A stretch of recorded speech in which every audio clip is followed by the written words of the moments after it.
in the alley, keep one hand on my money. I try to lose them in the dark. Colors bleed together, I can't run any faster. It will end before it starts. I'm up against a wall. How can it be growing taller? I'm high on adrenaline. I see the world burning in a vision. Hands up as you fall, don't know anything at all. Hands up as you fall, spinning faster. Hands up as you fall, don't know anything at all. Hands up as you fall, spinning faster.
He puts it in! 0 seconds remaining! He seems to be playing hard for it.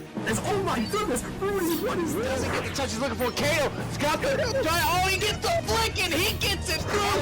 He's gonna give a shot. He's gonna put it in. Back to back. On the backward, can he find the touch? He's gonna put the shot on the net.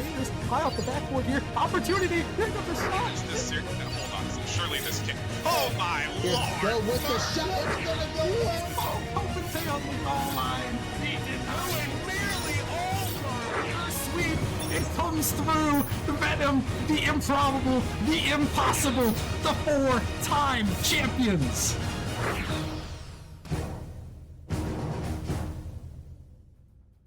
Welcome everyone back to the Nemesis Gaming League. I'm your best friend Gallium, and today is a very special day. Today is All-Star Day, where all of the best face off against each other, East versus West. Who's gonna win? And our first matchup of the day, to kind of give us a little appetizer for the rest of the day, is going to be a GM showdown. And I'm here with the commissioner of the league, the man, the myth, the legend, Rockerman. How you doing? I'm doing great, Gallium. It's always fun to get All-Star Night going here. You know, we got a lot of great players, the best of the best, voted by, you know, a panel of, well, I don't know if we call them experts, but, you know, as close to experts as we can get, Gallium. We got the fan vote, you know, the power rankings and commentators, the GMs, and then management. So we got a whole conglomeration of great players here tonight, and we get to kick it all off with a little fun best of 3. The GMs going head to head, East versus West. So I'm very excited to get things underway tonight. Yeah, I'm excited too. The GMs were actually the people who voted me for All-Star, so I'm literally loving the GMs right now. So, you know, I just hope it's a good game. So how this is formatted, if you guys just have no idea, it is a best of 3. And it's completely different game modes than what you normally see. It's going to be a 4v4, and our first game mode is Boomer Ball Drop Shot, then it's Snow Day, then it's 4v4 Chaos on Champions Field. So without further ado, I believe we have almost everyone in the lobby here. East versus West. Rockerman, can I get a prediction on who's going to win? You know, as much of an East homer as I love to be here, I love my East. This West team is very stacked with their GMs and GM stunt doubles. So I'm gonna go with the West here, but I would love to see the East pull it out. You never know what can happen in Boomer Ball Drop Shot, so we'll have to find out. Yeah, and honestly, I have the West too. West should just win this series 2-0, if I'm gonna be completely honest, and it's due to the fact that you know, they're just, if you do the math, it's just higher ranked players on the West side.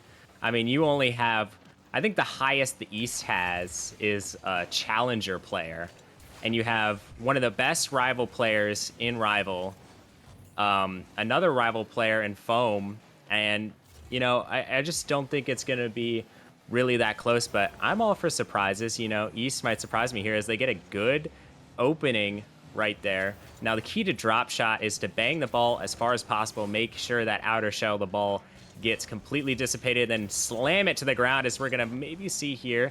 Shadow gonna miss his touch, and now Dan's stunt double cannot get up to that one. And it seems like no one really understands how to play drop shot at the moment.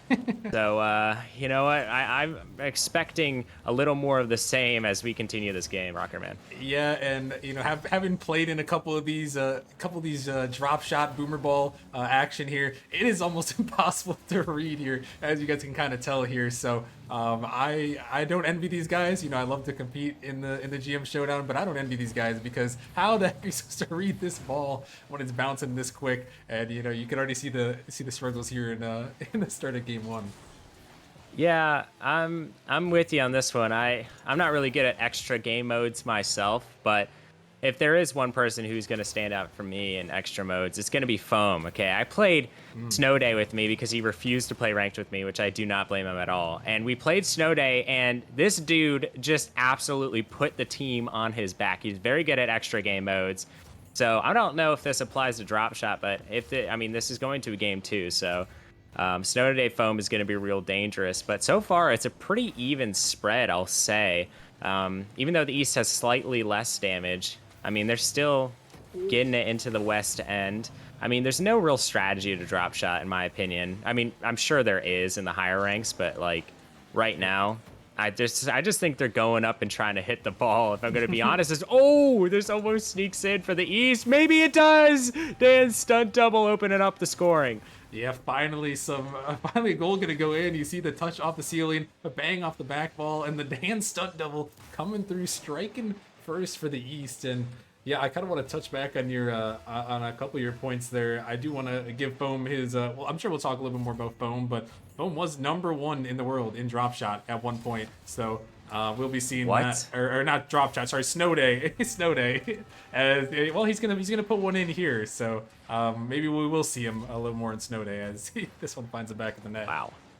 You know, Foam, every time I talk to him, he just expresses his love for being a GM.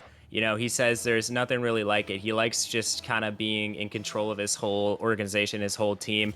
And one thing he told me is GMs aren't there to make friends because, you know, you're going to make a lot of enemies as a GM. His speed demon's making an enemy of the East. This ball, you see the boomer aspect of this ball. This ball moving at supersonic speeds here, just going straight up, straight down, and that's what can be dangerous in drop shot. Like you mentioned, once you crack that outer shell there, that's where the goal is found, and that ball just straight up, straight down, and straight on in. Yeah, and gotta say the East car selection, very interesting to say the least. A lot of, I think a Merc and like a bunch of other odd cars. I believe that's the Viper. Venom. I That think it's a Dan Venom. stunt double is using. Venom, Venom? Oh, yeah, you're right. It's close. Sorry, It's that victory org. Yeah, I was about to say it's LK's challenger team, who, if they don't win a championship, I will be genuinely surprised. As we see the ball getting sent to the side. Okay, no one can make contact with the ball, really. Don't really blame them at all here. Wait a second, almost the same strategy. Do West kind of have the East figured out here, Rockerman? I mean, they might. I mean, if you get this ball off the ceiling, it is death. So I think just banging it high, having it drop straight on down, can be a key to victory. And there are rotations of drop shot. I will say though that in 4v4 boomer ball drop shot, it's kind of just a free for all. You're just kind of running, hitting the ball, doing maybe get a little back on defense, but. Yeah, it is very difficult. The West did look pretty good, but all it takes is one ball to just start flying into the ceiling, and the East can be right back in this one. Oh, 100%. A lot of interesting things can happen as we have an interesting goal here. Foam is just gonna put it, I don't want to say in the back of the net, but down to the ground. I mean, this dude definitely did not fail geometry. What an angle. Yeah, that was a great angle by Foam there, able to put it off the corner and in. And again, using that ceiling to his advantage there to send that one in the back of the net. So a nice play. And now with 1:03 remaining, normally in drop shot, this is where the forfeits come out, Gallium. But in boomer ball drop shot, hey, who knows what could happen here in the final minute. Oh, 100%. The ball is just sent flying around every single second. And as someone who is probably the worst boomer ball player ever, it is not easy. I mean, pair that with the drop shot game mode. I honestly could not touch the ball. But with 35 seconds left, I really don't see East making a comeback here. They have a couple holes. Actually, they only have like 1 or 2 holes spread out across the West zone, but it's gonna be really hard to score. And with 23 seconds left, I don't think they're gonna have enough time here. As Dan's stunt double, putting in an absolute shift. And oh my goodness, wait a second. Almost goes down into the floor as Noah's going to send it up. LK can't find the touch, and now Dan's stunt double trying to find anything. Shadow attempting to get a touch himself, but it is going to head straight down to the ground. Maybe soon. It is boomer ball. As the ball's still up. Why not one more for the road? As Western takes that one in pretty convincing fashion. Yeah, the West GMs just doing what they had to do there. Taking down the East. I mean, looks like Foam leading the way. I love the All-Star night because we get these awkward game modes and it just looks completely bonkers on our overlay. 163 shots to 82 for West versus East. So a little chaotic, but I mean, the West, they did really control things overall. And I actually think those shots are related to damage. So those are probably damage numbers. But hey, you know what? Yeah. The West Same thing. The West did a good job there. They locked it down, and now we get to go over to some good old snow day. Yeah, snow day. Where if I'm on the East, I'm not looking forward to playing Foam. But honestly, anyone on that West team. I mean, the lowest level player is Speed Demon, and he's prospecting. His Rooks team has been winning a lot more games recently since he's switched the lineup. So he's not a bad player in his own right. I mean, he's probably one of the better prospect players himself. So West is just absolutely stacked. And I mean, just for a second, I'm going to get to talking about these GMs because the GM showdown is, at the end of the day, a celebration of GMs and all the hard work that they do. As a former GM, I completely understand. Thank you, Rocket Man, for all your hard work. I appreciate that, Gallium. No, the GMs do a lot of hard work. They don't really get seen too often. You think it's just, you just make a little team and then that's it. And there's a lot of managing that comes into it, making sure your teams are scheduling on time. Making trades if you need to make some trades, and trying to construct the best rosters you can. It's a difficult job, and I think Galen, we've got a really good set of GMs. Every single one of them returned from last season, which I don't even know if that's ever happened before. So I think we've got a really good set of GMs here, and I'm excited. I'm excited to see where they can go throughout this season and into the next one.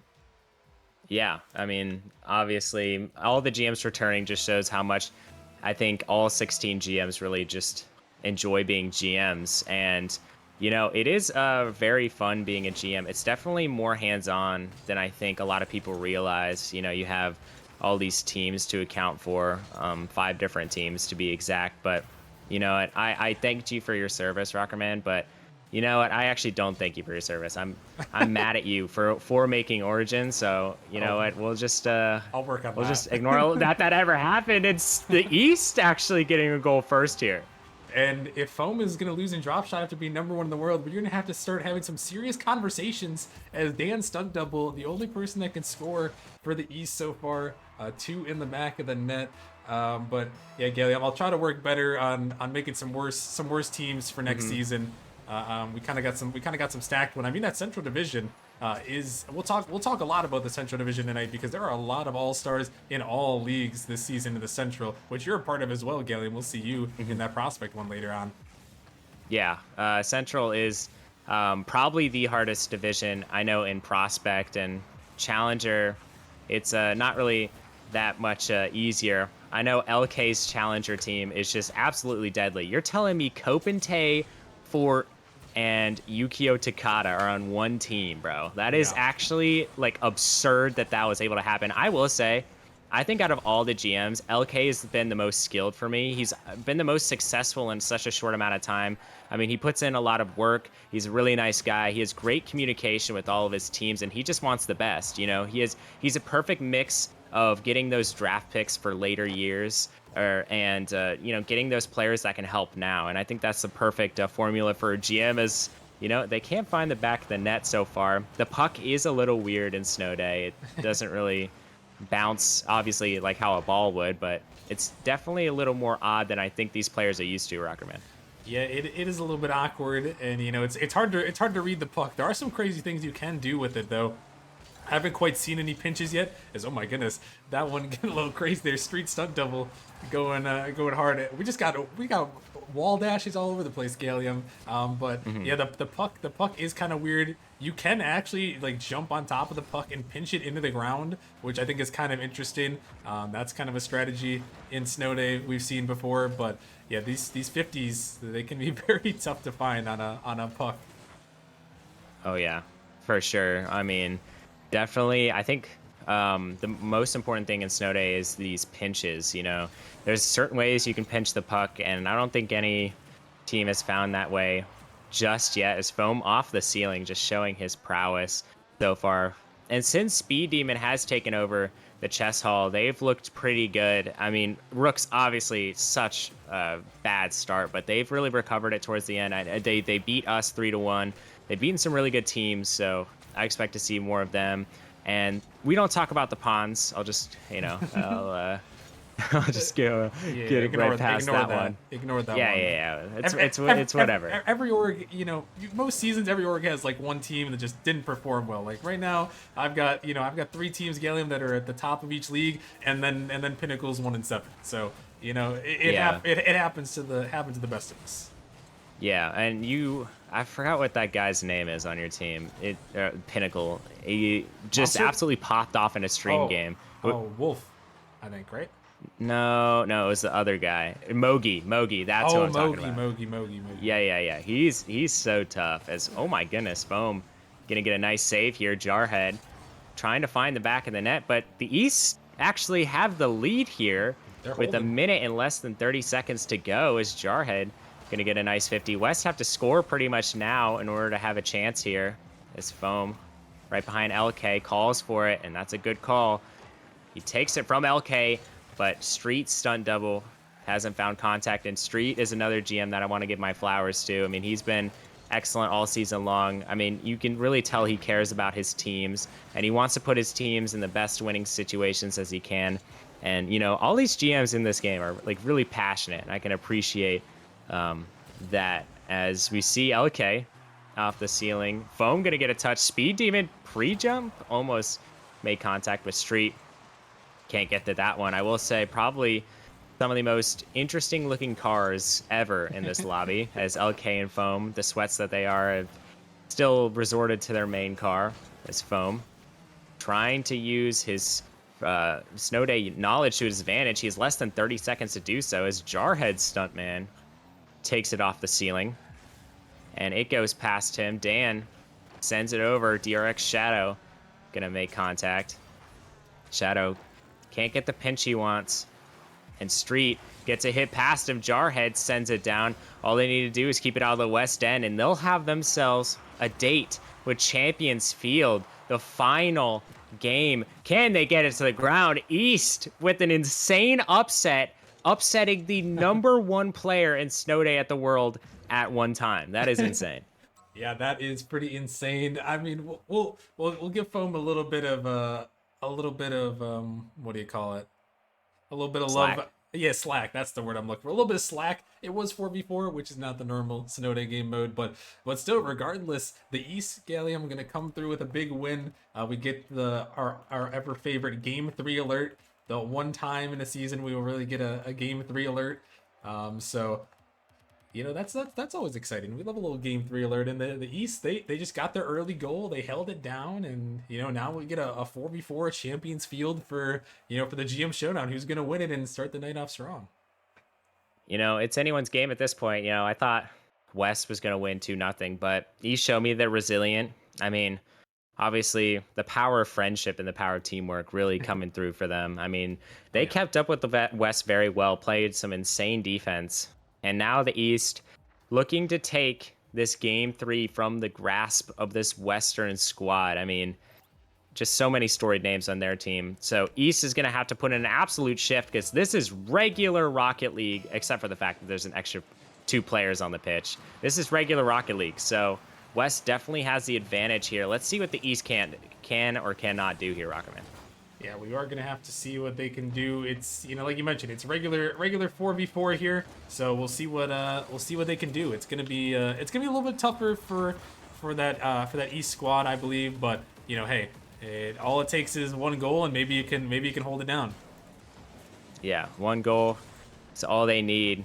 As Dan stunt double gonna miss that touch. Speed Demon gets it over a bunch of them. Melee with a great save. Speed almost with a 1v4. LK up with 1. Can he find the double? Dan stunt double, who's been playing great all series long, gets a nice clear. As Street stunt double gonna send it back. LK with maybe a shot. No, he's gonna opt for a pass here. Street stunt double gonna hit it over Foam, and now LK with 0 boost has to defend. He finally gets boost. Melee, but not the touch that he wants. Dan up with it. LK, nice double. Speed Demon can't be there for the shot. And now Foam almost gets the 50. And LK with a shot himself, and LK puts it in the back of the net. Yeah, and LK, he's gonna find this one. A little bit of a mistouch out here, and just a banger shot. The East not quite ready there for that one. Melee a little bit too far behind it, and the West are gonna strike first in game 3. It was a great goal by the West, but honestly think it came down to a lapse in the East defense. I mean, it's hard enough to rotate in 3s sometimes, but 4s, it's a different beast entirely. So definitely expect to see some balls just sailing in the back of the net that definitely shouldn't have. Has Melee up with it. Melee, part of a very good Griffin squad, probably delivered one of the hardest beatdowns I've ever seen on stream against Snowstorm. I mean, granted, they had a couple subs, but it was like, what, like 12-1 in one of the games? Like, that is just ridiculous. And it was on stream. As Shadow over to Speed Demon. Shadow gets a nice touch. Mealy with the touch of his own. And now LK and Mealy gonna 50 it out. Mealy, can he find the touch? Not yet. The ball is popped towards the ceiling. LK sends it down.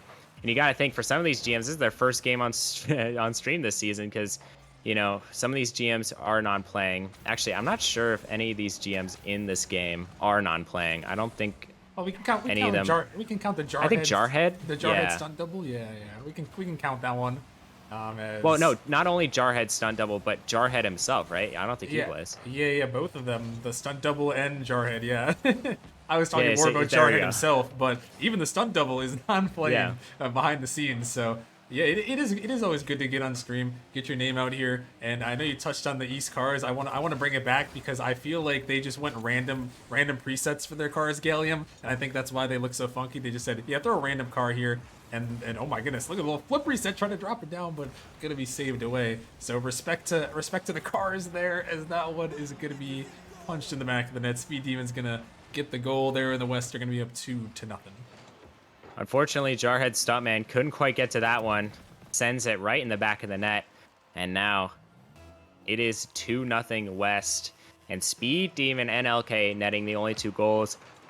You know, Street Stud Double is just taking a day off so far. I mean, he doesn't really have to do anything with these guys on his team. Is Street. Speaking of, I believe pre-jumps LK there. Dan sending it down the pitch. They're going to have to score pretty soon here if they want a chance here, the East.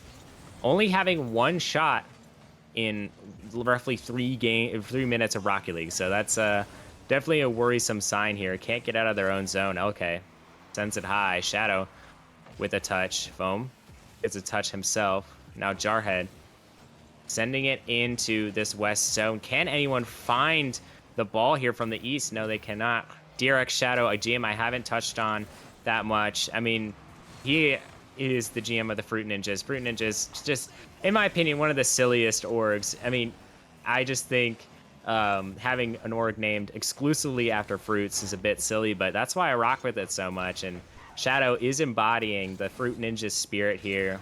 I believe he became GM the same season that I did when I was GM. And when I was GM, he was such a great guy to not only like talk trades with, as Speed Demon almost came back to that one. Not only to talk trades with, but very understanding when it came to just trading itself. So if you're gonna trade with anyone, trade with the GOAT. All right, Shadow will give you everything you'll ever desire. You know, he's like a genie in a bottle. As LK sends it out, Foam with 1. Can't find the back of net. Speed can't either. The ball sent the other way. There's no way. LK with a great save. East almost got a late goal there off of probably one of the most wonkiest plays I've ever seen as Jarhead. Going to try to chase this one. LK sends it down. Mealy up with 1. Can anyone find it? Street's going to find it. Boom. Over 2. And the man himself put it in the back of the net. Yeah, Foam gonna slam this one home. He may not have scored in Snow Day, but he can score in this one, and good speed by him, just getting enough over the top of the East. And you're kind of starting to see a little bit of the rank differential here kind of showing now that we're into, well, I guess closer to real Rocket League. Oh my goodness, they're gonna get a pinch goal. LK sends it in off the kick. That is an insane pinch, 83 miles per hour.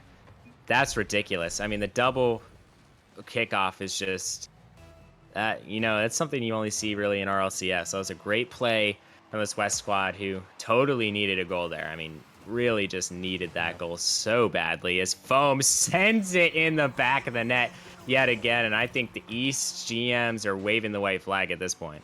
Yeah, it just kind of wraps at this point here, and you know the East they brought a valiant effort. I mean, I don't think anyone, myself included, expect them to necessarily bring it to a game 3, but I think they did a great job doing just that. The West just a little bit too strong here in this one, and you know they're gonna start out the night with a big win, as they're gonna keep throwing more in the back of the net, Gallium. You know, Speed kept harping on the West is best, and he said it in the chat. Very adamant about it, and you know, judging off the scoreline, it seems that way, as Foam, Speed, and LK all have 2 goals apiece. And wow. Foam has almost 100% goal participation. So it just seems like this team was just too hot to handle for this East squad. Nothing you could really do. That wraps it up. West is best, apparently. They're going to take this 3-game series in 3. What a series. Yeah, I mean, just a dominating performance from them right there to take that one home. And it may have gone to game 3, but at the end of the day, the West just kind of showed that they had a little more firepower than the East did, and they were able to take it home. So a solid win for them. Congratulations on the big win. And they started out the night strong, but there's a lot more to be gained back, Gallium, by the East, and we'll see if they can do that as the night continues on. As a member of the East, I'll try my best, but honestly, I just think the West, correct me if I'm wrong here, West does have like I feel like the overall record advantage in these All-Star games. I can't, I won't and can't probably do the math on that, but West has always been kind of like the older brother to the East, so I think for these Eastern boys, I mean, you really, even if you're an underdog, you got to do what the Eastern GMs just showed you: win no matter what and come together as a team. The power of friendship overcame briefly the Western GMs and almost got them a series win. But that's going to wrap it up here for this GM showdown. But you're not going to want to miss this next All-Star matches. We're beginning the actual League All-Star matches with the Novice League starting us off. A bunch of star-studded talent there. And Rockerman, thank you again for casting and streaming with me here today. Yeah, it's been fun, Gallium, but yeah, we do got to hit that break, so make sure you guys stick around. We'll see you guys in a few for the Novice League All-Star match. Peace.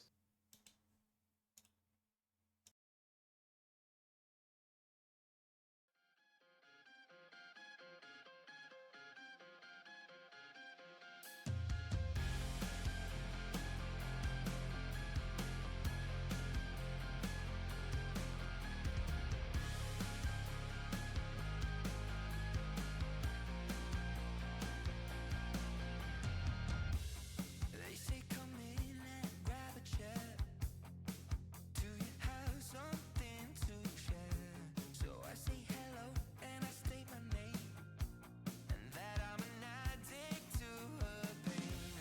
Sometimes there's no difference between a girl and a needle for your arm. Sometimes there's no difference between what you hold and what you hold. You're in hell and no exhale.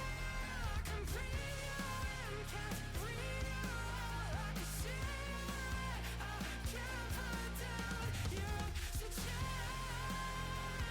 It's like poison. Every kiss, the knife edge wrestling. I'm so drunk that I forget to drown. Hello, I'm back, remember me? I was at the last meeting, and I did my best to stay awake, but I can't seem to shake the feeling. Sometimes there's no difference between a girl and a needle for your arm. Sometimes there's no difference between what you hold and what you wear. You're in hell and no exhale. I can breathe you in, can't breathe you out. I can see you red, I can't put down your oxygen. It's like poison. Every kiss, the knife edge wrestling. I'm so drunk that I forget to drown. So that's my story I could tell. Thank you all for all your help. I wish I could say that I'll be clean, but knowing her, I'll be here next week. You're in hell and no exhale. I can breathe you in, can't breathe you out. I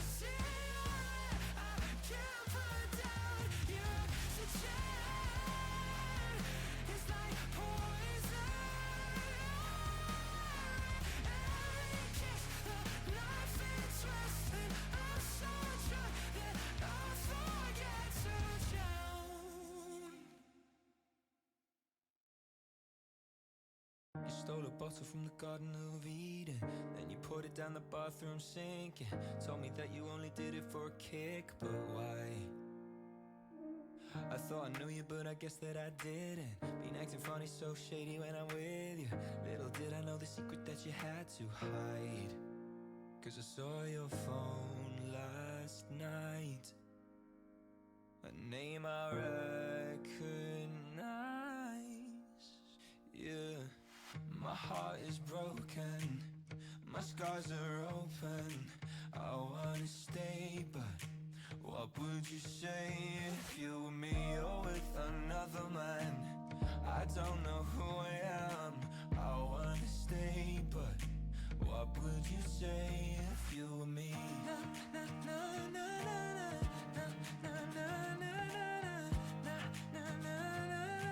What would you say if you were me? All of this gone to waste. Why'd it have to be my mate? I remember that I never saw a warning sign. Flew you out to meet my mama. Told you dad that I loved you. 2 years, nothing but a text goodbye. Cause I saw your phone last night, a name I recognize. Yeah, my heart is broken, my scars are open. I wanna stay, but what would you say if you were me or with another man? I don't know who I am. I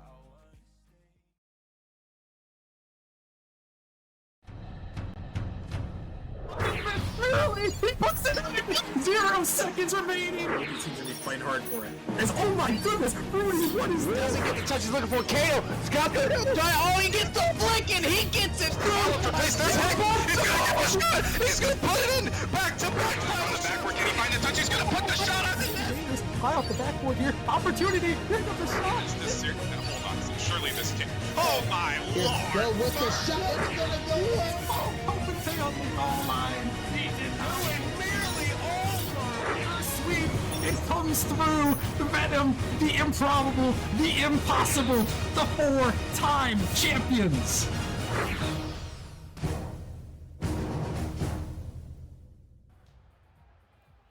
Welcome back, ladies and gentlemen, to the Nemesis Gaming League All-Star Night. I am joined with Speed Demon. Us together, we're going to be, talking about the Novice League All-Stars, watching some great gameplay, and just overall having a great time. Speed, how are you doing today?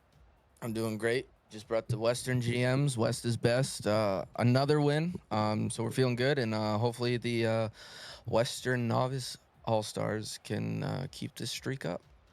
Yeah, and I mean, we have some great players today. We have some, I might be a little biased towards the Eastern Conference. They got Beard, Dr. Shadow, Elite, DXTYR. I'm gonna call him Elite or Exile. Sorry, Exile. And then the Western, we have, I guess Chunklight is not going to be here. The favorite vote getting 71% of the votes. Seems like he is stuck at work and will not be able to join us, but still a super solid roster with Jolly Rogers and Silver J. And I believe their third is either going to be Sub-Zero, or I believe we might be finding an extra player right now, going down the list of the next best players that are available. So hopefully it should be a very good matchup still. I'm gonna kick it over to you, Speed. What's your thoughts, your prediction for this series? Yeah, I've already said it. West is best. I gotta go for the West, even though Chunklight's not there. With the crazy, like you said, 71% fan vote, highest fan vote we received this season, which is pretty crazy. The next highest was like 47% fan vote. So he almost clears by a whole 30%, which is kind of crazy. Him not being there shouldn't be too detrimental. Silver J and Jolly Rogers both are really good players themselves. Other team East is going to have a really hard time if Jolly can really get into a groove with his demos, which it's an all-star game. We might really see him come out and just chase those. So I'm excited to see how this is going to go. Curious to see who we're going to get here as a replacement, as I don't think Sub-Zero is available either. So we are currently trying to find, next man up. Rocker Man's working on that behind the scenes. But East, Beard, Dr. Shadow's two really good players. Played in Prospect previously. Lucky has had an amazing season so far. And then Exile Tier, I have known for quite a while, a really, really solid player as well. So this is definitely going to be interesting. And one thing that I kind of want to point out is, if you want to take all of the Eastern players, you have Beard, Lucky Rise, Shadow, and Exile. Those guys are actually number 1 through 4 on the player rating and 1 through 4 on the score per game in stats. And so all 4 players technically on the Eastern Conference, seemingly, maybe a little out beating the Western Conference in just the stats so far for the rival league, which for me might sway my opinion a little bit, give the edge to the Eastern Conference League, for novice, and I think that I might say that the Eastern Conference is going to take this, even though I am in the Western Conference, I can't show my biases too much. No, and I completely understand that. And, that's happened. I think that's happened one other time before where the Novice League, a couple seasons back, I was a part of that where um, ironically, the top, I believe it was the full top 8 or maybe just the top 6, the starters that were included were all 6 of the all-stars from each conference. It worked out pretty well where 1 through 6 there was 3 from each conference. They were all the starters on the all-stars. And it was really fun, really cool when you start breaking down the player rating and the top 6 happened to all make all-stars, how it all went down through all the voting. But that's kind of crazy. I did not notice that stat beforehand looking at everything, that the East All Stars are the top 4 player rating, with Beard up there at 2.10 above the average, a whole point, almost a whole point 3 ahead of Lucky, his All Star teammate. One thing that I might see, we might be looking at is if they're gonna sub in Lucky for this series. I know he's technically the reserve player, but I did see him in the private match. He was here. He did leave, but that might be an option for these Eastern Conference guys if they want to try to switch some things up, maybe rotate their lineup a little bit. But I mean, either way, I mean, Lucky Rise has been such a standout player for the novice league, kind of like came out of nowhere almost. I believe he joined the league after the season started. Correct me if I'm wrong. And ever since he's got on the on his tear, he's just been unstoppable and really helped the wisps, really stand out and kind of like take a good firm hold in the novice league. Obviously, they are atop of the Eastern Conference now, currently sitting at 6-2. Yeah, Lucky's definitely been a huge part of that. They made some early roster changes. They had both North and Jorbage, with Cal and Jerbear. Jerbear and Cal made the surviving cut out of that move, and they have since picked up Mr. Silent and Lucky, and um, Lucky's definitely performed. He's really helped them, step up their game. I think was that missing piece that Cal and Jerbear needed. And like you said, they're the top of the East, sitting at 6-2. Um, no slouches there at all. Filling right in with the past records of the Wisps. They did have that perfect season a couple seasons ago. So they have a reputational hold, and Lucky's definitely a huge part of that of keeping that momentum and winning streak going for that Wisp team. Um, but Novice League in a whole, um, have been all very, very close. Other than my pawns, um, you know, from 1 through 7 is only a 3 game difference. My pawns, hopefully they turn around. Just made a huge roster dump, roster improvement, but we're here. Novice League super competitive, which is really cool to see, especially since there's quite a big boundary gap there. So it did look like we are. Oh, looks Yeah, like we're just gonna have Lucky hop on over, and he's gonna be an honorary West All-Star for this one. that is honestly super exciting. I really wanted to see Lucky in this matchup. I was hoping that they would play him, and we're gonna get things underway. Lucky playing for the West All Stars, even though he is in the Eastern Conference. It should be a great matchup. Exiled gonna clear this one away to Silver J. Silver J just keep it in the midfield. A shot early comes out from Beard, gonna be saved away by Lucky Rise. Already making his name well known, even though it's against the Eastern Conference. Exiled a good 50. It's still in the purple half, but it's gonna be cleared away by Jolly Rogers. A great pinch clear. Lucky gonna be first to this one. You know, it's like Exiled, maybe kind of a misjump there. Maybe didn't expect Silver J to be as fast at that ball as he was. Dr. Shadow gonna have to clear that one away. Kind of just a little bit of a boomer ball back and forth early in this game, kind of just testing each other. But a good 50 from Jolly Rogers, and an even better save from Shadow. Gonna take that one away and keep the score even. Yeah, that was a great shot there. Great save.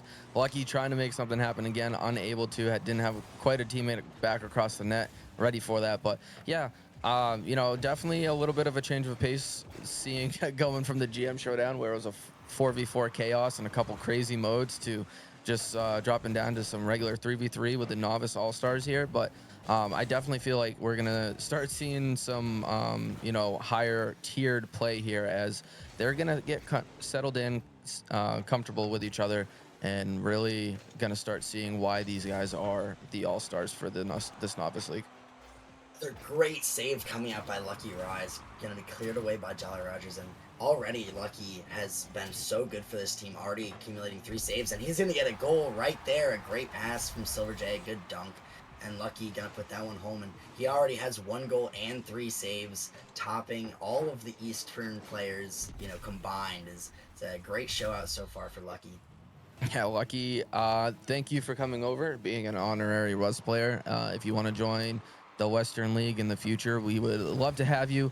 As Lucky's going to put another shot on, and is this one going to go in? And it is, and Lucky is having himself an opening all-star game.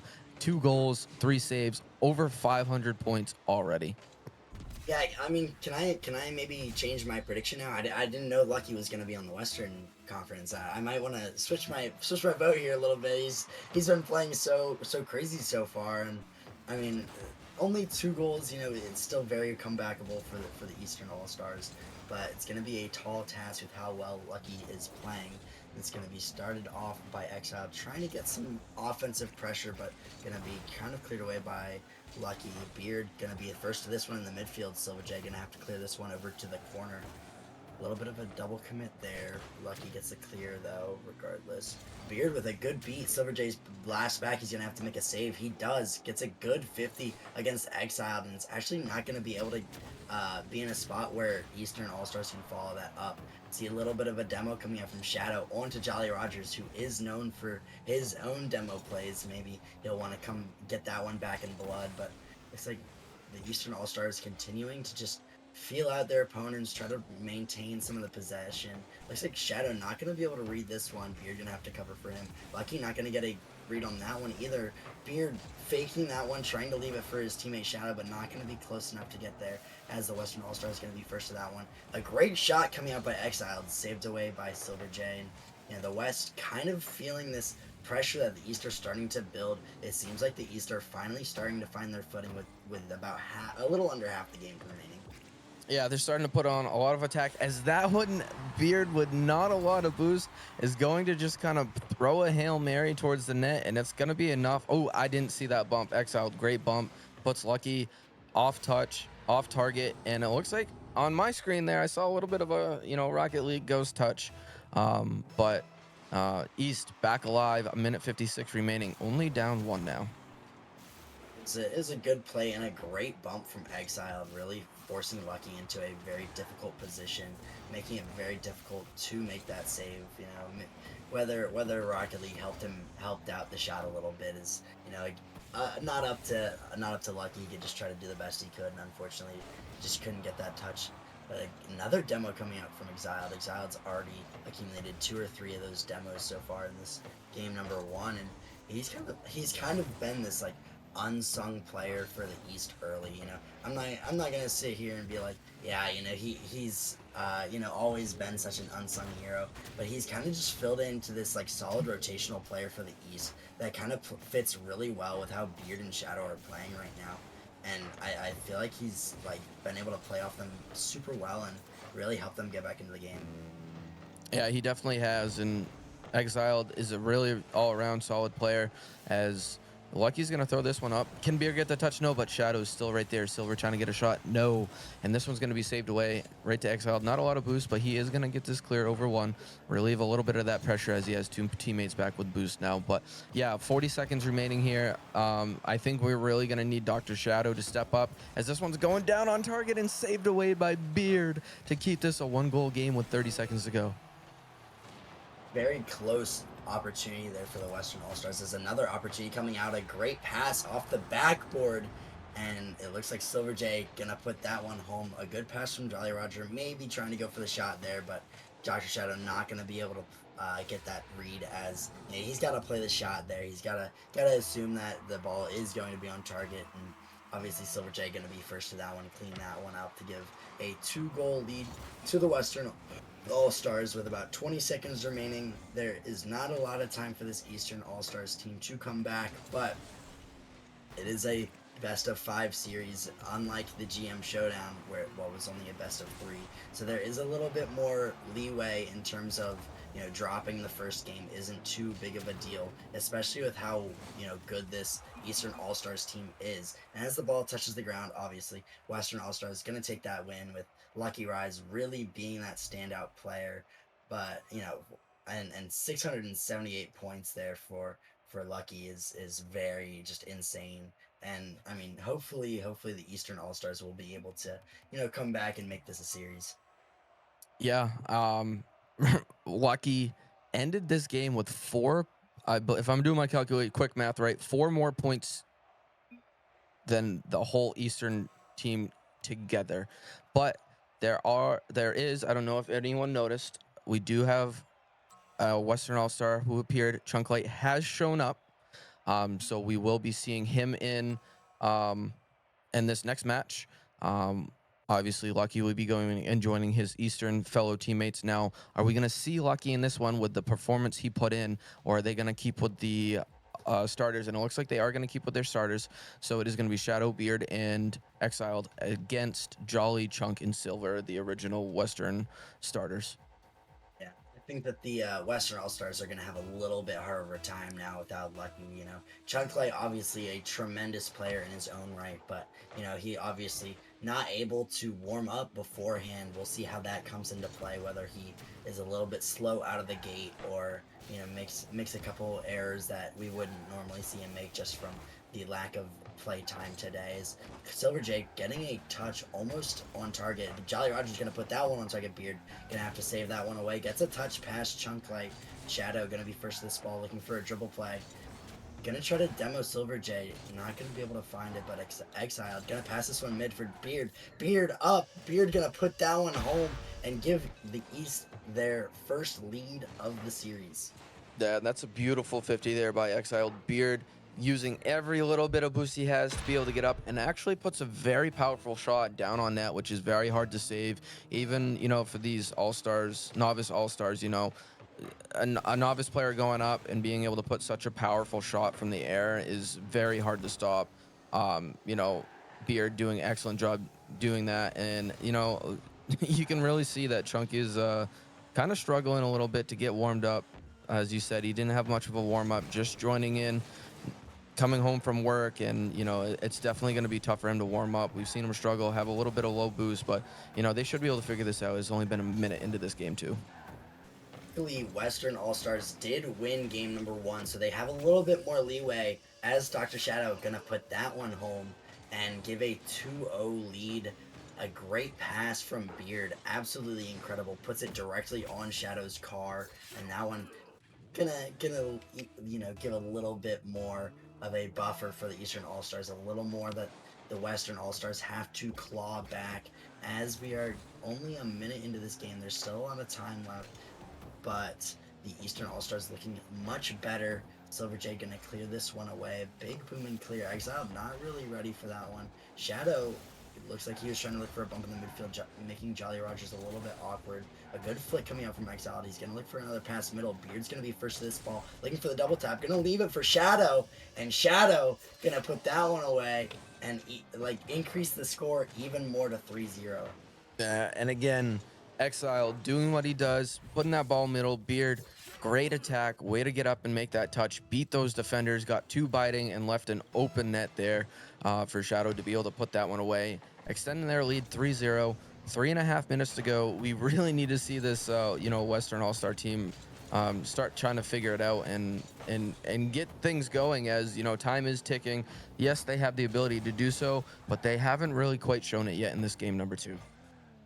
Beard has been such a menace on the ball. He's been so quick into these plays. Great beats out of him, and he's really been a thorn in this Western All-Stars side, who are trying to find their footing after getting a game 1 win, majority wise, too, because Lucky Rays was on the Western All-Stars, and he just did so much for this team, allowing them to just be the supporting cast. Now that they're having to step up into a much more hands-on role, they are seeming to struggle a little bit as a couple team bumps come out on the side of the Western All-Stars. Silver J gonna have to try to clear this one away. Getting a 50 from Beard. Shadow gonna look for a double here off the backboard. Chunk Light gonna clear this one away. Exile's gonna be first to this ball. Good 50. Gonna leave it in the midfield though. Looks like Chunk Light gonna try to touch it. Leaves it for Jolly Rogers. Jolly tries to get a shot, but not going to be able to find that one on target. Shadow. Look for a double touch. Beard going to put that one home and give a 4-0 lead, and my voice is going very hoarse. Yes, it is, and I was going to try to take over there for you because I know you had a long stretch. You had a long week here, but that's a beautiful play there. And, I expect plays like that to happen in this match with those two because they are teammates in the regular season. They're a dominant team here so far in the novice league, and partly due to Dr. Shadow and Beard just having such tremendous seasons so far. And they're continuing right off here in this All-Star game, and now you add in Exiled, who's looked really, really well. As this shot's gonna come out, is it gonna be enough? Yes, it is. And ooh, I thought Exiled was trying to take a little goal steal there, but he decides to leave it last minute, or maybe he just missed his soft little touch. But either way, East now up 5-0 with a minute 50 left. I think this game number 2 is pretty much all but over. Yeah, I mean, definitely seems that way. Hopefully the West just use this as a time to reset, kind of work on their mechanics a little bit, work on their rotations with each other, because these players not pretty much playing with each other for the very first time. So there are going to be some kinks that are going to have to work out. But Beard having a standout game, 670 points with a minute and a half remaining. A great beat there, as he might get this one on target, and that is going to give him 800 points. Looks like a little bit of a roll one in the corner over there with Chunk Light and Exiled. And, Beard just going to get the air dribble over one, put that one home, and pretty much solidify the already sure thing that East was going to win this game number 2. Yeah, Exiled, Chunk having a little kissing contest over there in the corner, as Beard just continuing to put on a performance, as Exiled now looking to get into the action even more himself. Beard is going to take this one up and over, but no, he's going to be met by Silver J here, and we're going to tick to a final minute, and again, another goal is going to come out as a great 50, great midfield pressure coming out here by the East team, and Dr. Shadows gonna get his hat trick in this game. And now we have the 7-0. Are we going to see a Brazil? Do we think the East has that in them to, just let up one goal? I know personally, if I were the East, I would be just own goaling to ensure that the Brazil happens. That might be a little bit of a BM move, of toxicity, but the West have the ability to score completely on their own. We have seen it. These players are also still very good. I mean, they haven't really clicked yet. We've seen a lot of double commits and rotational mistakes, and it seems like a great cut there from Jolly Rogers. It seems like the East really not even backing down, continuing to want to score more and more goals, just adding to the stat pad. And another great save there by Chunklight, going to clear this one away. Silver J going to try to get it clear. Jolly Roger's going to have to take control of this ball in the midfield. He's going to look for a pass. Going to be blocked by Dr. Shadow. A great double touch. This might be an open net for Shadow. Shadow going to leave it off the backboard for Exiled, but a great save from Silver J. And with the clock winding down, it seems like East have all but solidified not just this victory, but a lot of the momentum going forward. Yeah, this is a huge momentum swing. They got beat by their Eastern Conference teammate there in game one, and lucky they choose not to play him in game number two, even though they had him available, and they come out here with a dominant 7-0 game two win against a Western team that you know struggled. They were double commits. Obviously, they're not used to playing with each other. We talked about that. Double commits coming out. Um, they're saying in chat didn't count Chunk's warm up match. But yeah, again, not used to playing with each other. Double commits. You saw that. Boost management was a little bit of an issue for them. East was just kind of running circles around them. But again, like we said, they now have a game under their belts playing with each other. Chunk Light is now warm. So it's important that they, to stop that bleeding and, get some momentum. They need a strike early here. Yeah, definitely. And luckily they did have that win from game. Oh, it looks like Shadow gonna just kind of lob a shot on net, gonna catch out that last offender, Silver J, who pushed up a little bit too far after grabbing the corner boost on the kickoff. And I was talking about how the West were still having that little buffer of a game in game number one, thanks to Lucky Rise leading the way to help them get a game one victory. And so they still have extra time to spare. It's not like they are completely out of it and down 2-0 now, and it's a must-win game. They have a little bit of leeway, and we'll see what they can do with it. As Jolly Rogers going to try to clear this one away, not going to get it past Exiled. Beard going to put a shot on net, and that one going to find the top right corner. A great shot to extend the lead. Yeah, and that's now 9 unanswered goals here for the East in the last 2 games, and we're only now 30 seconds into this game number 3, and they are still on a tear. I don't know what the West needs to do here. I think Jolly Rogers might need to, go to his normal self. We haven't really seen him look for bumps, look for demos, and I think, if they want to pull out this win, if they want to, have a chance, they need to start disrupting this Eastern Conference team, as Beard's going to put another one on. Chunklate, not a lot of boost, does get a touch, but this one's going to go back middle. Can Exile get the touch? No, and that's going to be saved away, and Silver's going to send this one downfield and relieve that pressure, but Chunk's not able to handle that one well, and now Dr. Shadow and the East are back on this threatening attack that they have looked so well at doing so far.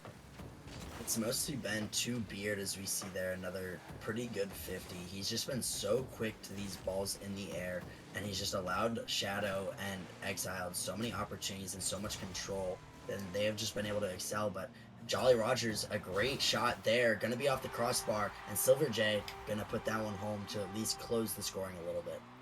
Not exactly the play that I thought Jolly Rogers was going to pull out to start giving his team some momentum. But, Jolly Rogers isn't just a demo runner. He's got some mechanics. He's got some skill. That's a great flick there, leaving it off the backboard for his teammate Silver J, who they finally get a goal here after getting scored on 9 times in a row, as Silver J is now looking to get a double of his own. He does beat one, and no, he doesn't need the double, because that's just going to be crossbar down and in, and they have now tied this game up. It's just a nice chip shot. Exile not really expecting the shot to go directly on net. Maybe expecting a little bit of a control play where Silver J was going to dribble the ball, and so he was getting ready to insta-challenge the dribble. Pushed up a little bit too far as that third man, which we've seen the West do pretty frequently in this series, which allowed so many goals in game 2. We saw it a little bit there from the East in game number 3, and so maybe signs that the Western All-Stars have kind of regained a little bit of their footing. Silver J looking a lot better, gonna get the clear out there, gonna force a double commit out from but not gonna do much, as Exiled already there, and he's gonna need a second touch and a double commit coming out from the Western All-Stars now as well. Shadow gonna clear this one over to Beard. Beard looking to pass it back to Shadow, but not gonna be able to find the best touch there. Dr. Shadow, not a great touch there, as it's gonna be put towards Silver J. Gonna get bumped for his efforts. Jolly Roger's gonna be first to this ball. He's gonna look for a bump play, I assume. A great touch though to get around one and going for a bump. Like I say, this ball is gonna leak out to the midfield. Silver J trying to pass it to Jolly Rogers. Jolly Rogers puts a shot on net. Gonna be saved away by Shadow. Chunk Light trying to put off the sidewall. Exile gonna be first to this as Silver J was demoed. There was no longer a player option there for a pass. Chunk Light gonna try to clear it away to Exile. Exile, not a good touch there. It's gonna come back to the hands of Chunk Light. Silver J looking with a shot opportunity. He's gonna put that one back in the net, and that's gonna give the West their first lead in 2 games. Yeah, I don't know if that was a, just a misread there by Exile. I know he didn't have a lot of boost, but also Beard did spawn right behind him and might have tried to call him off, knowing that he had a little more boost than Exile there that did after he spawned in. But either way, that's a great pressure there by the West to be able to regain, stop the bleeding, and now have answered it up, tied it up, and now they have taken lead with 2 minutes left as this one's floating in, and Silver J is gonna be the master of the float shots, and he's really putting his team back on the map in this one, as he has all 4 goals in this one. Yeah, and just a nice high pop there. Not too much power. You're gonna kind of just float and fall directly below the crossbar. And he's been so good at getting that kind of shots. Good bumps coming out from Jolly Rogers and Chunk Light. Is Silver J gonna just take this one all on his own? Has 5 goals to his name this game, and has really been a standout in game number 3. And that's a great kickoff there by Jolly. Kills it, leaves it right for Silver J, and Silver J is feeling himself, and the West knows it, and they're just gonna try to continue to feed him. They are now on a 5-goal swing on their own here. 5 unanswered goals after the early 2 from the East in this one, as Chunklight's gonna send this one down, but no, Shadow's gonna get a piece. Silver J trying to make a read on that one, and doesn't quite, but it's not gonna be punishing, as no one from the East was right there to threaten. But we're going to have a double commit come out here by the West, and this could be dangerous if Tier can get a good clear, but he doesn't. But it's right to Shadow off the backboard. Silver J there, Jolly there, and he's going to clear this one, and he's going to relieve that pressure as Chunklight's going to chase this one down. Beard elects not to challenge early, and he does get it past him. Can he save this? He does, over to Shadow, and that's a beautiful play there by Beard, slowing it down, taking his time, making sure he does what he needs to do. Yeah, and it's a little bit of an early commit there from Jolly Rogers as that third man. A great touch by Beard to put it around the 2 challengers, but not going to be able to get a touch, and Beard going to take that one pretty much home, leave it for Dr. Shadow, but looks like Chunk Light got an opportunity to Silver J. Silver J not going to be able to put a shot on target as it is 50 by Exiled. Shadow has it pass out to Beard. Looks like a double commit comes out from the side of the Eastern All-Stars. Shadow gonna be first to this ball. Chunk Light gonna clear it away though. Beard looking to control this one. Keeps it in the Western All-Star corner. But Chunk Light gonna actually spawn there. And it's gonna be a very awkward spawn, but it's gonna throw off Beard just enough. Shadow gonna try to take his time. Not gonna find the touch here. And Silver J gonna clear it away. Looking for a double of his own. Exiled gonna have to clear it away. Now another counterattack opportunity for the Eastern All-Stars as a pass coming out and a double commit on the side of the Western All-Stars. A miss there by Silver J is going to allow some extended pressure from the East. A little bit of miscommunication. All 3 players pretty much on the ball from the West side. But Chunk Light going to have a pre-flip attempt, and that one might go in. He's going to miss it, but an own goal coming out from Exiled, and unfortunately gonna leave the net wide open to Chunk Light's goal. Yeah, that's a great 50 there by Chunk. Unfortunate that he wasn't able to get there, and Exiled, knowing that he needs to save that one, he does have that panic. He really needed to, and sometimes when you try to make something happen so bad because you're trying to get that win, time's winding down, you're already down by 2, just flipping at the ball, and those things happen. It's unfortunate for the East, but Exile putting in all the effort there. But it's just not going to be enough in game number 3. And the Western All-Stars bounce back after getting, shut out there in game number 2, 7-0. Let up the first 2 goals here in game number 3, and then ended up scoring 5 unanswered, and bouncing back here with a 6-3 win. And they are now on match point here for the Western All-Stars. and we are heading to a game number 4, Ventus. I mean, completely unexpected turnaround from the West. It seemed like everything just clicked for Silver J. It seems like we've pretty much had the tail of the pop offs. We had Beard in game number 2 dropping over 800 points. We had Lucky Rise in game number 1 dropping 700 points. And then just then, Silver J dropped over 600 points on his own, scoring 5 goals. And so each game, we've seen one player kind of pop off and have this crazy um, game in the series. Hopefully, we'll see another one coming out. But Western All Stars are on match point. It seems like Chunk Light is a bit more warmed up. We'll see if they are able to get some stuff going. It's a double demo coming out from Dr. Shadow, leaves the net wide open for Beard to put that one home. Yeah, and very easy goal here for Beard and Exiled to, make this play happen when you have Dr. Shadow just leading the way, clearing bodies out of the way, and the demo spawn, he got him off of his his own spawn after he had already been demoed. So crazy work there by Dr. Shadows as Chunklight's gonna try to make something happen, trying to go for the flip reset, but no, he doesn't get it, but he does bring it down to Jolly, and they're gonna tie this one back up. Yeah, and that's a great play coming out from both Chunklight and Jolly Rogers. Chunklight trying to get the extra reset touch. I'm going to be able to do so, and great job by Jolly Rogers recognizing that play and realizing how the play is going to transpire and being there for the dunk and the 50 to put that one into the back of the net to tie up the game and breathe some more life into this Western All-Stars, who besides, game 3 and Silver J have really struggled. And so Chunklight and Jolly Rogers kind of getting together and combining for a goal on their own without the pop-off potential of Silver J is very promising for the Western team. But we're talking about the Eastern All-Stars as well. Exiled, Beard, and Shadow have all looked very calm, cool, and collected. A lot more demos coming out as well, as we see another demo from Beard. A save coming out. Silver J gonna try to center this one again. Beard's gonna put this one in the midfield. Jolly Rogers is there, but a 50 from Shadow gonna clear this one away. Jolly Rogers gonna be first to this ball. Likes to leave it and get the boost. And Exiled gonna shoot that one. It seems like Jolly Rogers might have made a mistake there, greeting for that corner boost. Yeah, that's tough play there. I would like to see Silver kind of challenge that early, and then by the time he does, looks like he's getting ready to challenge. He does see Jolly Rogers, driving in that direction. That's just a poor miscommunication there. As a shot off of the kickoff by Silver trying to come out as he's looking for more goals. 5 in one game wasn't enough. As this one's gonna get cleared away though. Silver races back, gets the boost, takes his time here, trying to get past another, and he does. Can he get it past one more?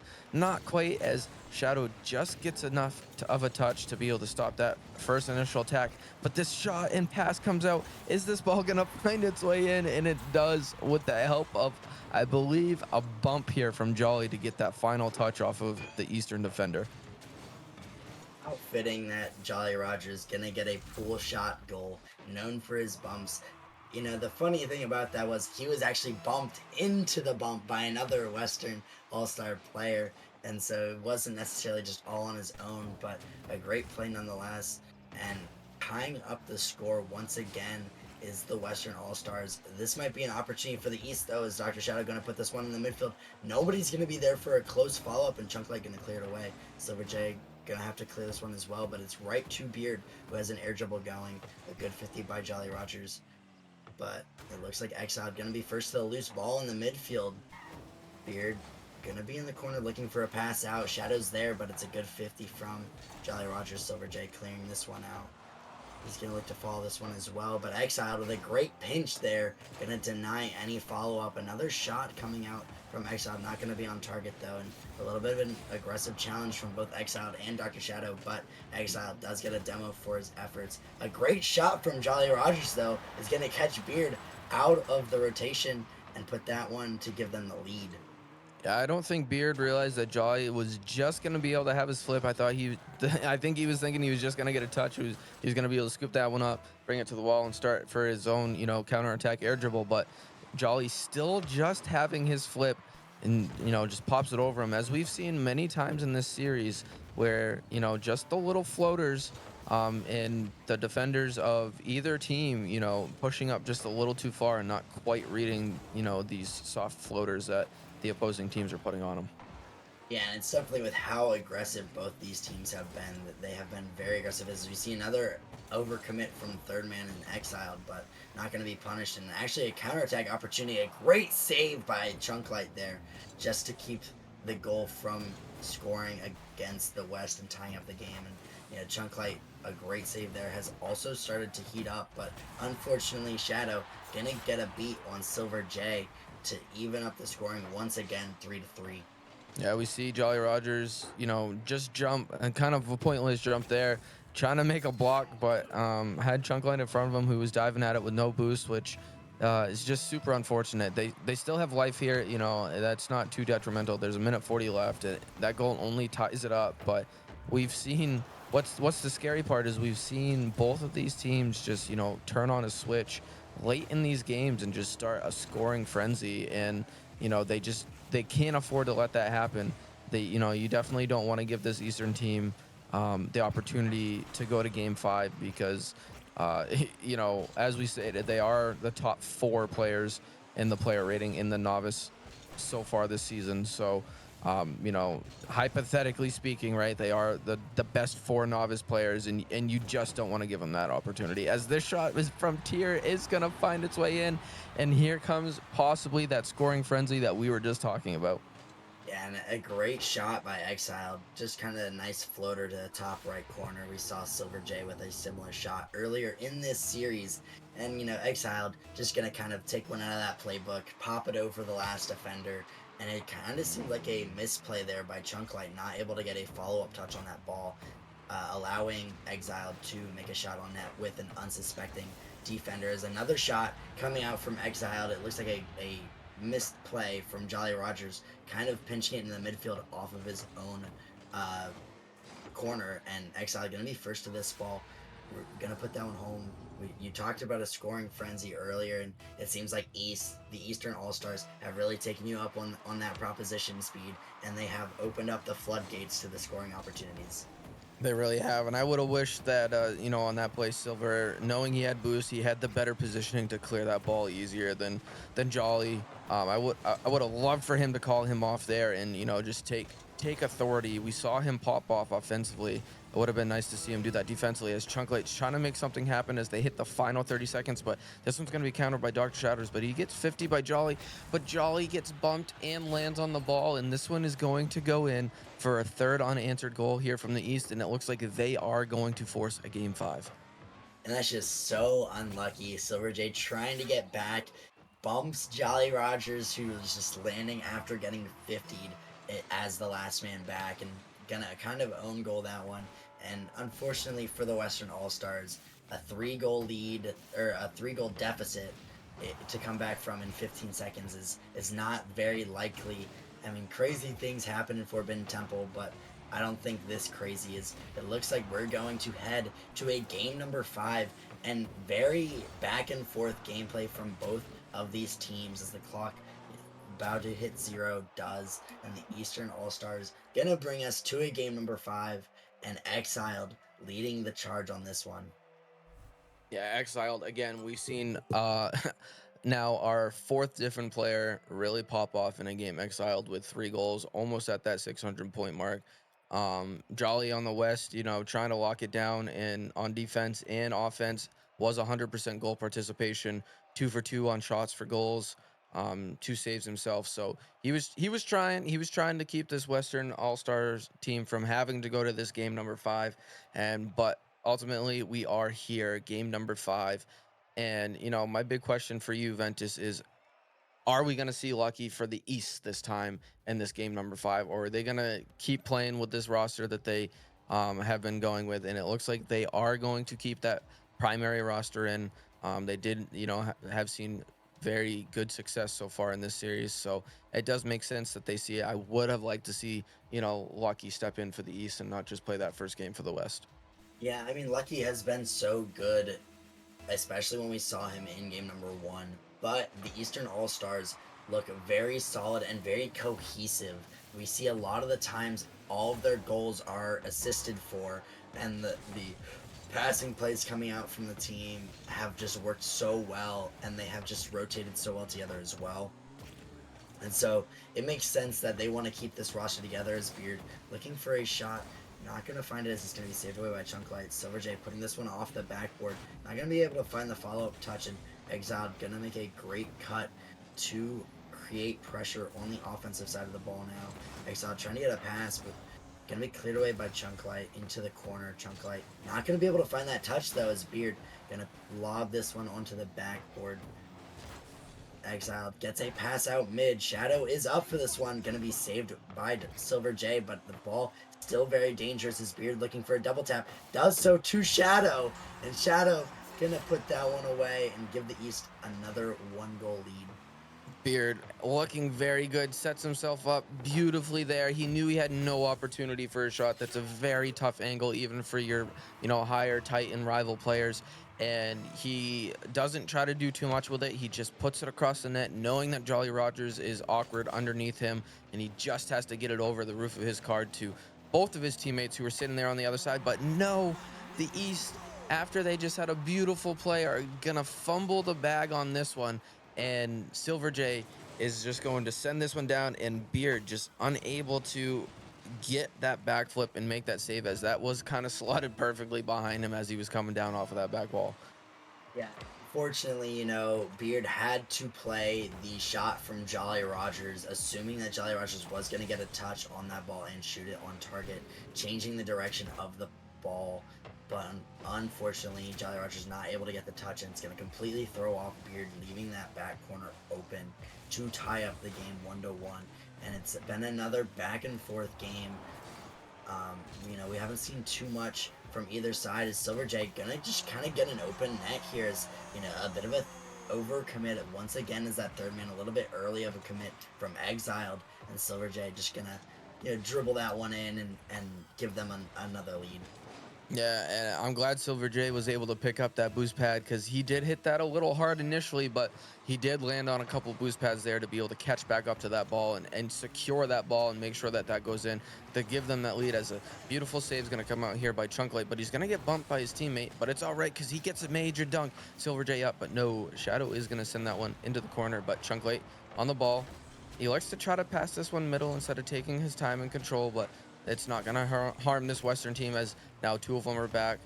Plenty of boost, but it's going to get 50. Beard is there, and no, that one's going to get sent away by Silver J, as the Western All-Stars now are really trying to, put on a solid defensive front here and not let in this Eastern offense try to get into another scoring frenzy like we saw at the end of Game 4. Yeah, and Silver J has been such a great player on defense and offense for the Western side. We saw him. As I say that, I might have cursed that a little bit. I just was singing his praises, and he makes an uncharacteristic whiff there.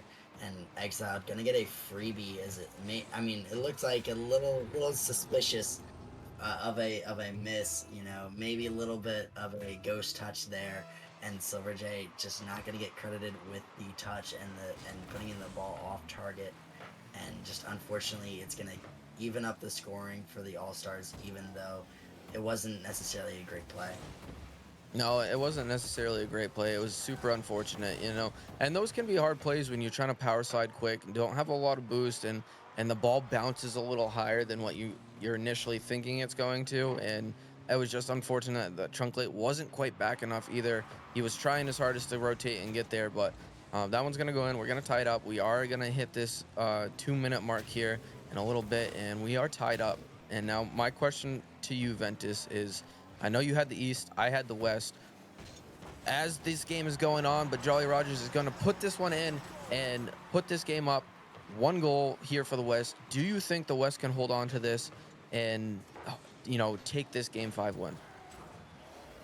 I think that the East. I think the East is gonna find a way to come back into this game. They've done it time and time again. They've been the more offensive juggernauts. They've been able to score much more goals. As a shot coming out from Beard.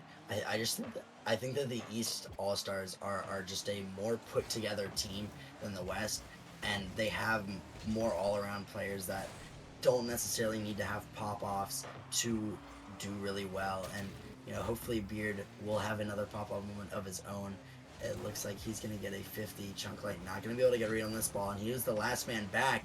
Dr. Shadow going to put this one just on target, and that one going to tie up the scoring just as I was hoping, and, even up the scores and allow the East back into the game. Yeah, and Chunklight pushed up a little too much. We saw his two teammates did double commit, trying to get that initial pass out, and Chunklight only expecting one of them to go, unable to quite get up to that ball, but they're going to have a good scoring opportunity here. Can Silver get a good pass out? He does get it past the initial defender, right to Jolly. That's going to be wide, but Chunklight again pushed up a little too far. Silver J back with not a lot of boost. Dr. Shadows gets out 50'd here, but now Chunk sends this one down. There is no one back here for the East. Jolly trying to make something happen, pops it up, gets it past one, but that one's going to get 50'd away, but straight to Silver is going to send this one back to the middle, and Dr. Shadow is just going to bang this one down. Is there anyone back for the West? There was, but Chunkright had to also dodge and think about Beard's touch here as he did try to pre-jump this. Yeah, and Chunkley also just having 0 boost in such a tough spot where the ball is on target, but in the perfect place where it's just so difficult to be able to get a touch on that ball. And unfortunately, Chunk not going to be able to get a save on that one. And it seems like the East already is showing that they can come back from any score differential. Shadow having a great game. And he's going to get another goal, and it seems like the floodgates have opened once again for the East with 3 goals in a matter of 20 seconds, and Dr. Shadow now having a pop-off game where he has scored 4 goals, has 700 plus points, and has been a real game changer for the Eastern All-Stars.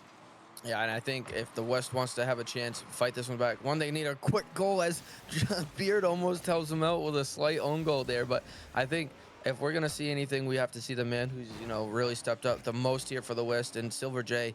I think he's really gonna have to try to get something going here. Can he get a past one? No, he's gonna get 50'd by Tier, but that one's gonna be saved by the post, keeping their hopes alive here. But still, time is dwindling. 20 seconds. Good 50 here by Chunk. Double commit comes out by the East, and that one's gonna get put away. Can the West get something going here, Ventus?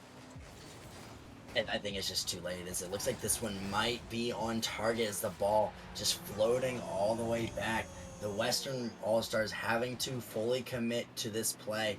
Gonna get 50'd and exiled. Such a great 50. Gonna randomly find the back of the net with this one. And a 3-goal lead with just 9 seconds left seems insurmountable. It seems that the Eastern All-Stars are going to take it in Game 5 fashion. And we've seen so many different players from both these teams have such amazing pop-off games, and Dr. Shadow really showing out with this one. Yeah, great series. Love to see it go to 5. They are the best of the best for the reason. Very, very well back and forth series here, but the East just have ice in their veins, keeping the game close until they can really strike. And when they strike fast, and they strike uncontrollably. And we saw that happen many, many, many times here. We saw it in Game 4. They came out late scoring. We saw it in Game number 5 for them to secure their win. And that is definitely something that the East novice teams definitely needed, as they're gonna even this one up here.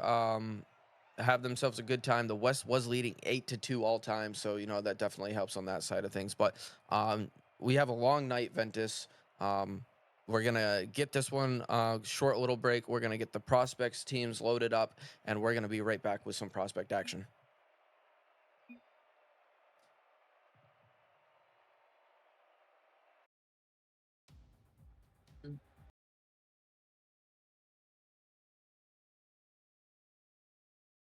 How did I get lost in my own orbit, revolving around the planet that no one else can find?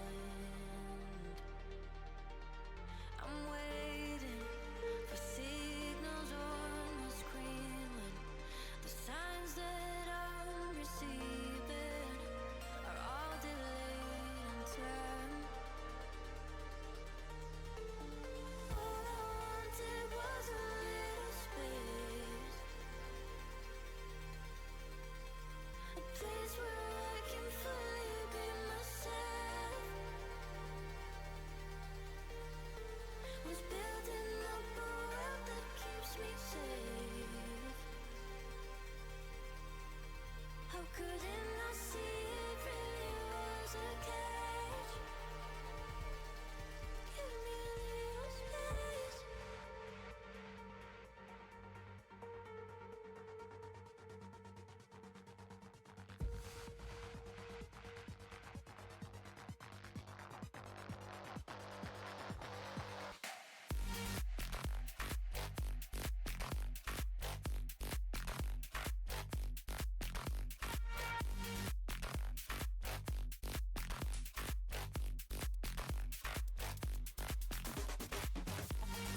Shelly, he puts it in! 0 seconds remaining! He seems to be playing hard for it. Oh my goodness, Rudy, what is this? Doesn't get the touch he's looking for. Kato, got the giant. Oh, he gets the flick and he gets it through. Place this heck. He's gonna get the shot. He's gonna put it in. Back to back. On the backward. Can he find the touch? He's gonna put the shot on the net. High off the backboard here. Opportunity. Here comes the shot. Hold on. Surely this kid. Oh my It's lord. still with the shot. It's gonna go in. Oh, Copenhagen on the goal line. He did not Nearly all. sweep. It comes through. The venom, the improbable, the impossible. The 4-time champions.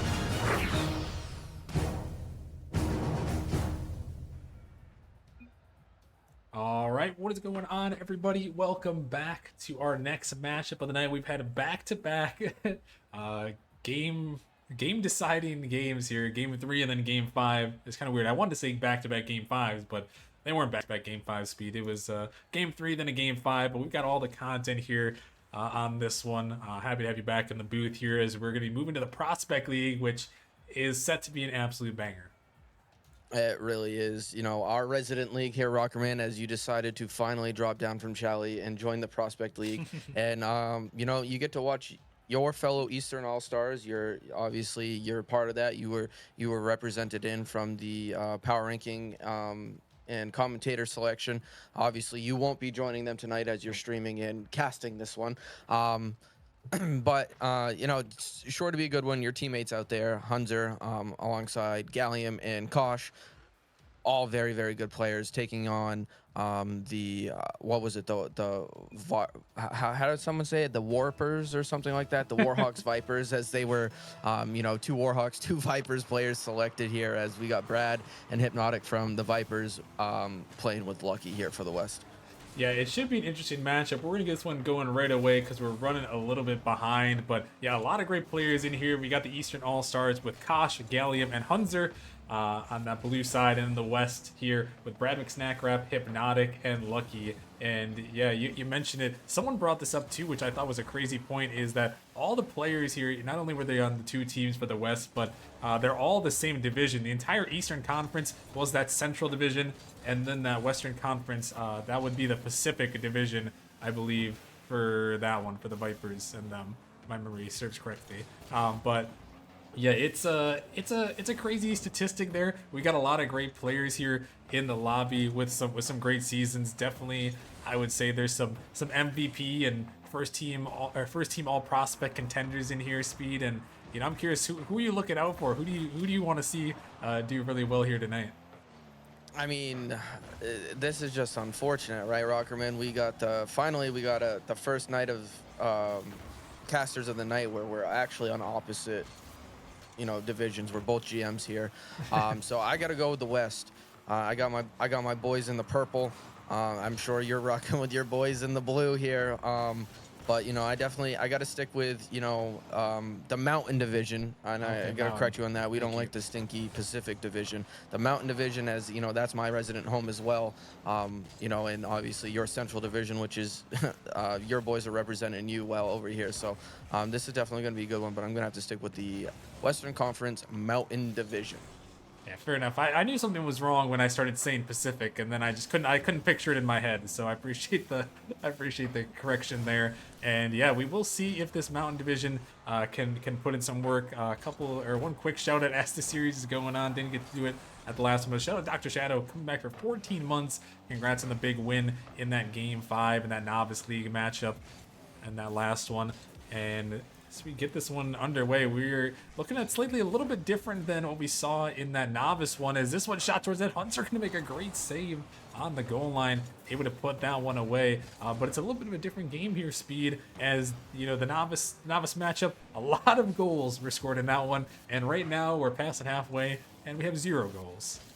Yeah, and I honestly, with the firepower that, you know, these 6 players have, I honestly don't expect it to be a high scoring, just because, yes, they have a lot of, you know, mechanics and offensive firepower, but they're also all really solid defensive players as well. They make some crazy saves. We've already seen a couple come out.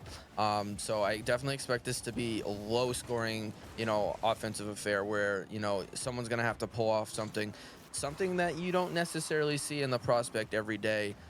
Couple double flip resets coming out for for a potential game winner. Oh yeah, there are mechanics. There are mechanics across the pitch, I will say for sure. And as we move up throughout the night here, the more mechanics we will be able to see here as we move up to Challenger, Rival, and Titan. And so far, we're looking to see some more mechanics here in this game one. We want to see some clips. That's what the All-Star match is about. Obviously, you want to win for your conference speed, but you want to have a little bit of fun doing it here.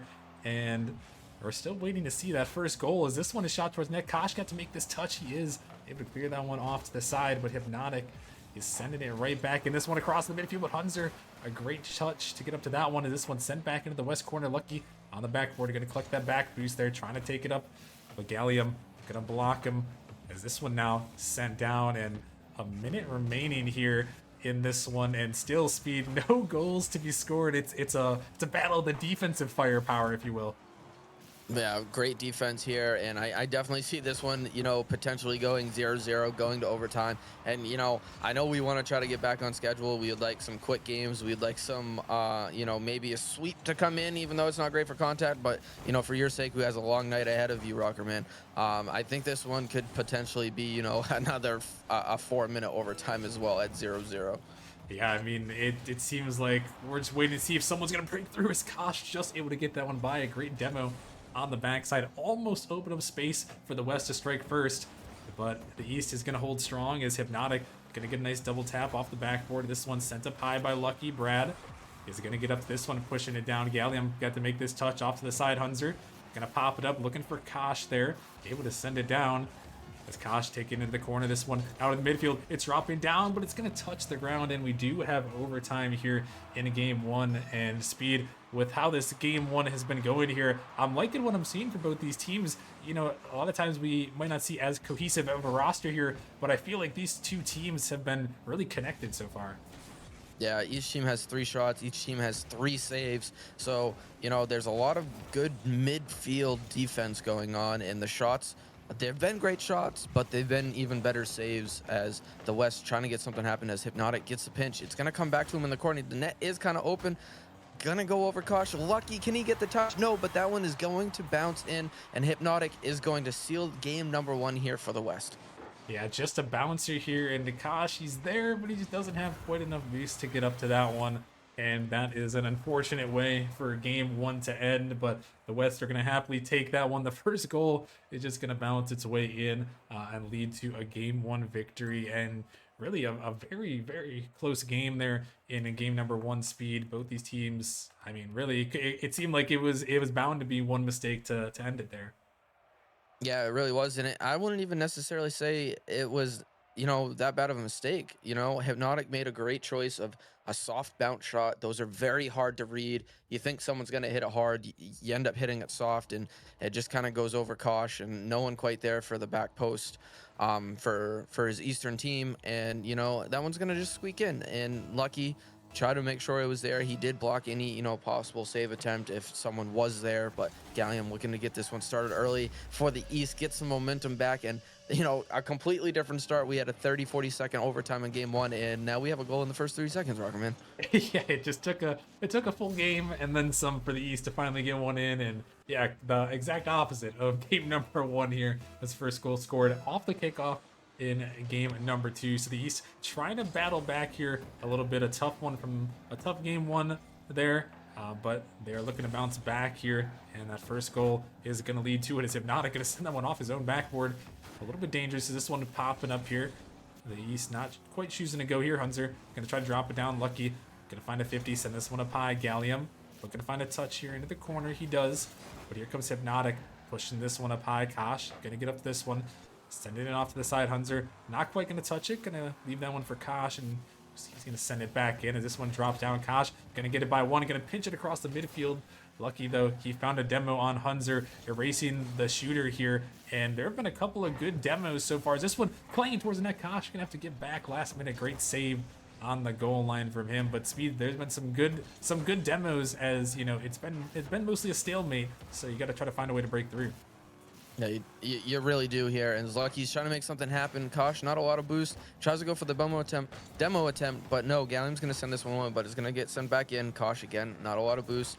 Playing a 50. Hypnotic's going to send this one back into the other corner. Gallium choosing not to push super hard and give Lucky space, which can be dangerous, but Lucky unable to make something happen for that. And the East is going to clear this one away, but we're seeing an issue here where Kosh is having trouble getting boost. He does steal that boost there on the western end, but you know, you're really going to need to have some boost here if you're Kosh in the East, if you really want to, you know, continue to withstand this, you know, massive pressure that this Western All-Stars team can put on you.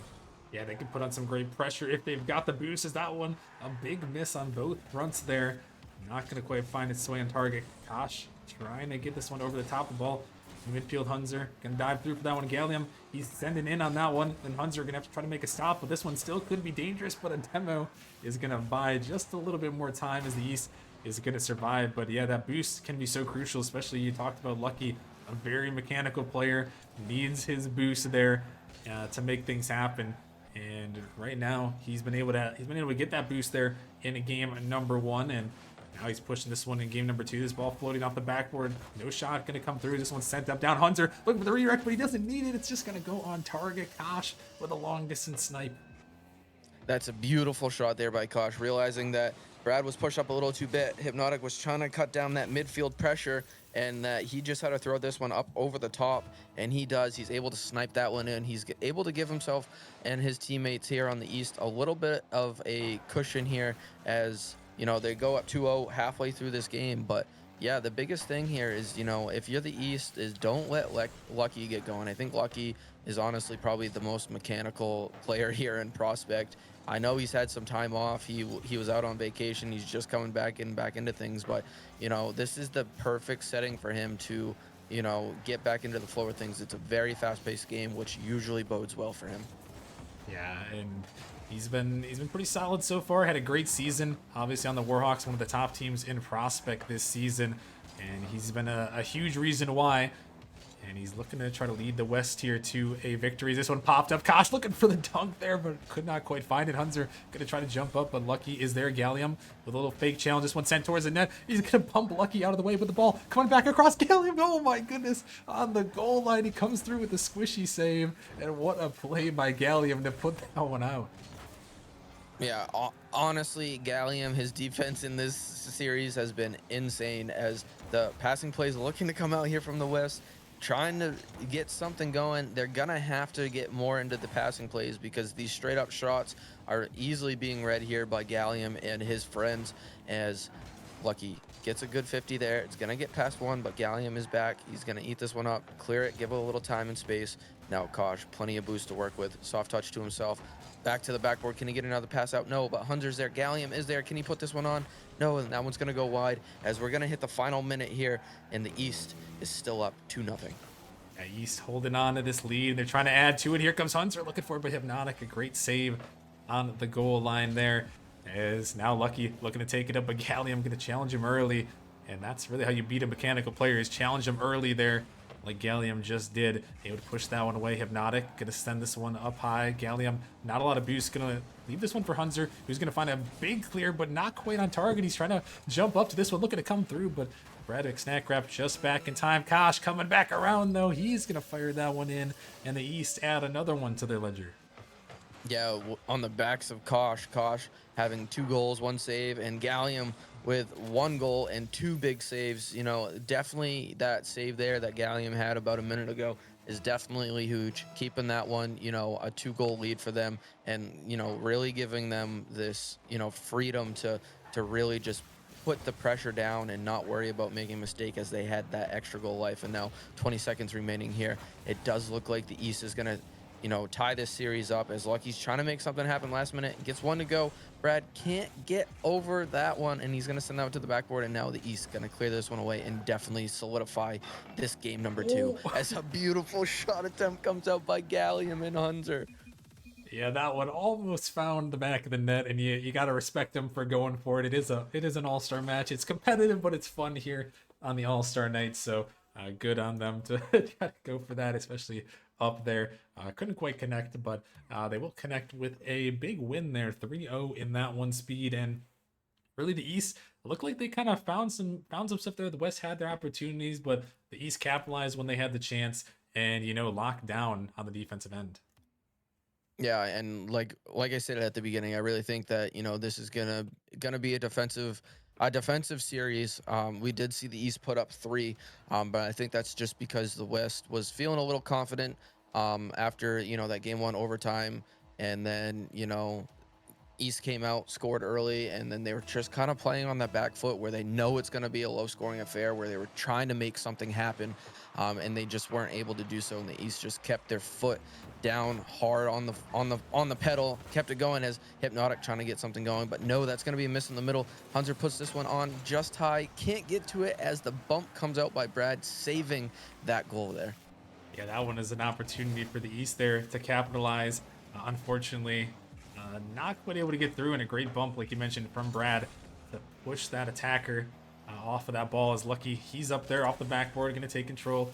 Doesn't have a lot of boost, but still finds a flip reset, and Gallium going to put that one around. Kosh going to take it to the corner. This one dropped down the midfield. Hunzer looking to send that one up. Oh, tried to find Gallium off the ceiling there, who was just floating, but a big denial by the West, who's coming back attacking. This one dropping down, going to fly off the ceiling as Hunzer looking to send that one down. Maybe looking for Kosh out there. Kosh gonna get back to that one, but a big demo on the backside. Brad taking out Gallium, trying to turn it. That one can be hit off the backboard. Lucky trying to follow it up there, off the backboard again. Here comes Brad. He's gonna hit it off the post there. That one a big opportunity for the West, but they cannot connect speed, and we're gonna stay tied at 0. Yeah, we're staying tied at 0, but the thing that's scaring me here, if you're the East, is Lucky's really trying to get Mecca. We've seen him pull out a flip reset. He came down for the ceiling shot just not too long after. Can he make this save there? No. Gallium's going to squeeze that one in. And again, the offensive pressure here coming out from the East, a big demo there by your teammate Hunzer, and gives Gallium just enough room to be able to slot that one in. Yeah, and that's what Hunzer can do. A lot of people might not have seen that side of him this season just from our play style and what we have to do, and where I fall into that equation on that first man front. But Hunzer, he can get some demos off for sure. I think he was one of the tops in demos last season in Prospect League. So he can find those demos, and Gallium, that man knows how to finish, and he did right there. Able to put that one in the back of the net here and give the East the lead again here in a game number 3. But the West looking to strike back. Hypnotic off the backboard. Can he find the double? He does, but right on top of Kosh. This one pushed out. Gallium, a little pre-flip coming through. Going to get it by 1. Looking to stay with it. Going to send it off the corner. This one going to pop up high. Hunzer trying to get to that one, but that one, a moon ball, unable to quite connect to that one there. As a demo comes through. And speed, the West still looking to try to find that offense in here. The East, though, they have had some really great clears. Is this one going to be shot towards the net? Kosh reading it off the backboard, or off the sidewall, excuse me. He sends it in, and the East add to their lead. And that's just great positioning there by Kosh. Not a lot of boost, but you don't need boost if you're going to be in the right spot, and he was in the right spot. Throws this one on net. You know, very, very great play there by Kosh. And now West, again, find themselves in a 2-0 deficit. They still have half the game to go, but this East team is just really firing up as Kosh and 100 try to connect yet again, but no, that one's going to get denied away. And now Lucky sending this one down, but not well. It doesn't have a lot of boost. Hunter's going to keep this pressure in, and the East's pressure right now is just immense as Kosh trying to get another one, and that one's going to get denied though. Yeah, that one, another one getting fired towards that West end right now. And you mentioned the East has some great pressure. Brad trying to get that by Hunzer, but Hunzer able to get that touch. Here comes Gallium diving in, gonna find a 50. Can't quite get back down to Lucky off the corner, finding another one. This ball popping up by Hunzer, trying to get to it, gonna get a dunk, but Brad with a solid 50 able to get that one away. Hunzer gonna take control, not a lot of boost, gonna try to take it underneath, finds one as Lucky sends that one out, but only as far as Kosh, who puts that one up high. And still ball in the West zone. This one, Brad gonna find a touch, the ball popping up. Hunzer gotta connect with this one, he does, but Brad able to send it back down, looking for Lucky, who's gonna pop it over the top. Kosh can't get to it. What a shot by Lucky. Able to flick it over the defense.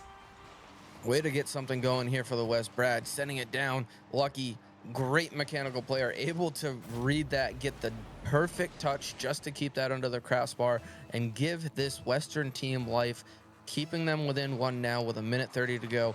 Way less stressful as Hypnotic. Gonna get a good kickoff there, but right back to Hunter as Lucky's gonna try to 50 him early here. Yeah, that one was a great one there by the West to find that one in. And now this match suddenly looking a lot more winnable. That 1-goal deficit gives them a chance all the way down to 0 seconds here. As this one, a dive coming through. Lucky gonna push this one up high, trying to stay with it. Can he find a touch? Gallium gonna beat him off the backboard though. This one off the corner. The West trying to go through it. That one gonna be sent a little bit wide, and now the East getting a little bit suffocated down their end. That one popping up high, but the West, they're close in the midfield here. Hunzer, we're gonna find a breakthrough. Brad drops it down in the corner. Looking to stay with this one, but not a lot of abuse. Kosh gonna get it by 1. A bump gonna come through. Here comes Gallium. Gonna pop it over 1 himself, but this one attacked by Lucky. Hunzer sent this one up high. He's looking for the demo there, trying to find the ball. He's dropping down in the midfield. No one there yet. Here comes Gallium trying to find something. He's pushing it across, but not gonna quite be able to put that one in. Here comes Hunter off the backboard. The net is open. Kosh, can he put it in? No, he can't. Hypnotic was there. This one gonna go off the post. Kosh is there again, but it's not gonna go. That one, a couple of huge opportunities here. Now the West trying to counterattack. Here comes Lucky, gonna throw that one up high. A demo comes through. Hunter is gonna send it away. My goodness, some chaos here in the final seconds here. And now regulation nearing a close. Can we find one more? The West gonna have to push for it. This one sent all the way down. Brad gonna hit it off his backboard. Can they counterattack? Hypnotic send it down towards Gallium. Here comes Lucky off the corner. Can he keep it up? He cannot. And the East are gonna hold on, but my goodness, Speed, what a crazy final minute right there.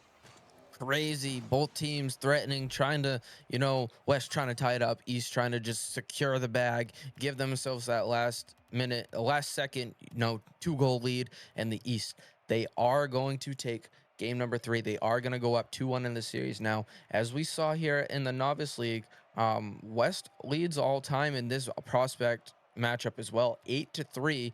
And, East are in the position to, knock that to only 8-4 at the end of the season here with a win here in game number 4. We really need to try to see the West step up. I really think we need to see Lucky, out of all players on this West roster, really try to pull out some mechanics, get these East players to bite early and open up some space for Brad and Hypnotic. Yeah, definitely. Lucky's got to be that catalyst here. And yeah, not only is this, match speed important for that all-time standings, like you mentioned, the East trying to bring it back from that big deficit, but the all-time series, or the nightly series here for season 12 is tied at 1 apiece, with the West taking that GM showdown and the East taking that last novice one. And Gallium, he's looking to be the one to take this one for the East. And this East team firing on all cylinders. Hunter, great 50 there, hard touch, beats 2 defenders, and Gallium, very fast player, able to read that ahead of time, gets to that back post and just has a free net. As now, again, West is on their heels. They need to find a way to get something going here, as Gallium looking with his speed to get another one, but that one is going to be denied. Yeah, that one, the East really just attacking. Is that one going to be pushed over by Kosh? Hunter trying to read it. But yeah, that East attacking early, and that can really put you in a little bit of a pickle here in a long series here when you're down so many times. As this one, a great touch over the top. The net is open. Can Hunter try to turn that one? No, not quite. Lucky gonna be able to push that one off to the side. But yeah, being down in a series can really do a lot on your mental, as Lucky let's try to send that one on net. Not quite. It's floating back. Hunter, he's gonna make the touch there as Kosh demoed Lucky to open up just a little bit more space to clear that one away.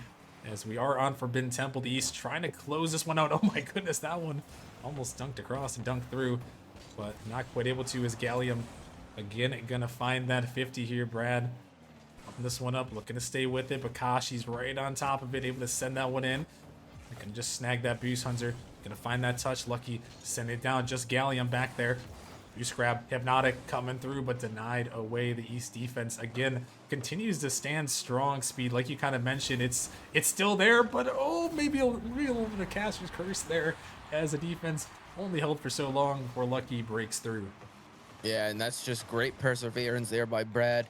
Not a lot of boost, but just trying to make something happen. They have nothing to lose at this point. They were down a goal, they're down in the series, and lucky there at the lucky time, someone would say, because Brad just managed to 50 that one through, but now lucky, plenty of boost. But no, he's gonna get pre-jumped early from Gallium and shut that offensive solo play right down. Yeah, that one was a big denial. I don't think almost anyone is ready for that one, myself included. Hunter, you also saw he was up as well, not quite ready for that one. And that one's a great one. Here comes Brad snack wrap off the pass in the midfield, gonna slam it home. And that is the teammate duo right there. Hypnotic Brad, Hypnotic great pass out. Hunter unable to get to that one, not having a lot of boost, and Brad's just gonna sneak that one in. They are gonna go up now in this game, and this is the life we've been waiting for. They're finally starting to realize that those passing plays is what they need to break down this East defense. As Gallium trying to answer back with a flip reset, but yeah, those passing plays are definitely something we're looking out for. And that Brad McSnack wrap, Hypnotic, that Vipers combo there, two teammates playing together in this one, like we saw in the last one with Beard and Shadow. Definitely something to watch out for here.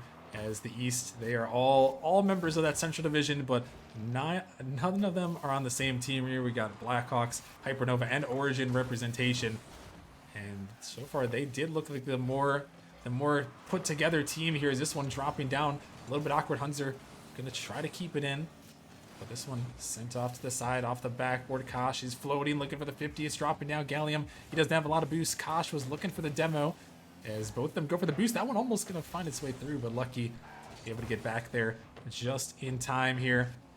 As we've got 2 minutes remaining here, Speed, in this one, and the West, they're holding on to their lead, looking to see if they can send us to another deciding game.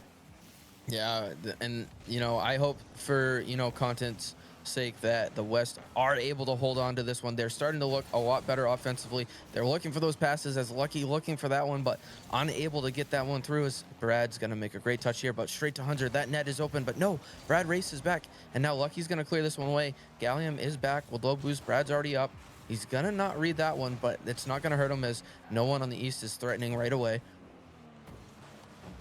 Yeah, is this one gonna be popped up? Hunter just gonna take it to the corner. This one shot back towards net. Hunter, he's gonna get back, but another follow-up is gonna ring off the post there. The East panicking a little bit there as this one popped up high. Not a lot of boost from anyone. Hunter, he is gonna make the touch somehow, some way. The East is able to get that one away. Only a minute remaining here. They got to try to find another one. Hunter looking for a big 50. Trying to put this one up high. The ball out of the midfield. Kosh can't quite connect to it. Gallium trying to race to it. Not a lot of boost to his name. He's gonna back up. He's going to try to jump high. Hypnotic looking for a 50. This one off the sidewall. Could be popped up, but a big bump by Hypnotic on Hunter. And this one's sent down and denied away here. Gallium trying to get up. He doesn't have a lot of boost. He's trying to find someone there, but Hunter not quite ready to get up to that one as it's pushed across. And final 30 seconds here of this game number 4. The East going to have to look for a miracle. Otherwise, we could be sending it to a game number 5 as this one off the sidewall. Kosh thought about it. Gonna wait just a little bit too long, allowing Hypnotic to get to that one. Hunter gonna find a touch, but this one still in the corner. Boost is snagged. The East gonna have to try to make it back. This one off the corner there.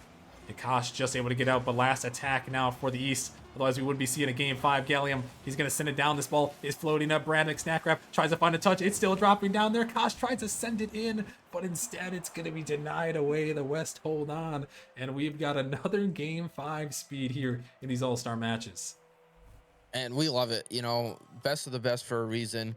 Yes, West, had, pretty poor performance there in game 2 and game number 3, but they're able to battle back here in game number 4, force this game number 5.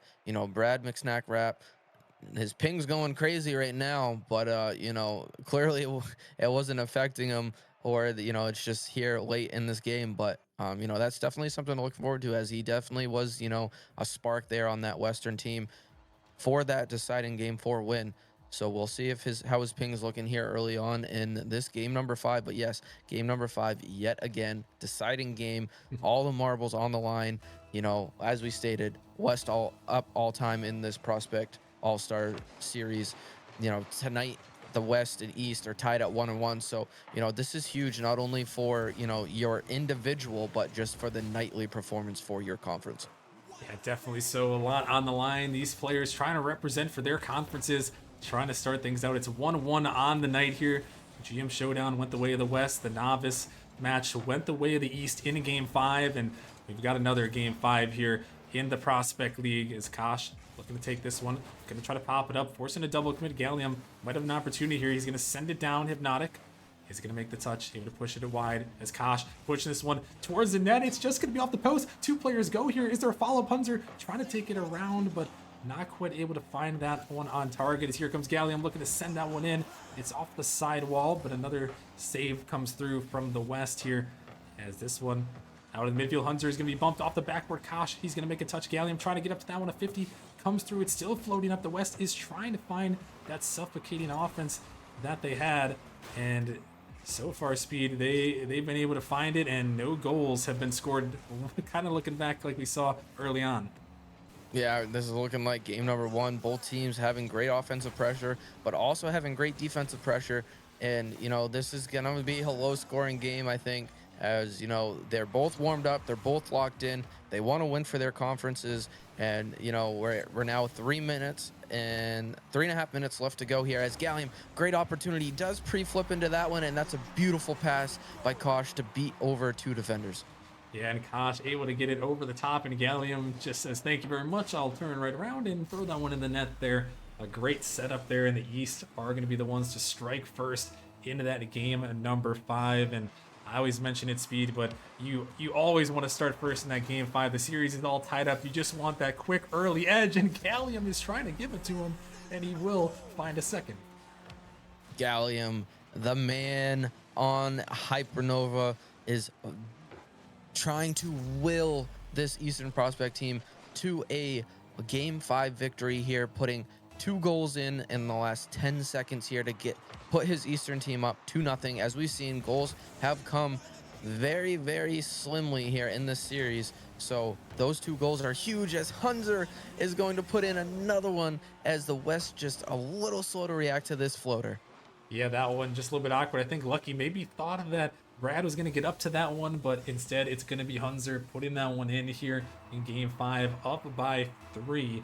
And really the momentum all in favor of the East right now, and the West are going to have to try to find some sort of way here, Speed, to battle back. Still a lot of time remaining, but it's going to be tough. Yeah, it is. And they've had a little bit of disconnect here throughout the series. We're seeing it a little bit back in this game number 5, and they really need to start getting on the same page again. We've seen a little bit of double commits, as this ball is going to get beat by Hunter. This one's going to be on target. No, it's wide, but Gallium is there to put this one in, and Gallium with a hat trick, and there's still over 2 minutes and 50 seconds to go.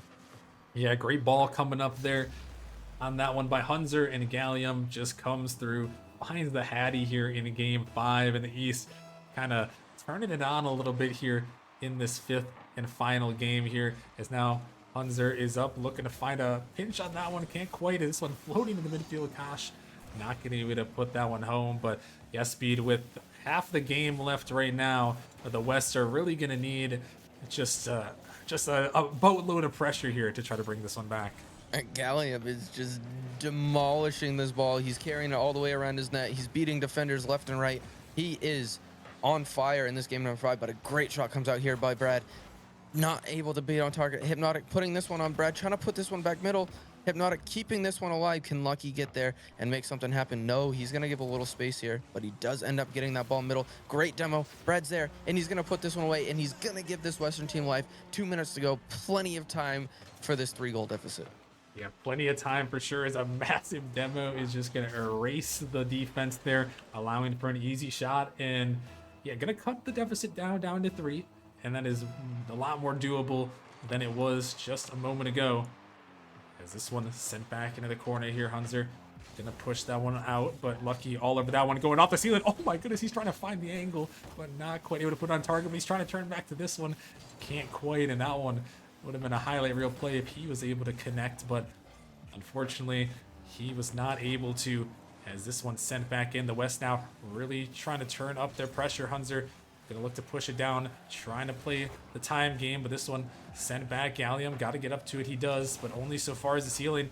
As that one, a big commit in the midfield. Two of the West members are gonna jump for that one. Hunzer gonna pop it up, gonna push it down the midfield. Here comes Kosh trying to get to it. He's looking to send it towards the net, but Lucky is back just in time.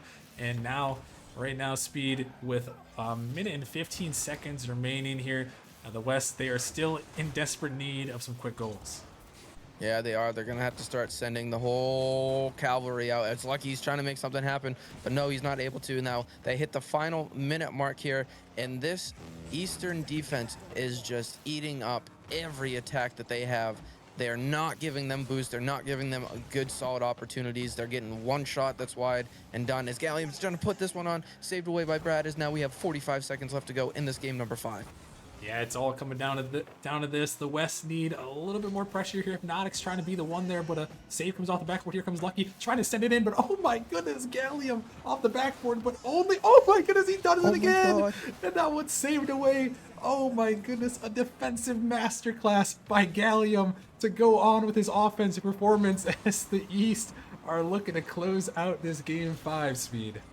Yeah, that was crazy. Not only did Gallium have an amazing save, but that pre-jump that Brad had, he was able to keep himself floating. Lucky throws it back into him, and Gallium still manages to read it and just be able to pre-flip back into it as the clock is ticking down. The final seconds are going to come down, and it does look like the East is going to secure themselves a Game 5 victory here, 4-1, and they are going to cut that deficit on the all-time prospect match history for the All-Stars, and they're going to put the East up 2-1 tonight for this All-Star night. Wow, what a what a series right there, Speed. Another great one right there, going the distance all the way to game number 5. And I mean, all these players playing fantastically in that series. I mean, they sure gave us some content, Speed, to say the least right there, as they just played exceptionally well. I mean, you can't even really say that any one player played bad. It was a great series to watch from the All-Stars. Yeah, it really was. It was great. I congratulations to all you fellow prospect team members who made it out there. Great performance. I am very proud and happy of all of you. Sad the East won, but Rocker Man, we are still running behind here, so I'm not gonna chit chat too much longer, and I will let you send us away to another little break and get this night rolling. Yeah, so that is gonna wrap it up. Like Speed said, we gotta keep things moving along here, as we are gonna be heading over to the Challenger League up next here, which is gonna be another great one to watch. So make sure you guys are sticking around for that one. We are gonna head to that short break, but when we come back, we got some Challenger League action. Challenger All Stars. Can they keep the best of? Or can they keep the game deciding games going here? Can we see another game 5? We're gonna have to find out here. Stick around, and we'll see you guys in a few.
He puts it in! 0 seconds remaining! He seems to be playing hard for it.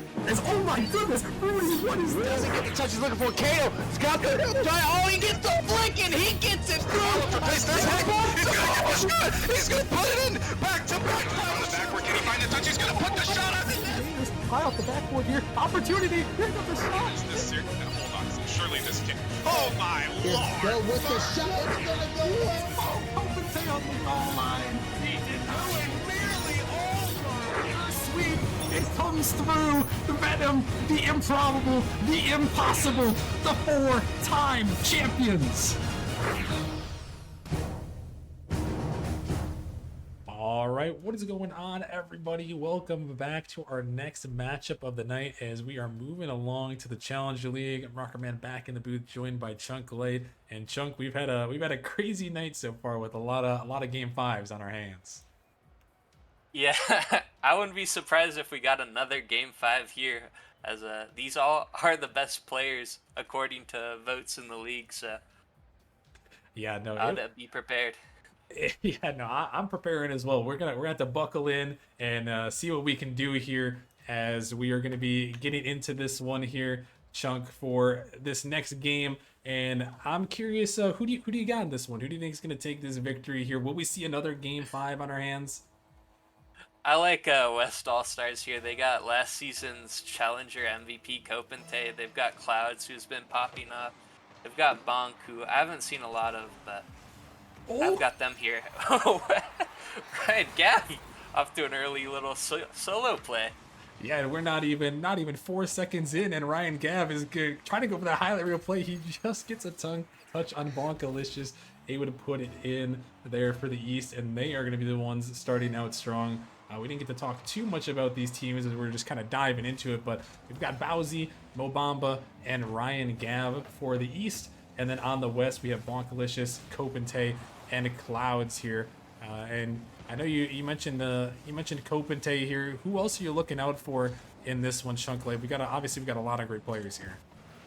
Yeah, I also like Ryan Gav on the East. He was really dominant in Novice last year, and now he's been pretty dominant in a Challenger as well this year. So a great performances from him. I think he's averaging like 450 plus a game. So I'd like to see that here in the All-Star game. Maybe some clips too. Oh yeah, I'd love to see some clips. That's kind of what the All-Star is all about here. Get some clips here, get some great content. Obviously, like you mentioned, we got some great players here in the lobby for sure. And Ryan Gav, he kind of started out there with a little bit of a highlight reel goal there, finding the bump goal. He would have put that one in early for the East. As for this one off to the side, and yeah, the East with Bowsy and Mobamba there. That's another thing that we saw at Chunk. And actually, in all the All-Star matches so far, there has been at least one pairing of teammates in each league. Guess that one a little bit awkward in the net. Going to be cleared away, but what do you make of all the teammate pairings so far, and how it can be interesting for the All-Star matches? Yeah, it can definitely come in the factors with, you can see team plays, you can see just pre-made chemistry that already has become between these players, as Clouds will get a double tap on someone's head. Absolutely good touch by Clouds, and just beats Mobamba as they collide there at the end of that goal. Yeah, and that one, a great goal there. Clouds definitely a very, very good player here in the Challenger League, and able to find one in the back of the net. And yeah, that's what we'll see. I mean, we saw Clouds, we saw Kopente, some great players. I believe Clouds and Kopente both have an MVP to their name here, along with Ryan Gav on the other side. So a lot of star power for sure in this one. I know Bonk is a little bit newer to Nemesis this season. And Mobamba, he's been around here for a while, formerly known as Mo Buzz, if people recognize that name. And obviously, a lot of people know that man Bowser. He's been around for a while as well, but this time, it's that newbie. It's Bonkalicious coming down from the ceiling. Yeah, just a little double commit there, and Bonkalicious will get a free shot on target, as all three were in net, but he finds a way to sneak it around all three. Very impressive showing from West so far. Yeah, that one was a great follow-up shot there as a big demo is going to come through. Mo Bamba trying to send that one towards the net there, but not quite going to find that one on target this time. As this one banged down off the backboard. This one set up by Kopente, who leads all of Challenger in goals, but he's actually second in assists, joined by his teammate Fort, who also made the All-Star team. So that man knows how to put on the offensive side there, Chunk. Yeah, 100%. A dominant Venom team. We are bound to see one player with them being 11-0 on the season so far. Just very high-powered team. Yeah, no, a very great team, and no surprise we see 2 All-Stars, and you could argue maybe even they should have had 3, but it's only so many can make it here. Is this one a nice little pass? He played Bowsy to Ryan Gav off the backboard. A big demo going to come through on the backside. Bonkalicious taking it down. Can Ryan Gav get back, or will he meet his own fate? No, he's going to avoid the bump goal there and able to get back just in time on the defensive end there to push that one away. And now we're down to 1:30 here left in this one, Chunk. The East is still looking to try to battle back after that quick goal. They've kind of been shut out here. Yeah, 100%. I think that the East have just been kind of stuck. They've had good opportunities, but just like that, the shot was nearly on target there. They've had good opportunities, but I saw earlier a demo happened, and then it was a 3v0. Ryan Gav had to get back on that play, and you don't want to overcommit if you're the East All-Stars here.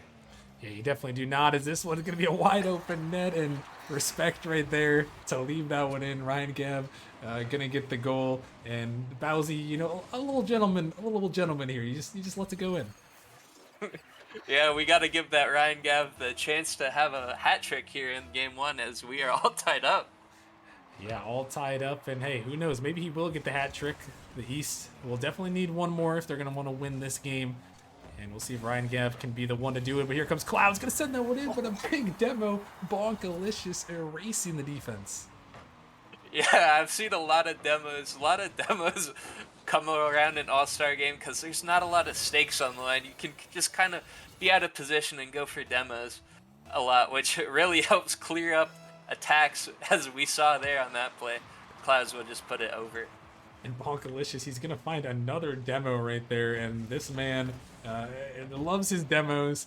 He is second in the Challenger League in demos, just behind Critter for total demos. He got 92 demos thus far this season, trying to break that 100 mark, and he is averaging, get this, Chunk, he is averaging 3.17 demos per game this season. So that is one person that you got to watch out for, because he leads all of Nemesis with those demos. Yeah, so I thought maybe it may have been just a little All-Star game demo, just have a little fun, chase people, but he's been doing this all season long. I think he'll continue here, and he can probably afford to even chase a little more and be even more dominant with those demos in this game. Oh, wait a minute here. This could be a great opportunity at 0 seconds. Trying to fire it in, but oh my goodness, it's Kopente. He saves it away on the goal line. Wow, what a play. Kopente to get that one off to the side there. That one was almost a 0-second miracle there, but the West are going to hold on and survive in game number 1, and a great showing in this one here, Chunk, from both teams, but the West, they're going to be the ones taking home that game 1 victory. Yeah, Bunkalicious had 7 demos in this game. Definitely Wow. getting in the head of the the East All-Stars, but I think that Bunk is playing a great supporting cast to Clouds and Tay, who are very, very solid players, very good at scoring, and I think that just led them to that game 1 victory. Yeah, and that's a role that often I feel like gets underlooked here in these leagues. You get that first man role who can disrupt, can get those demos, and when you got 2 great players, like you mentioned, like Clouds and Kopente on the backside, you just clear out one of those defenders, and it's going to leave great opportunities for those players. If he gets another demo off the kickoff here, as this one could be leading to something off the ceiling, trying to find the reset there. Not quite, but this one shot towards net. It's going to be coming through, and Kopente is going to put it home. That initial shot would have been crazy, an insane angle by Bonkalicious, but Copente will just clean it up, and we see why he is one of the top scorers in Challenger League. Just able to finish in shots that are leaning towards that goal, just on the edge. Yeah, no, a great player for sure. Won the MVP last season there. And he is definitely someone to watch out for on the pitch as Bonkalicious. He finds another demo. His car just seems to magnet towards these cars in the opposing team. As this one sent back down by Clouds off the backboard. That one going to come through. Copente going to push it home. A great pass and a great finish there as the West strike again. Yeah, just a great little opportunity as the demo comes out. Just a 2v1. Great passing connections, just quick counterattack to score really quick here as we are 30 seconds in, and the East All-Stars have a combined score of 8 right now. Yeah, not a great start for them, but they're going to look to add some here in Mobamba. He is going to do just that. The challenger leader in player rating is going to put that one in the back of the net. Yeah, definitely needs to contribute here to his team as he'll put in this goal, and what is that, like 25x their score in one play? Yeah, no, I think so. That's a big jump right there on that one. And great play by Mobamba, but here comes Bonkalicious on top of their head right there. Gonna send it home. Was he trying to go for a demo on someone and he just dunked them? Probably not, but an insane read to just read it over the goal line and score on. Hey, Scoring these East All-Stars here. Hey, who knows, Chunk? Maybe he was going for both right there with the way this guy's been playing. He might have been going for both, but this one, a big mistake, and Mobamba is going to make him pay right there. And now the goals are coming in just an absolute flurry. Yeah, 100% at this rate. We might have 10-goal game here. And Mobamba really contributing a lot to this East All-Stars team. I'd like to see the other people step up, especially Ryan Gav. We saw him go for a great solo play to start off the opening game in Game 1, but he's been silent here in Game 2. He hasn't really found it, but oh my goodness, he drops it down, and there's Mobamba again. And you're seeing why this guy can pop off a third goal in the back of the net. Yeah, Ryan Gav, great pass. I don't know if it was on, but Lord Clouds had an opportunity to save that, but really hard to read those strong infield passes. Just looked like they're on the same page there on that pass. Yeah, and we have got 6 goals here already in a minute, and it's got me wondering if that's some sort of Nemesis record, because we'll see like 4 or 5 in a minute, but they've got 6 on the board here, 3 apiece for each of these two teams. Is that one a big miss, and Clouds is gonna add another one to the back of the net, and it's 4-3.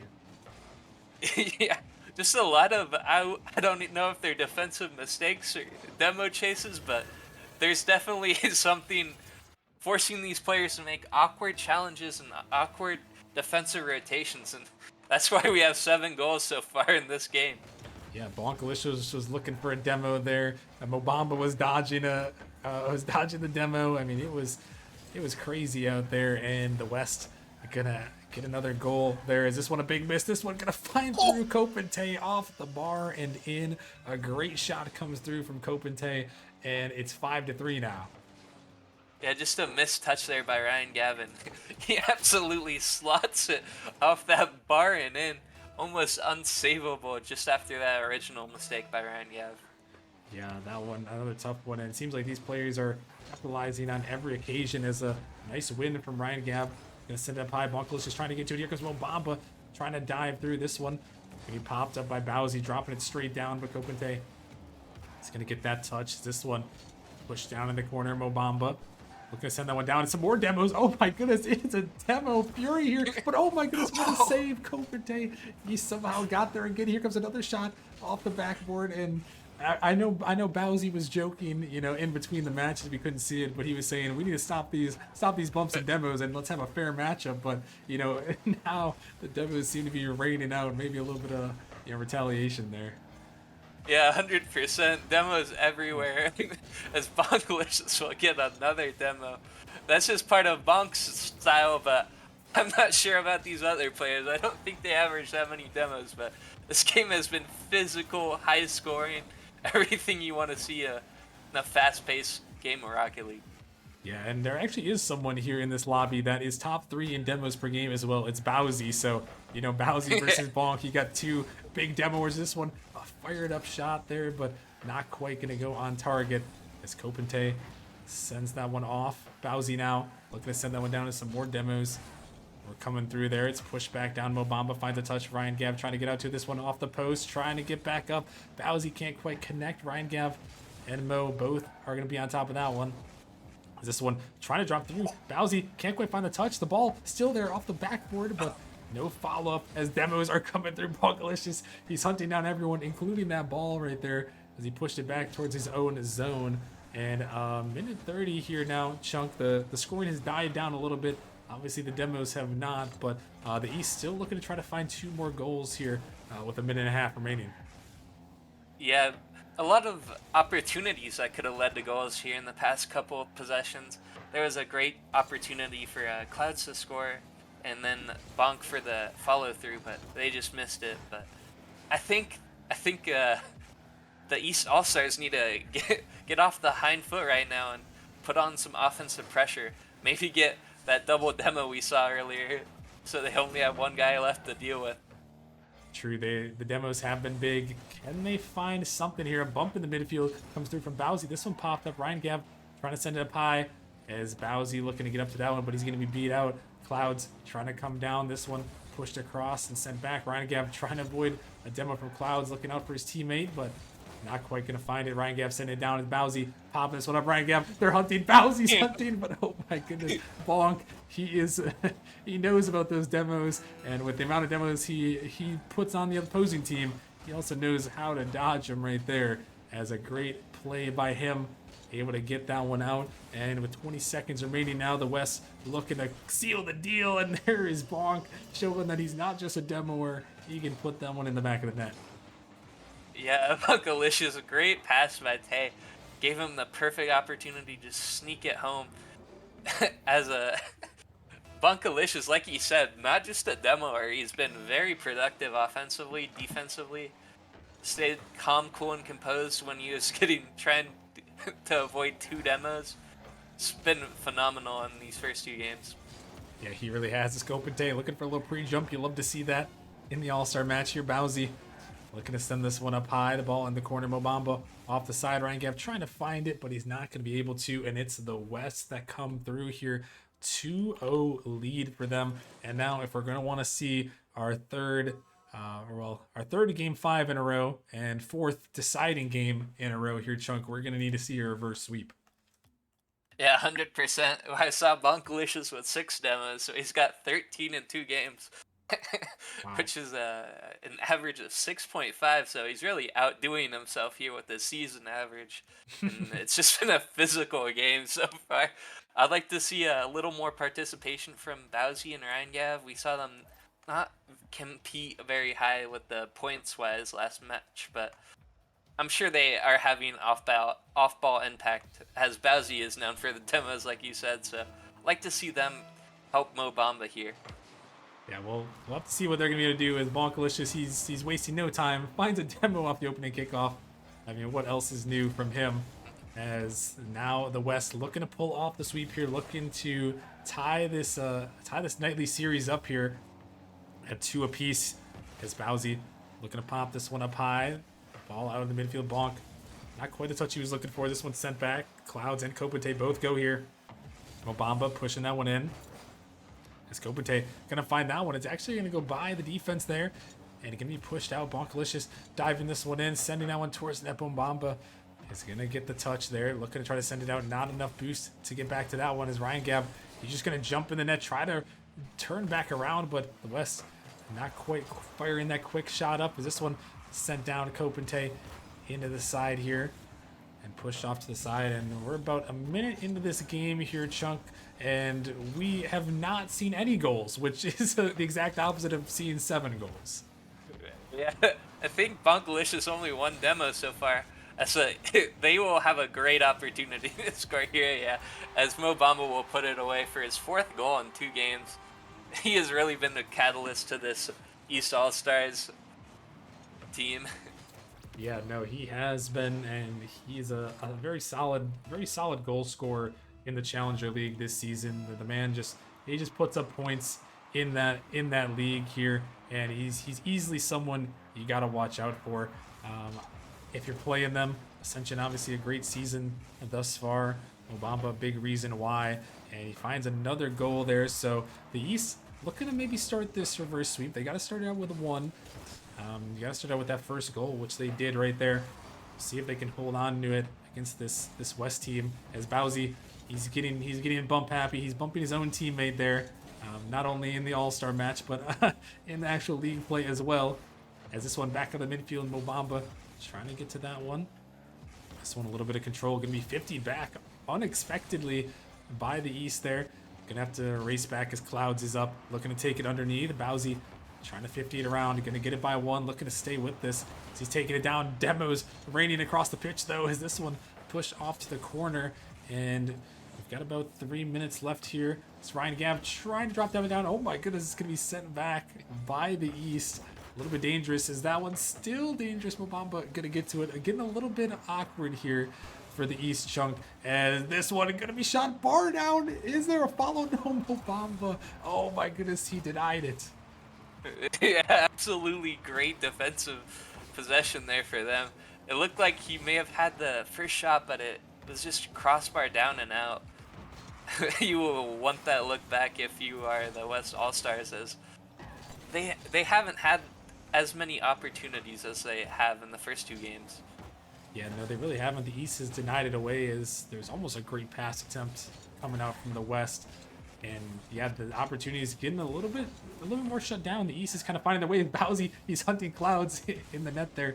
No one from the East quite ready to follow. As Mobamba sends it up high. Kopente, boom, this one down. Bonkalicious, he's just circling on the backside there. Gonna find a 50. Able to push it out wide. Kopente finds a touch off the backboard. Ryan Gabb sending it out. Mobamba, can he reach out to that one? Not a lot of boost. He swings it off the backboard. That one, a little bit of a double commit though, is gonna come through. The East had a great opportunity as Kopente. He's pre-jumping. Can he find something? Oh my goodness! Kopente! Oh my word! Absolutely insane pre-jump. Bazzi just mistouches it right into him. That ball got slammed at 70 miles per hour into that net. What a pre-jump by Kopente. And that is what you love to see in the All-Star night right there. As my goodness, that was insane by Kopente. I was not sure. I didn't know where he was jumping to. Is this one going to be pushed off to the side? The East might have a counterattack here. Mobamba just going to send it in, and he will. He puts that one home, but Chunk, I'm still thinking about that Kopente goal. I'm not going to lie. That was probably the best goal I've seen for a while. Just an unfortunate mispossession there, but quick counterattack for them to get a goal lead here and possibly start that reverse sweep. Yeah, they might be able to start the reverse sweep here. They're able to find that counterattack there on that last one. A big opportunity as Mobamba sends this one down, but Clouds just enough to get up to that one.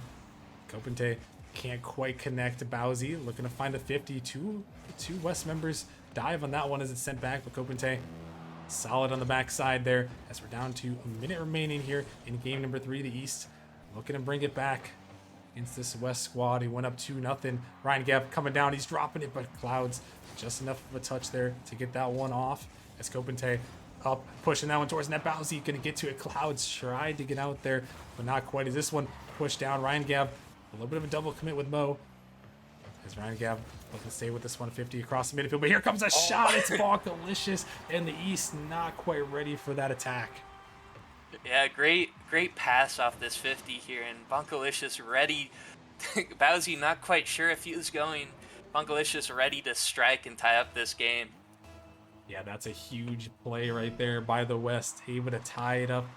Looking to close out the series here in 3 as Kopente, he's pinching it back towards his own net. Bonkalicious has to get up to it and push that one off to the side as this one over the top of one. Bowsy sending it to the corner, trying to get back to it again, but not quite able to. This one coming down. Mobamba finds a touch. The ball still in the middle, but Bowsy is going to clear it away. Is now final 10 seconds of regulation. This one dropping down. Bowsy trying to find the touch. He's going to take it under one. Clouds. It's blocked up. The ball is floating. Can they put it on target? Mobamba trying to drop it down. Clouds He's going to push it to the corner. Will they keep this one up? Bonk, he's trying to keep it up, but he's not able to get back to it. And we've got our first overtime here, Chunk, in game 3. Yeah, 100%. As Kopenhagen, they are all AFK on kickoff. They want this game 4. Now all their controllers must have DC'd Rocker, man. I don't know what went on. I feel like they might might have some issues here. Yeah, there might have been some technical difficulties there on that one, and they can't believe it there in the chat. And you know what? Hey, Chunk, I'm one thing for League plays a little bit different. Obviously, this one is a little more for fun, so we'll allow it this time. But the West better watch their backs. They better watch their backs when it comes to League play.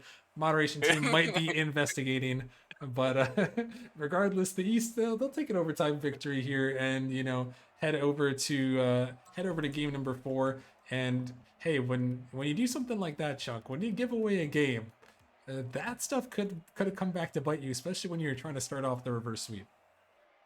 Yeah, what was it that Jimmy Butler said? Don't give us one. Yep. Maybe that can apply here tonight, but I don't see it happening that way. Just how dominant they've been so far for the West All-Stars, but I definitely think that if they want Game 5, then be prepared if you make a couple mistakes to bite off a little more than you can chew. Yeah, for sure here, as we are going to move on to game number 4. Maybe a little unexpected, but I mean, the East was really close in that last game. So you can't really just say the West completely gave it to them, because the East, they were playing solid as well heading into that overtime. And now, as we're into this game number 4 on Forbidden Temple, we've already seen some craziness here on this All-Star night. And can we see the 4th consecutive deciding game here in a series? We're about to find out here. And Chunk, what do you want to see from the East here? As oh my goodness, here comes Punkalicious with a great save, denying that possible open net. But Chunk, what do you want to see from the East here to try to force this game number 5? Yeah, we saw that clip from Copenhagen earlier. I want to see one of the members on this East All-Stars also hit a really good clip here, as Punkalicious will just slam it home and get his first goal of the game. Yeah, no, that one. As he already has 300 Rocker Band. Yeah, he's already got 300, and Bowsy has seemingly left the match here, unfortunately. He's back now. All right, he just had to. I don't know what he did. It was the speed car change. No, it wasn't even a car change. I don't know what happened to him, but he looks like he's fine now. As unfortunately he was unable to get to that last ball there, and he's trying to race back to this one. Fortunately, that one is going to go up a little bit high. That one, Kopenhagen almost sliding that one home. Bonk trying to get up to the East. Not a lot of boost. Clouds just waiting for it, trying to pop it. Kopenhagen, he's also got a lot of boost there on the west side. It's that one. Gonna be banged down. Bonkless just can't quite connect. Bowsy has an opportunity on the net there, but a tough angle. He couldn't quite find it down and in. And that one, chunk that the East is probably gonna want back, as they might have one here. Yeah, they got that. Like you said, they got that back. The caster's curse happens again, but they got a great look here as Bunkalicious and Clouds just double commit. Just an unfortunate situation for both of these players here, but we've got ourselves another tight game. We'll see what happens in this last couple minutes. Yeah, we'll have to see what the East can do, or if the West can close it out here in game number 4. Clouds looking to push this one up to 50, coming through. Bonkalicious, not the touch he was looking for. It's off the backboard. Big opportunity. Copenhagen. Oh my goodness, how does he do it? And Brian Gabb, he's gonna put that one in. But my goodness, I mean, this man is like a walking highlight reel. Oh my goodness, that save is incredible. Mo Bamba, really good bump to make sure he doesn't get another incredible save, and I will put the East All-Stars up. We'll see if the West All-Stars can come back like they did last game, and I think they got it in them. Yeah, no, they definitely have the potential here with what we're seeing, and yeah, definitely some highlight reel plays. We didn't see too many highlight reel plays in the first couple matches, but my goodness, they are giving us quite a few here. Is this one fired towards the net, going to be saved away as the East holding on? Here comes Mo Bamba. He's got an open net to shoot at. He's going to send it in, and the East is up 3-1. And hey, you know what, Jimmy Butler may be calling. 100%. As Mo Bamba will get another goal. I've been seeing that goal explosion a lot tonight. but Mo Bamba really has been played around great by his teammates here. I was making fun of him earlier for not contributing a lot, but I've seen a lot more help that they've given him on the defensive side in these last couple games. Yeah, no, there's been a lot more help on the defensive end, and it's led to a couple of opportunities here on offense as well. As this one, a big pinch coming out. Clouds is just waiting down the remote Bamba. Right back on the defense of his own there to get to that one, as it was almost a big opportunity.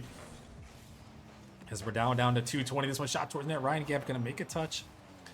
Able to push that one away, and a big miss comes through there as the East getting a little bit awkward. This ball just floating. Mobamba gonna try to touch, gonna flick it up. Copentage trying to get out to that one. He does. This one's sent down, but even still, you know, in this game, Chunk, this one I'll hold my breath there. Copentage is gonna put that one in the back of the net and cut the deficit to 1. Yeah, great pass here by Vonkalicious. Rangav just didn't really expect it, and Copentage, really good placement on that shot there to put this this margin of the game down to 1 margin of goals, if you will.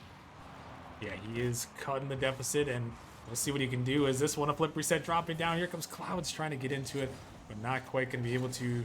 No one from the East, though, on this ball. Going to send it back middle. Mobamba, he's going to clear it out. Bonkalicious trying to drop it down, looking for a teammate. Copentage, can he find the read? Oh, my goodness, it's perfect. Upper left. Yeah, Copentage, you can see why he's MVP here. You can see just an incredible solo play, an incredible double tap that just barely hits that top corner of the net and goes in. Really good placement, really good play, and he's been a human highlight reel so far, Ackerman. Yeah, no, he really has. I mean, he's got double taps, he's got insane dunks, he's got crazy saves. I mean, the man is doing it all right here, and you can see why he's an all-star, why he's an MVP, and why his team is undefeated so far in the Challenger League this season. And he's trying to keep that undefeated streak going in these all-star matches, see if he can win another Challenger League matches. He's dropping it down, nice little pass there. 50 coming through, but Bowsy, he's going to be the one better on this one, as this one dropped across. Ryan Gaff trying to pre-flip to it, but just a little bit too late, as Mobamba sending this one up, trying to push it off the back where the ball is down in the midfield. And here comes Bowsy. He's going to put it in. A great passing play from the Challenger League East. Yeah, 100%. After that first little blooper across the net where Ryan Gav couldn't capitalize, all the West still had no boost, and not everyone was back, so it was pretty easy to capitalize off their mistakes there. And Bowsy gets a goal, so everyone on the East All-Stars now has a goal here. Their offense has really been a three-headed monster. Yeah, they're looking good, but now they're going to have to look good on the defensive end, trying to find that free jump just a little bit lower than they would have liked here. This one's sent back towards the net. Copentage looking to take this one up, trying to get the touch off the ceiling. Doesn't find it, though. Clouds trying to stay with that one. Mobamba going high. This could be an opportunity now. Final 30 seconds. The West trying to make something happen. They're dropping it off in the midfield, but it's denied away here, as this one could be popped up high. 30 seconds now. The East just have to hold on, and we could see another game-deciding one here. Or series-deciding game, excuse me, as we're looking for a third Game 5 in a row. This ball is up high. Clouds out the backboard trying to find him. Mobamba sends it down. Final 10 seconds now. The West, can they find one at the end here? This one off the backboard. It's coming straight down. It's floating, but it's going to be saved away. Bowsy, but Clouds, he comes in, and with 3 seconds remaining, they tie it up. I believe that was saved away from Copentage back past the Clouds. Wow. I don't think anyone expected that. We've seen great defense, we've seen great goals, we've seen great passes. Copentage has had 3 clips, I would say, so far in this series. Yeah, he really has, as that one is going to touch down for overtime there. And yeah, that was a crazy pass.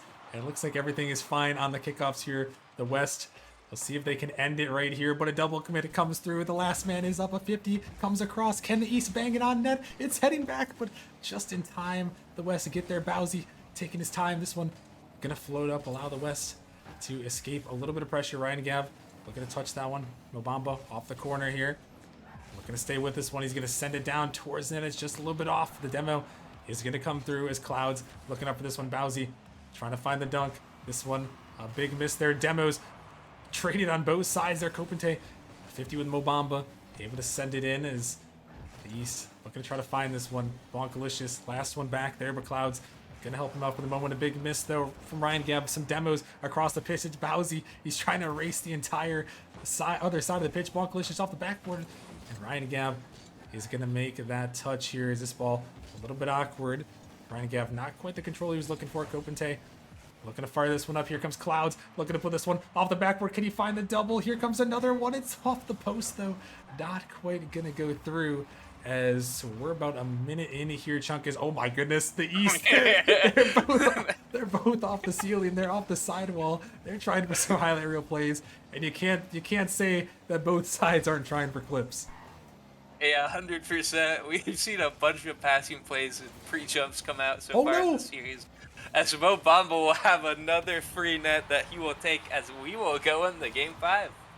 Oh my goodness, it seemed improbable, but a big commit right there is going to send us to a Game 5 reverse sweep on the line, Chunk. And, I mean, like you said, don't let them get one. The Challenger League East has brought it back, and now it just comes down to one game here to decide who's gonna take this one. And if the East can pull off this win here, Chunk, they'll guarantee themselves at least a tie for the night here in the season series. Yeah, 100%. I didn't see Bonkalicious go for as many demos last game. Maybe that could have a recipe, but I think everyone on both sides were going for clips, like we said. So maybe he's foregone demoing just so he can try to get a clip with the rest of his team. Yeah, hey, you know what? You got to respect the clips here, and these teams have definitely given us a couple of highlights, and now it all comes down to this last game here. Chunk, are you still rocking with your prediction of the West here, or do you think the East has a little bit of magic in store? I would say it depends on if they have a little more technical issues here in Game 5, or if they're playing to win, or if they're playing to get clips here, but I have a lot of faith just on what I've seen so far from them.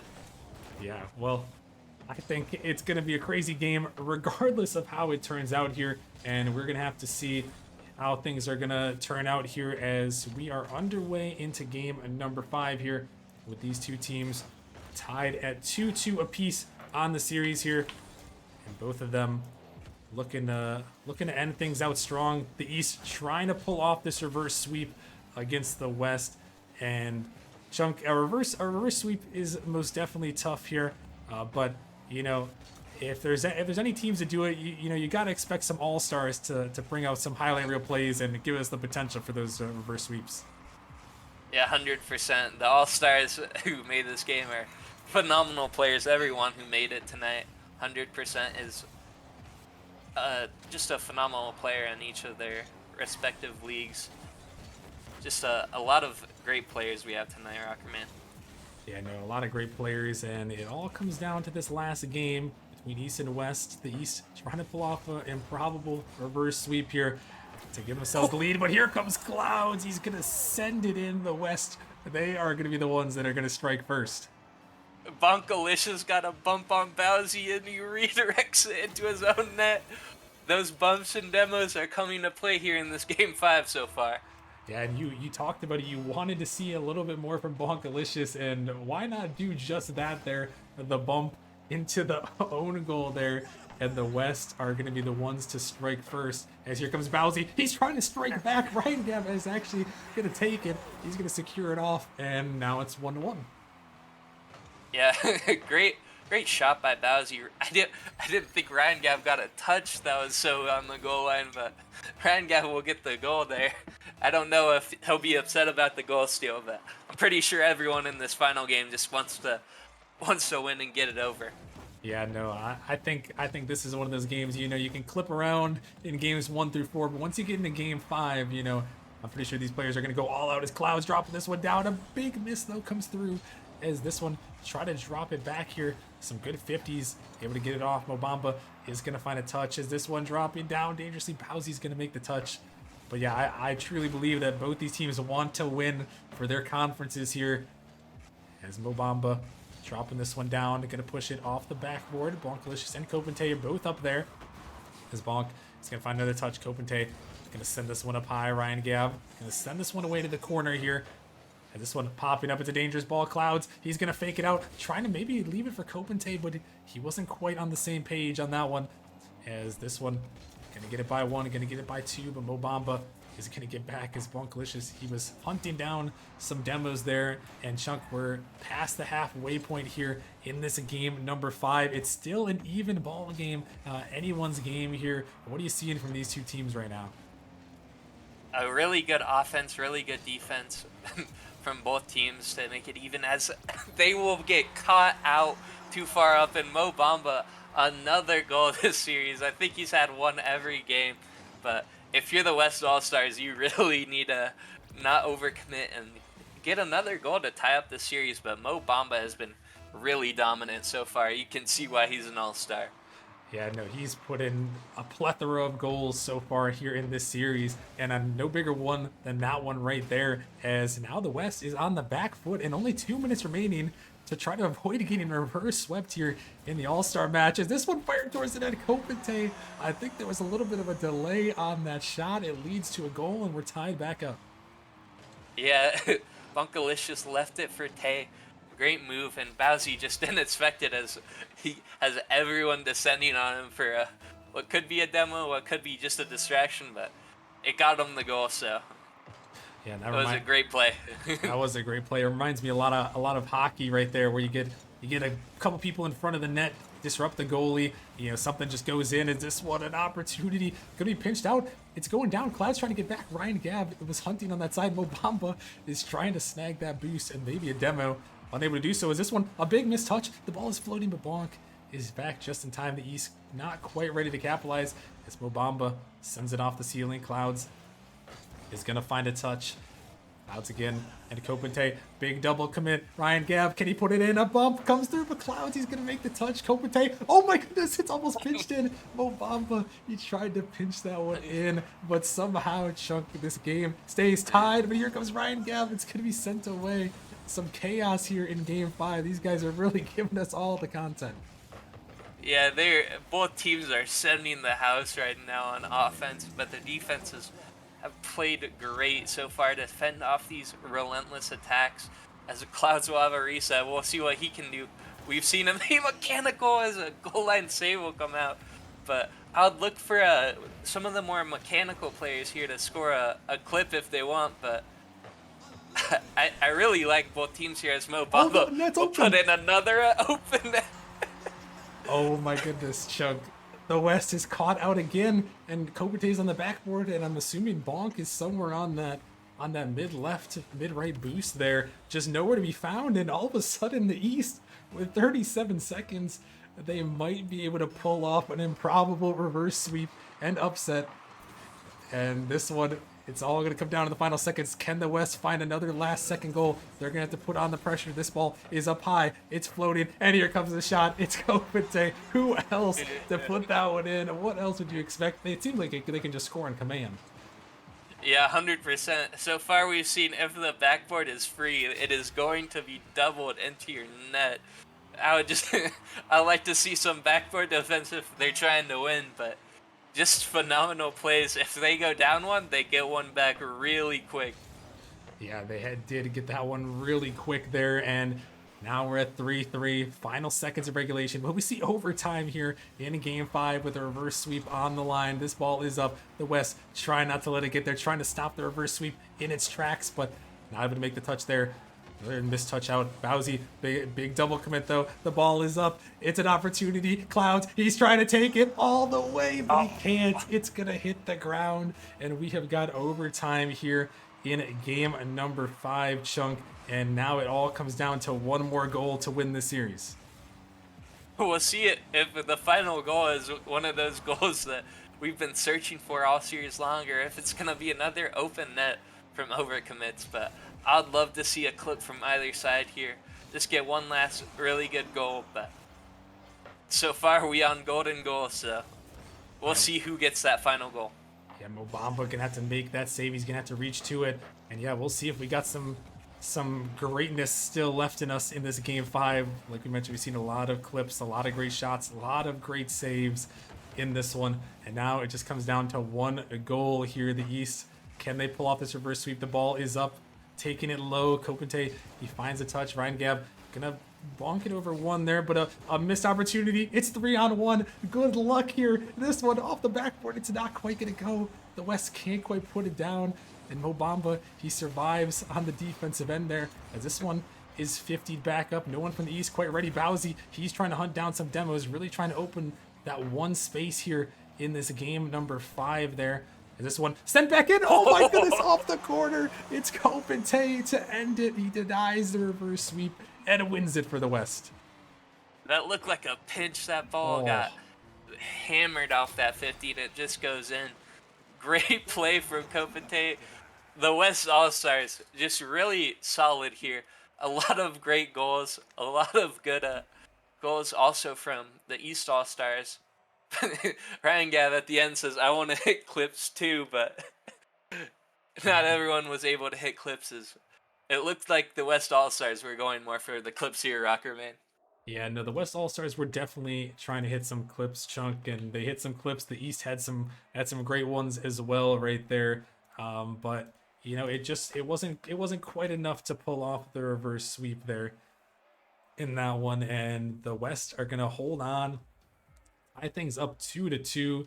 What a great series from everyone all around.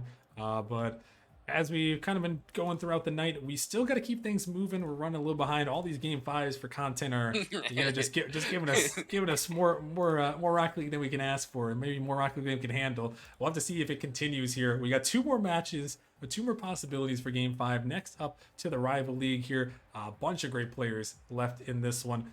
So make sure you guys stick around, and we'll see you guys in a few.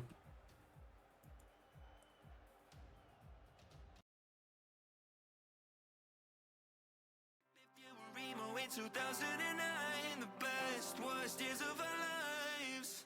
Here's the tattoos on the sweaters that we have to hide. If ever we go get our lives together, I hope we don't. Cause I like us so much better in our Converse than our leather. So let's just grow up together, cause I've been thinking, I can't believe that now we're older than our fake IDs said that we would. The cigarettes ain't changed our voices yet, still till my last breath I'll say you are my type. If you were emo in 2009 and had your hair parted over one night, my type is a girl who wore chains on her hot topic chains and dyed her hair black and put in a streak of pink. My tie gets down to an empty heart. It's not a face, mom, it's who we are. My type, if you were emo in 2009, the best, worst years of our lives. It's to the soundies and the jacks, the problem kids in cul-de-sacs with middle fingers painted black. Oh, I got your back. To the girl who knows the words to it, but peacefully you do just raise your hand if you were. Can you take me back? Cause I can't believe that now we're older than our fake IDs said that we would. The cigarettes ain't changed our voices yet, still till my last breath I'll say you are my type. If you were emo in 2009 and had your hair parted over one night, my type is a girl who wore chains on her hot topic chains and dyed her hair black and put in a streak of pink. My tie gets down to an empty heart. It's not a face, mom, it's who we are. My type, if you were emo in 2009, the best, worst years of our lives.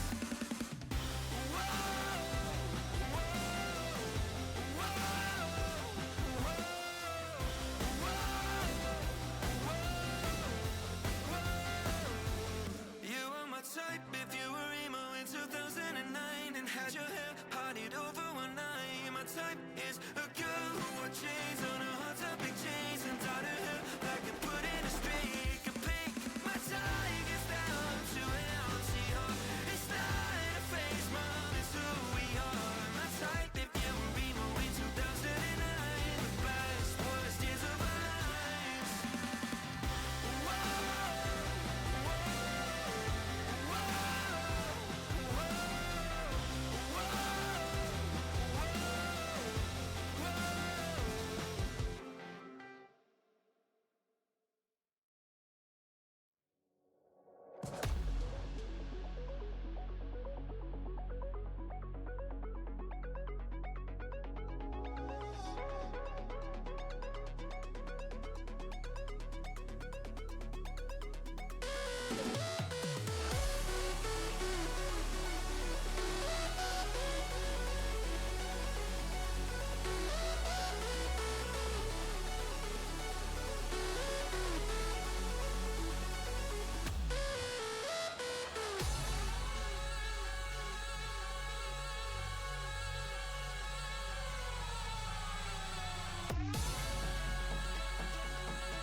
He puts it in 0 seconds remaining. He seems to be playing hard for it.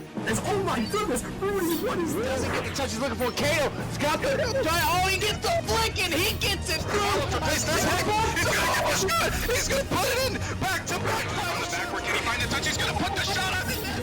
High off the backboard here. Opportunity. Here comes the shot. Hold on. Surely this kick.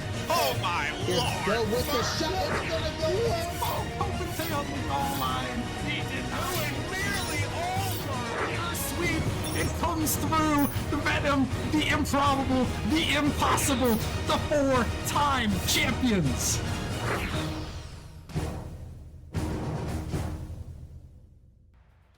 Hey, what's going on, everybody? It's your best friend Gallium here, and I'm back with another all-star matchup. Today, we are taking a little trip into the rival league. I know the stream's a little behind, but there is a reason for that, right, Ventus? We had such great matches today, every single one going the distance, and they have just been such back and forth games.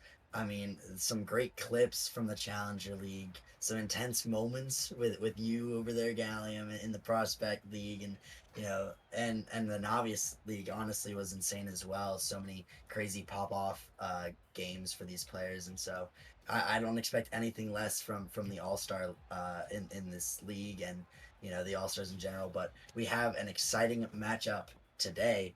We have the rival league, the Eastern Conference. We have Kamikaze, Flip, and Flip. An interesting little flip duo. And then I believe on the other side we have. Honestly, I don't have it pulled up right now. Bail me out, please. Go ahead. No, you're good. So on the other side, they have LK, Deco, Dr. Brown, and the Juicy Leaf. And Ventus, I don't know about you. We are not going to differentiate between both flips. It's just going to be like Flip passing it to Flip, Flip scores. So Flip's going to have a very good game here, I think. Oh yeah, Flip, especially that Flip fella. Both He's of so those good. guys are just so good and Incredible. you can be easily confused for each other, and we will definitely be confusing both of them, and therefore it might be easier just to say Flip and Flip, because if we try to say Flip 10-10 and Flip Gator, I think I might go insane. Yeah, I'm not doing all that. But Ventus, who you got taking this one? I know you're on the west and I'm on the east, so we might have differing opinions here, but honestly, in my personal opinion, I'd be surprised if East didn't sweep here. Ooh, a sweep? I don't know about a sweep. I think a sweep is a little crazy. I did bet some channel points on the East to win. I agree that the East is going to win, but I can still see this going the distance. I mean, LK is a fantastic player. He's very easy to play around, especially in threes. Plays a very solid third man. He can play first and second man. I mean, Dr. Brown has been fantastic as as a rookie in this season, and Deco, I believe he's also a newer name, has also been phenomenal, and so and no slouches over on the west side either. But I know that Flip and Flip have pretty much ran the Player of the Weeks for the last 3 weeks, and Kamikaze, I believe, has also gotten Player of the Week, and so you kind of have these three, pretty much the three best players in the rival league on the Eastern side, and unfortunately, I just don't think that the Western is just that level yet. Wait, Ventus, are you seeing that? There's 3 flips on the field now. How? And they just keep multiplying. So, Kamikaze, you have the unfortunate task of also being called flip. So it's going to be a 3 flips taking on the West here, as Flip is going to get a nice touch down to Deco. Flip is backwards, but he's going to hit the ball. LK, a nice challenge there. Both flips back, and LK almost puts it in the back of the net. Both flips double committing. Now Flip trying to send it down. Nice 50. Can Flip find it? Doesn't find it just yet. Flip up top, and a beautiful shot and goal from Flip. And this 50 from Flip, and then the 50 again from Flip into the pass to Flip, and Flip putting it in the back of the net. Absolutely insane plays from all 3 flips on the field. And it's going Wow. to be a very fun time communicating and, especially calming with these players. Who's going to go for the ball? Flip, you go. No, Flip, you go. I'm sure there's going to be some nice miscommunication between these Eastern All-Stars, but it is a great time nonetheless. Oh yeah, 100%. And we can focus on the West a little bit because they're not getting enough love. All right, and that's kind of okay. Well, Flip is just going to interrupt me. Great pass from Flip into the shot, bottom right by Flip. I mean, beautiful play. Yeah, I mean, just perfect placement. You see Dr. Brown kind of back. He was backing up. He kind of drifted up from back post, expecting there to be a shot in the bottom right corner, but then realized that Flip could also just shoot it above him or behind him. So then he backs up, and then what does Flip do? Just puts it straight on target and scores another one. But this time, Flip gonna score this one off of a kind of mistouch by Dr. Brown. Flip just gonna get that nice little beat and open up the scoring 3-0. And all Flips seeming to have 1 goal and 1 assist and 1 shot, all 100% goal participation from the Flips. I mean, who I'm really looking for in the Eastern squad to really, continue this pressure is Flip. I mean, he's been playing absolutely phenomenal, and you can't really count him out any time. I know he's been playing kind of like that third man role at times, but I don't know. Flip, it just looks like the best player on the field right now. As as I was saying before, I was rudely interrupted by Flip. Dr. Brown is who I'm looking for on the West. I mean, he is the absolute GOAT. I mean, the stats just tell a story of a very storied player. I mean, he has all the stats to back it up.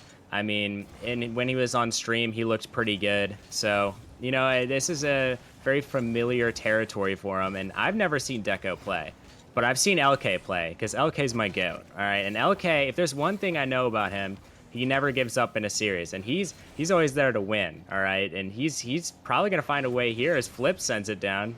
Deco trying to collect it. He is successful. Flip, nice challenge there. It's floating. Dr. Brown can't dunk out Flip. Now LK getting a 50 with Flip, and now Flip off the sidewall sends it over. Flip pre-jumped, and now Dr. Brown with a beautiful pitch. Flip on the defense. It seems like Flip is just everywhere on the field right now. Flip trying to get another one here.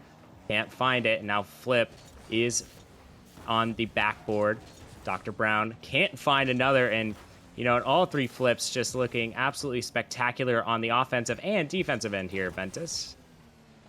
We see the West really kind of picking up the pace now, finally getting some pressure, and we see Dr. Brown, a nice Arsenal reset pop there, almost a shot, and Dr. Brown having these very good mechanics. I believe he was a freestyler before he joined Nemesis, and somewhat of a freestyler, so I know his mechs are very up to speed and can pair along all these other great rival league players, and so he's kind of shown out a little bit of what he can do so far. LK has been pretty solid overall, had a great pass there to Deco, but obviously Flip gonna save that one away. But Flips all over the pitch, so much speed from the Flips, and it's gonna be tough for either side to kind of break through the stalemate. Oh, 100%. Obviously it is 3-0 in favor of the East, but that lead can quickly change. I mean, we've seen it so many times today. That lead could just dissipate. And let's just talk about Flip Kazi real quick. I mean, this guy, I am a huge Flip Kazi fan, okay? He won me a championship in Season 9. He'll always be close to me in my heart. But also, we played together in the Continental Clash, and I have a lot of intel on this player, all right? He is a steal for Rival. Titan drop down, absolutely, like, hands down, in my opinion, the best player in Rival. Like, he just looks so good. He's so consistent is the thing that I think really a lot of people overlook is he's the most consistent player on the pitch every single time, right? I'm not saying he's not going to make mistakes like that one there, but he is going to make those mistakes turn into at least positive plays as we have Deco trying to go for it here.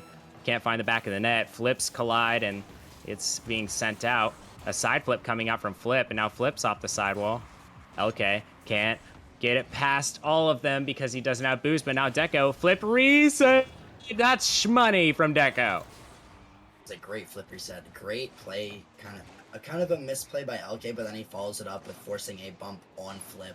And unfortunately, Flip, as being that last back, getting forced bump, can't really do that much about that reset. A great play from Deco. Unfortunately, only 17 seconds remaining because, the West seem to be heating up. Yeah, West looking like the best right here. I just completely lied because they are down 3-1. All right, 6 seconds left. Most likely over here. But you know what? I was liking what I was seeing towards the middle/end of that game. It seemed like the Flips kind of ran away with it at the beginning, but West honestly looked better down the stretch. They looked more cohesive, and now Flip is up with it. Almost a double, but Flip gonna bat it away. Deco over to Flip. Redirect to his own net, but Dr. Brown says no, thank you. The doctor's in office, and East get a series game win. So they are off to a great start, and the West, they're going to have to play catch up here. Yeah. I mean, what are you going to do about Flip, Flip, and Flip? All three Flips have been playing so good. You talked about Flip Kazi, obviously, being a complete steal, but Flip was a late addition to the whiteout roster, has been absolutely phenomenal for them. And him pairing with Flip Kazi and Moifin have turned whiteout into a juggernaut of a team. We are very excited to see them potentially in the playoffs. Such a high caliber team. Moifin, obviously a Titan League drop down as well. So much high floor, high ceiling gameplay from that entire team. And it all, you can see it right here between Flip and Flip Kazi. Yeah, I do actually disagree with you. I think there could be a low ceiling because, I mean, at the end of the day, you're common to your teammate Flip. I mean, which Flip is it, right? I mean, at this point, I feel bad for Moifin. He's just sitting there trying to calm that he wants Flip to hit the ball, but he just gets double commits instead. So, you got to look out for that whiteout roster. I know Dan is making some adjustments as we speak. Hopefully getting a name change going here as LK on the defensive end in a triple flip commit as Flip flips for it, trying to get a flip reset, but LK off the backboard. And so far, looks like the Flips are back. Yeah, and it was a great play. Flip trying to get the flip reset, but then Flip getting the pass to the pre-flipping Flip to score the goal. So many flips all over the place. Very good goal, though, from Flip Kazi. And, East, once again, going to go up in the series, or in the game and the series. That was flipping fantastic right there. I mean, just beautiful stuff from all the Flips. I mean, they just seem so cohesive. It's almost like they're one player here, as we see maybe a little bit of a dangerous opportunity for this Western side. Is LK, the king of demos, apparently Dr. Brown. So close. Can Deco find anything? Nice read there off the backboard.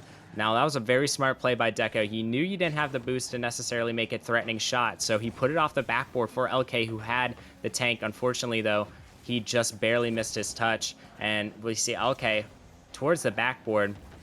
And I will say, all right, Flip 1010 has been in Rival for a while. You used to be on the Knights back, I believe, like season 8 or 9. And, that team is pretty solid. But that was back when he was on a laptop. Now I believe he has a PC, so he's just elevated his game ever since then. And you can really see, I mean, listen, I came back to Flip 1010 being a household name around Rival, and I was like, there's no way he got that good. And oh boy, was I wrong. As we see Flip taking it to him as the Flip trio doing Flip things.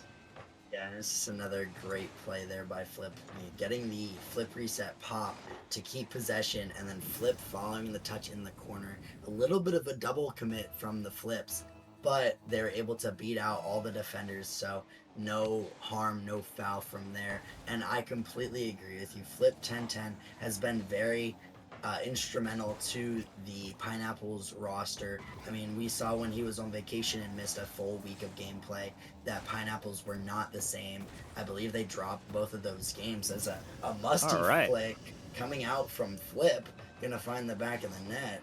Absolutely insane, getting the ceiling reset, then going for the musty. And Dr. Brown, it looks like he maybe misflipped there, and unfortunately that's going to cause that one to go in the back of the net and give another 3-goal lead to the Eastern All-Stars. It's unfortunate. I think Dr. Brown, instead of getting his bachelor's degree in medicine, should have gotten his bachelor's degree in Rocket League. It seems as though, unfortunately, he could not make that touch, but just great play by Flip overall. As Deco, nice play, but Flip, beautiful defense there. Deco trying to be mechanical, almost gets it past all three. Nice 50.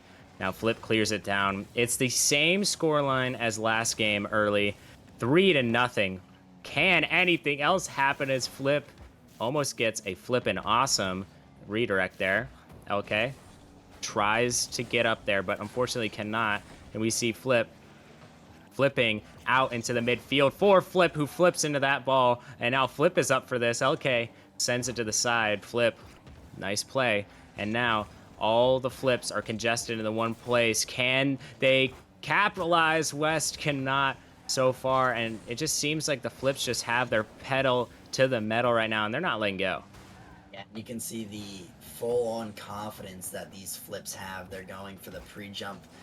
When the opponents have the ball, they're pre-jumping to make passing plays. But this might be an opportunity for the West, as unfortunately LK not going to be able to put that one on target. And I mean, the West have generated a lot of opportunities. They have 11 shots, but unfortunately they just have not been able to really capitalize on any of Flip's mistakes, because the other Flips are right there to follow up for them and cover for any Flip mistake. And it's really shown with how well Flips have really played together, and their cohesion is just so good. Even though they're being outshot, it doesn't even seem like it is a problem for them, as Flip gonna flick over LK, and unfortunately LK not gonna be able to get that touch, and it's gonna be a 4-0 score line. I mean, Flip is just having a phenomenal game. I mean, you're talking about 8 shots.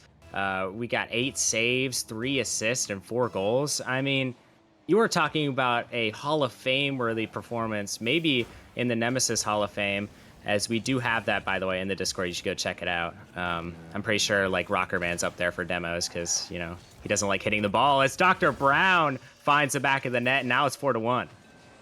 And finally, we see the West are able to find the back of the net. A great bump coming out from LK, and hopefully it's a sign that the West are going to be able to start scoring goals and really contesting the East. You know, I think that the West needs to tighten up their defense. Sorry, it's a great save coming out from Dr. Brown, because we see that they're able to generate that offense. They have, it seems like, 15 shots on net, but I mean, they score another one there. A great play coming out from LK, but they just have not been able to hold down on defense, only accumulating 2 saves, and that's really been the downfall of this West team.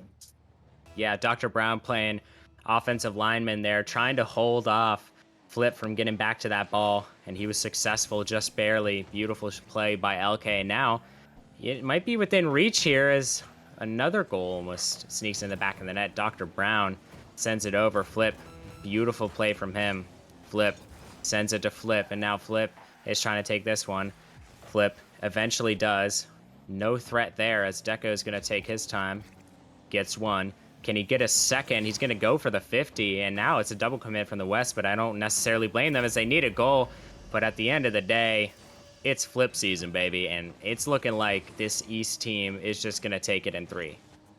Seems like Dr. Brown just kind of misreading the bounce off the sidewall, and Flip's just gonna let them make that mistake, and if they touch it, good on them. But if they don't, then it's an instant goal for Flip. And this Flip roster has been so dominant so far, able to hold down on defense, very cohesive. They've been putting up great shots. They've scored 5 goals. It looks like the West are going to get a goal to end the game with 1 second left, but unfortunately not going to be enough, as there is still that 2-goal deficit. And maybe it gives them some momentum going into game number 3, but with how Flip has been playing, it's hard to imagine that they could lose. As a great kickoff there. Unfortunately, they had no time to capitalize off of that. That seems like the case for this West team. They just come alive too late, right? Because East starts off 3-0 every single game, and West are just chasing the game the entire time. And I think it comes from I just think it comes from the East playstyle, right? Because at the beginning, they just send everything at net, like everything in the kitchen sink just at net. And once they get that 3-0 lead, they kind of park the bus a little bit. They let the West just absolutely pummel their net, but they had just such good defense, it didn't really matter at the end of the day. It was just beautiful plays coming out from this East team. And so far, I mean, Flip is having a phenomenal game and series. I mean, game 2, 5 goals, 3 assists on, I believe, 9 saves and 10 shots. I mean, that's just incredible scoreline from Flip. Absolutely Hall of Fame numbers. You're saying is, imagining Flip could do all of that and more, being able to make all those assists, making all those goals, and they don't even let up on the gas. They might go for some more pre-jump plays, but overall they have not really given the West an inch, especially when it comes to defense. They're not allowing any freebies, any free nets. They're making the West have to work for every single shot and every single goal, because the only times the West have been able to score have been from these demo plays where they've had to commit all 3 people and just catch the last Flip out of rotation. Yeah, the last Flip definitely last standing, but it seems like they are just getting some great demo plays going. And yeah, like you said, I mean, they just have to send 3 players to even consider getting a goal. But you need some of these freebie goals, right?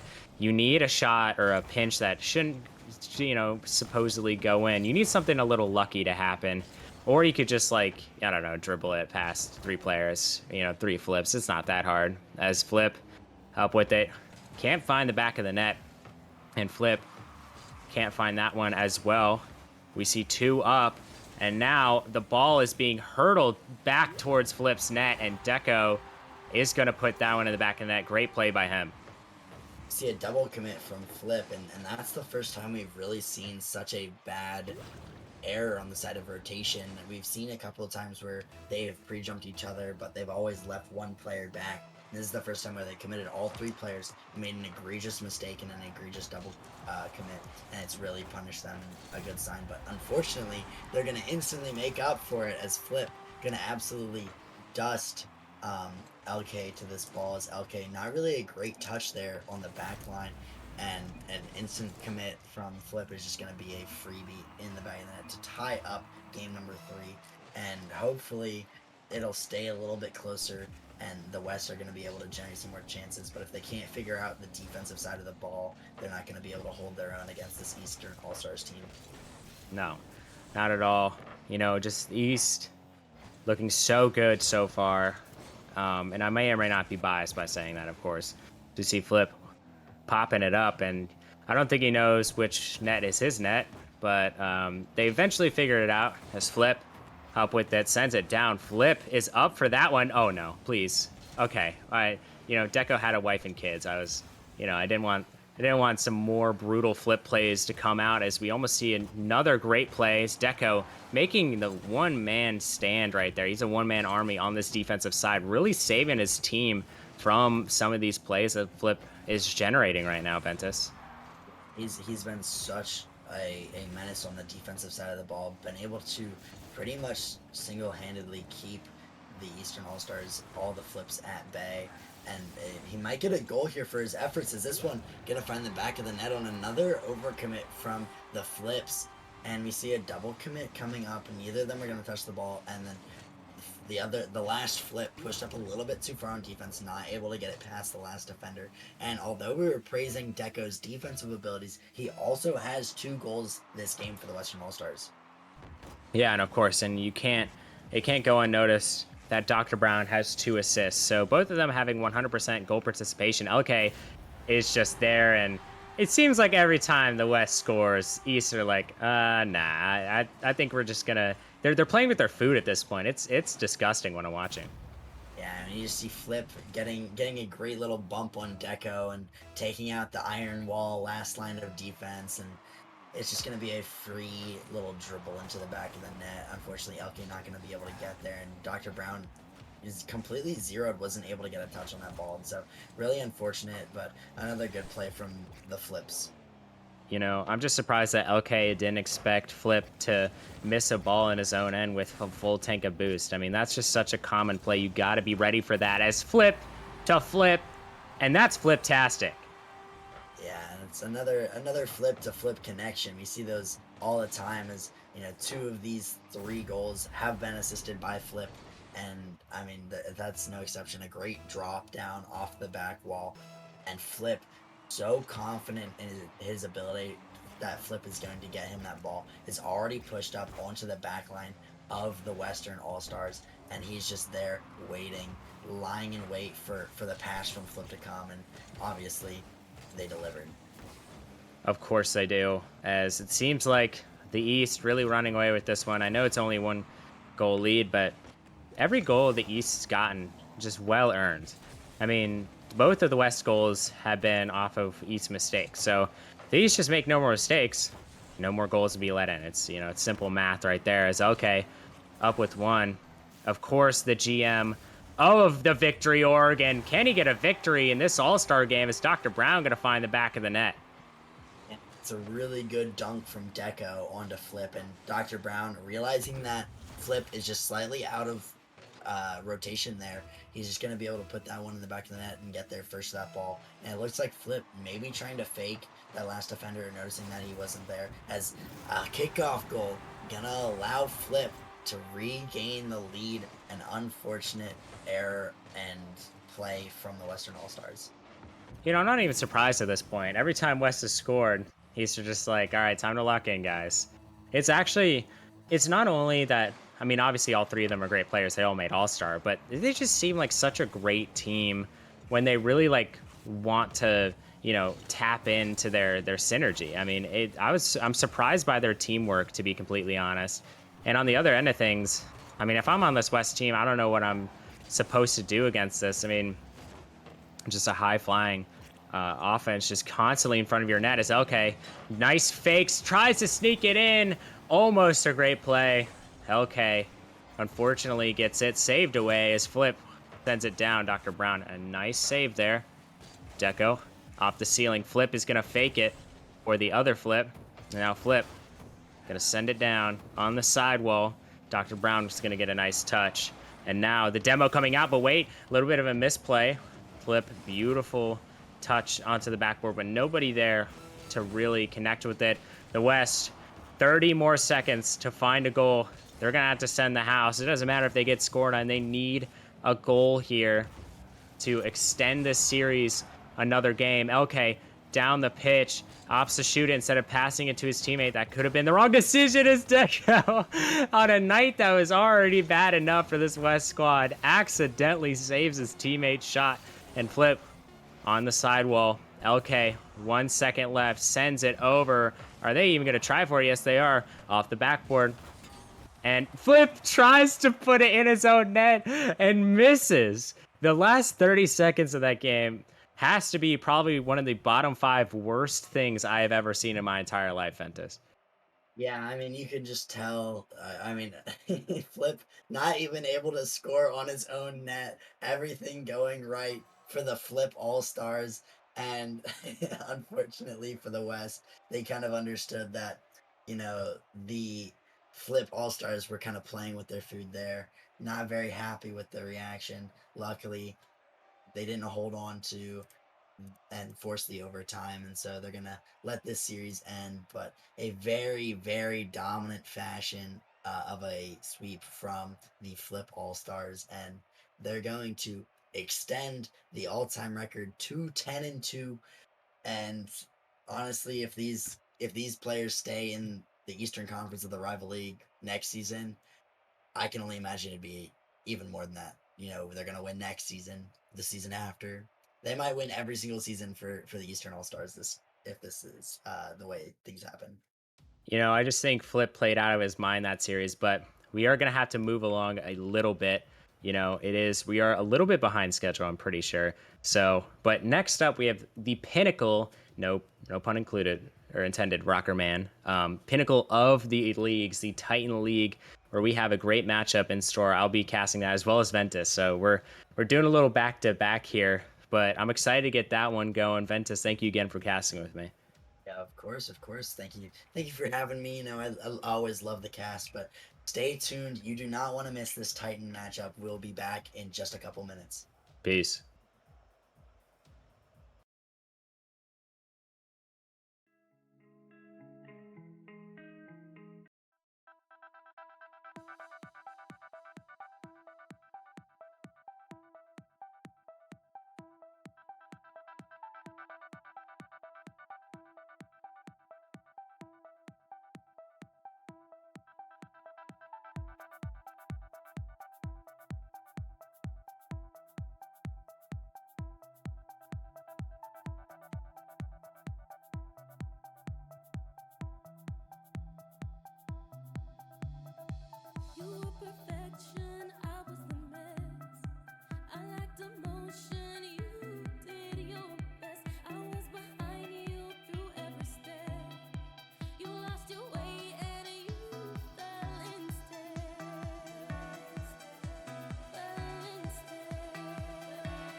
Literally, he puts it in 0 seconds remaining. He seems to be playing hard for it.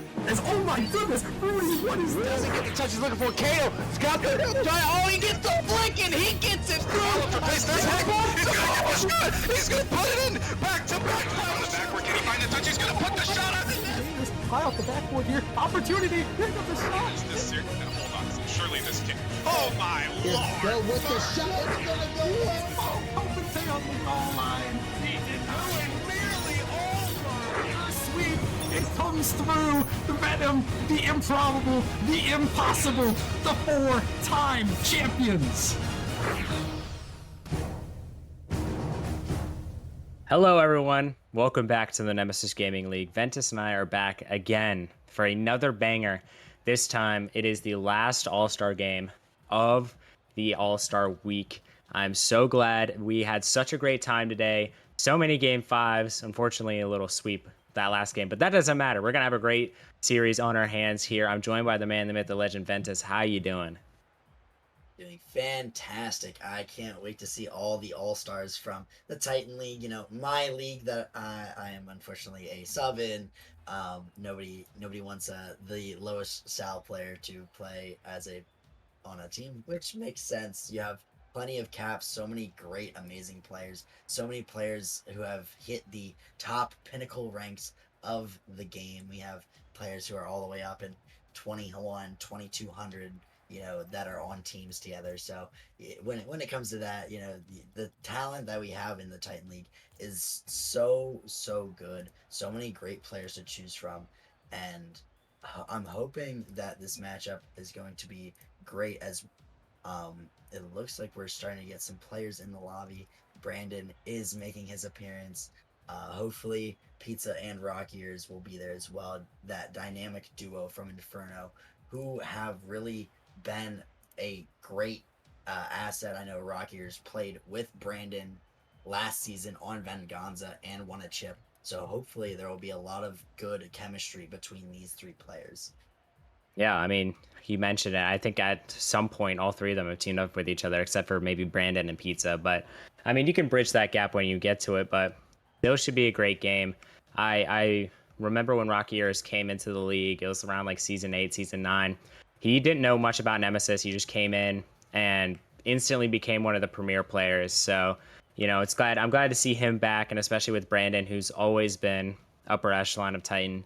Such a great player. And Pizza, I just think he has a funny name. I'm sure he's great. I just think he has a funny name. So I'm going to be rooting for Pizza. But that also might be because I'm on the Eastern side of things. But let's talk about the stinky West for a moment. We have Kratos, Lakes, Bluey, and Dimitri. You know, not a terrible team for the West. I could see them actually putting a hand up to this East squad. I definitely think that the West have a good chance. Dimitri, currently the top player or top rated player in Titan League, above Brandon, Rock Ears, and Pizza. So very good player there. Hopefully maybe he graces us with his presence. You know, all these players, Kratos is number 6, Lakes is the number 7 player rated, Bluey the number 8 player rated. So all these players, such high commodities in the Titan League, showing that they are kind of these standout players even amongst the best. And so we hopefully will be able to see a lot of this great gameplay from them. And I mean, I'm just hoping for a good series. Oh, yeah. We've had a lot of game 5s, like even the GM game went to game 3. You know, it's the max it can go. So we've seen a lot of great series thus far in All-Star Week. It's always fun. Get a nice break. Technically off on Wednesday, you know, even though we had this entire week off. So make sure you enjoy it. Maybe take a vacation. You know, I feel bad for the players who took a vacation last week and are just now back to not playing any Nemesis. So, but yeah, I mean, you know, summer is time for having fun, and I think Nemesis is a great way to spend your time, have some fun here, play some Rocket League. The community is great, and I'm excited to get this Titan League matchup going, but it seems like the Titan players do not mess with us. You know, if they just decide not to join, I think you and I will 2v2 Rockerman and Brandon. I think we got that. Oh yeah, that's it's kind of light work for guys like us. I mean, Yep. what are you gonna do? You know, Titan League, Super Sub, Ventus, and you know, maybe prospect MVP Gallium over on the same team. I don't think Brandon and Rocketman could hang. You know, it's the Carolina connection. Bojangles represent. As you know, we still don't have any player in the lobby besides Brandon. So let's take some time and kind of reflect on the day so far, shall we? So first off, we had the GM matchup. It was a pretty good matchup. Ended up going to 3. I thought East was going to get absolutely smoked from the start, but they took a game on Snow Day, surprising myself, because Foam used to be the number 1 player in Snow Day at one point. So they took off a game from the number 1 Snow Day player at one point, which is pretty impressive. But they got belted 6-0 in the actual 4v4. It was not close. But then we go to the Novice League, right? Wonderful series being played, very back and forth. Not only the series going back and forth, but the players coming in. It seems like they were subbing out every 2 seconds. For a new player. And I believe that East won that one just barely. I believe 6-5 or 6-3 in game 5. And they had Chunklight on their team, so I was honestly very impressed. Chunklight, obviously one of the premier players in a novice. Prospect, game 5, cool. Challenger, it was pretty cool. Kopente just decided to take over the match. He's Kopente. He scored the game-winning goal in overtime. Granted, probably one of the luckiest goals I've ever seen in my entire life, but still a great goal regardless. And they were battling back and forth, and the East almost had a reverse sweep. They were down 2-0. They clawed back and brought it to game 5 OT. So hats off to them. Obviously, they didn't pull it out, but the last match we had on stream, it was an utter blowout. I mean, Flip just looked so good on the East side. Just incredible player, and paired up with Flip and Flip. I mean, you can't get a better team than that. And unfortunately, the West couldn't handle it. Just clean sweep. And now I see 2 teams, and I don't know. I don't know who's going to win this one, if I'm going to be completely honest. I'm leaning Eastern, but Ventus, who you got in this best of 5 here? You know, I think it'll be a very close series regardless. I think it'll depend on who, if all of the All Stars are able to show up, or if they're going to have to start reaching into the reserves that they have. Because if you look at, you know, Pizza, Rock Ears, and Brandon, those 3 are the number 2, 3, and 4 rated player in Titans. So for me, even though there's a players like Dimitri and Kratos on the other team, I think that the East have the edge. I think it'll still be a close match, but so far it seems like Pizza and Rockiers still have not made an appearance, and so I have to start wondering what kind of other players do they have. I mean, Denzi is a great player as well, but is he at that caliber level that Pizza and Rockiers are at? Or maybe there's somebody like Mogi or Monster or Mm-hmm. Juju, you know, that is gonna make their appearance. Where it's like, yes, they are very good players, but now you're matching up, you know, a bit lower on the totem pole to Bluey, Kratos, and Dimitri, and so whatever it's gonna be, it could be very close. It could be a landslide victory for one team, just depending on the day, the matchup, and really who's playing. But since I am on Venganza, I will say that the West are going to take it. Boo. Double thumbs down for you, Ventus. Not a huge fan of that take, but that's okay. East will show up because we're a bunch of beasts. All right. I think they're gonna take it in 4. I think it's gonna be close. I don't think any game is gonna be a blowout. I think they're all gonna be close. I think East takes it, but as you were saying, like, which Titan players can they get? I mean, Titan players. Titan League has shrunk down to 8 teams, so there's not as many Titan players to choose from as there used to be, but there's still a very great selection of Titan players. And we got some like new faces, like Mogi has really impressed me. I'm surprised that Pinnacle's like what, 1-9 or something. Like, yeah, Mogi is just an insane player, so I'm not really sure how that happened. And their one win was on stream. against one of the better teams. So really confusing team to look at. But I'm still pitching the idea that Rockerman and Brandon 2v2 Ventus and I, bro. I mean, you gotta get down to it at some point. And I think honestly that'll be a much better series. Yeah, I mean, definitely. I think that.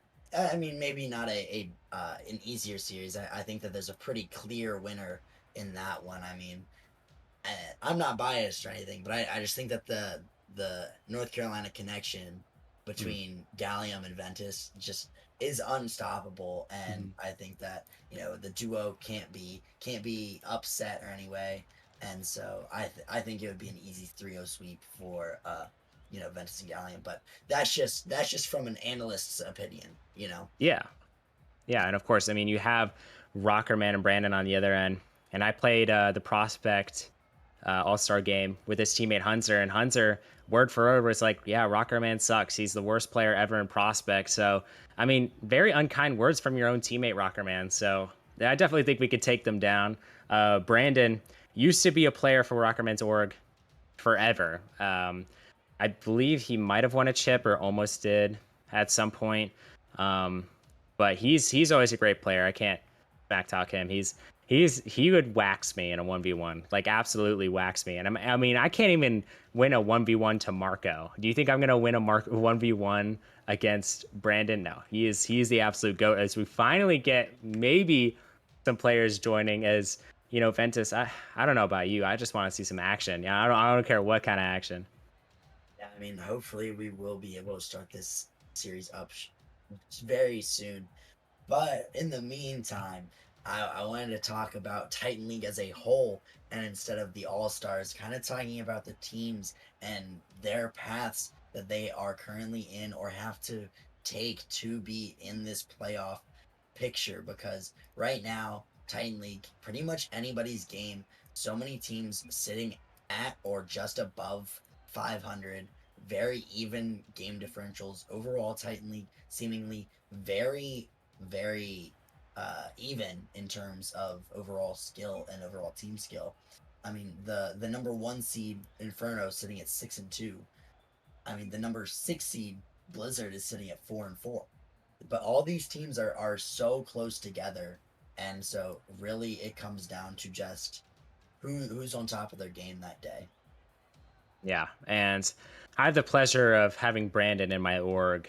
So, I mean, he's been rocking out for Nebula, been an absolute force to be reckoned with. And Nebula, from last time I checked, is doing all right. Not necessarily the best, not necessarily the worst, but it's just honestly, a lot of middle of the pack kind of stuff, very close all the way. And it's kind of similar to Novice. Both Novice and Titan, I believe at one point, like, Novice teams were like, there was like, I want to say like 4 novice teams, like 4-2, and they were like the top 4. So, very close leagues in both aspects there.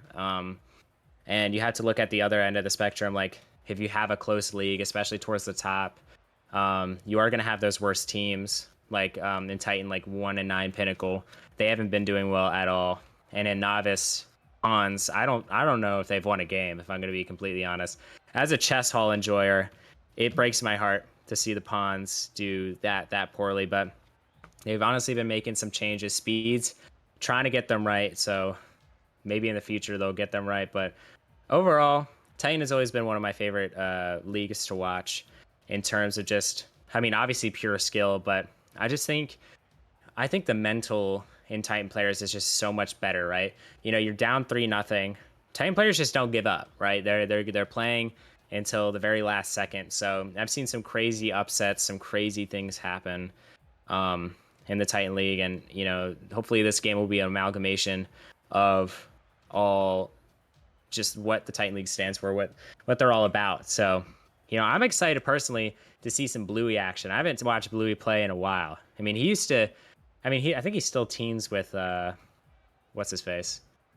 Who is his teammate? Who he always teams with? Vulcan, he frequently teams with Vulcan. Their third currently is Prism. All three pretty solid players. I know I've played Vulcan. I believe I've also played Bluey recently in other leagues, and and I'd be super excited to watch them again. As it looks, there might be some action brewing. Yeah, I think they're going for the 2v2 approach maybe, since they can't Mm, get anyone else to fill the spot. And I believe the game mode of choice is hoops. Speaking of hoops, I know people who went to the major. I unfortunately couldn't make it. There was this big 2v2 hoops tournament. Um, so, I think a lot of people who went to the major are very prepared for it. I don't know if any of these time players went to the major, but pretty cool stuff. Kratos is saying him and Brandon could 1v1 show match. I would pay to see that. That would actually be a very good game. yeah, that would be a fantastic game. I would also love to see hoops. I know that Logan, a Titan League player on my Venganza team, went and played in that hoops tournament. He did not win, but he was practicing a little bit for it with his teammate, and they're gearing up for it. I know T-Man, also a Titan League player in Nemesis, played um, in that tournament as well. Very, very big tournament. Super, super fun. I know that only players and coaches were allowed to attend. So unfortunately, I wasn't signed up, so I did not get to attend. Uh, but I heard it was a super fun time and a blast. Yeah, super fun time indeed. As I think we've talked all we can talk about Rocket League wise, especially Nemesis wise. So we can now transition over to what our favorite fruits are. Ventus, you got a top 5 for us? Oh, a top five. Hmm. Oh man. I mean, number one, this might be a controversial. I'm gonna go with a strawberry, man. I just think a Like at good the top? Okay, strawberry. I can Yeah, mess with number that. one, best of best. A very good strawberry is just so good. I think that strawberries are criminally underrated as a fruit. I think that an easy number two would be a pineapple. Pineapples are just so flavorful, have so Hmm. much to their name, household name. You put them up there with the goats, you It's put them not up there crazy to with say that. It's not crazy to pigs, say that at put them all. up there with apples. Yeah, as we are maybe getting some action here, it's coming up soon, guys. Don't worry. Ventus, keep going with your top 5 fruits. Let's see. So we're saying number one, strawberry. Number Yep. two, Actually, pineapples. let's make this list together. Matter of fact, because it seems like Ooh, we agree on most of it. All right, 3. I'm what do thinking you got? like this is kind of like an interesting pick from me, but I'm gonna say a pear. I really like pears. I think they're solid. They're like better Mm, apples in my opinion. really? Okay. Better than Yeah. apples, though. You They're had just me. they're You harder to had me. eat. But then They're you harder lost to me. eat, I will say, but I mean once you get in there, it's like a reward, right? Like you break that outer barrier of a pear and it's just like it's money as it's thundering so loudly outside of my house right now. If the power goes out, I apologize in advance. But who would you have in your third spot? I think you'd have to go with a watermelon. I think Uh watermelon is so universal. You can eat it at the pool. You can eat it at the beach. You can eat it for a snack. You can eat it as part of your dinner. It's such a versatile. You can plug him into the five. You can plug him into the three. You can plug him in at point. He's so versatile as a player, and I just think he's the all around player that you want. Oh yeah, for sure. Watermelon definitely. I can't argue with that, and I'd argue even maybe second. I mean, the watermelon's just so good. Fourth spot. Honestly, does banana sneak into the top 5? Do we think? Banana plays up. Banana plays up to his Hmm. competition. Like six man of the year type of fruit. Yeah, yeah, Okay. yeah. I mean, you just have him. He's such a good role player. He can just play his role so well. Great defense coming out of the gate. Pairs super well with some ice cream or some peanut butter. I mean, the combos that he has are just crazy, and I don't think it would be crazy to slide him into that four. Yeah, it's not crazy at all. So we finally have a matchup here. We have Brandon and Crate taking on Bluey and Vulcan. We have Brantaz taking on Balukin. in some hoops, ladies and gentlemen. I mean, what a better way to end the night than some 2v2 hoops as we see Brandon rocking the Scarab. Don't even hate it from the kid. And is that a T-Man inspired Scarab? As Crate can't get the double touch. And I believe he might have just randomized his preset there. As Bluey and Vulcan, obviously teammates. Vulcan was the guy I was trying to remember, because Vulcan and Bluey have been playing since the dawn of time, right? I'm pretty sure the Stegosaurus remembers them playing. I mean, they have been together so many times. And I've been informed by the public that, oh, as you know what, Bluey's just going to shut me up real quick. What a goal from him. Yeah, he's just a great play. You get the touch to catch on the back, on the sidewall, and then he is able to get the pre-flip double touch onto that backboard, put that one in the net.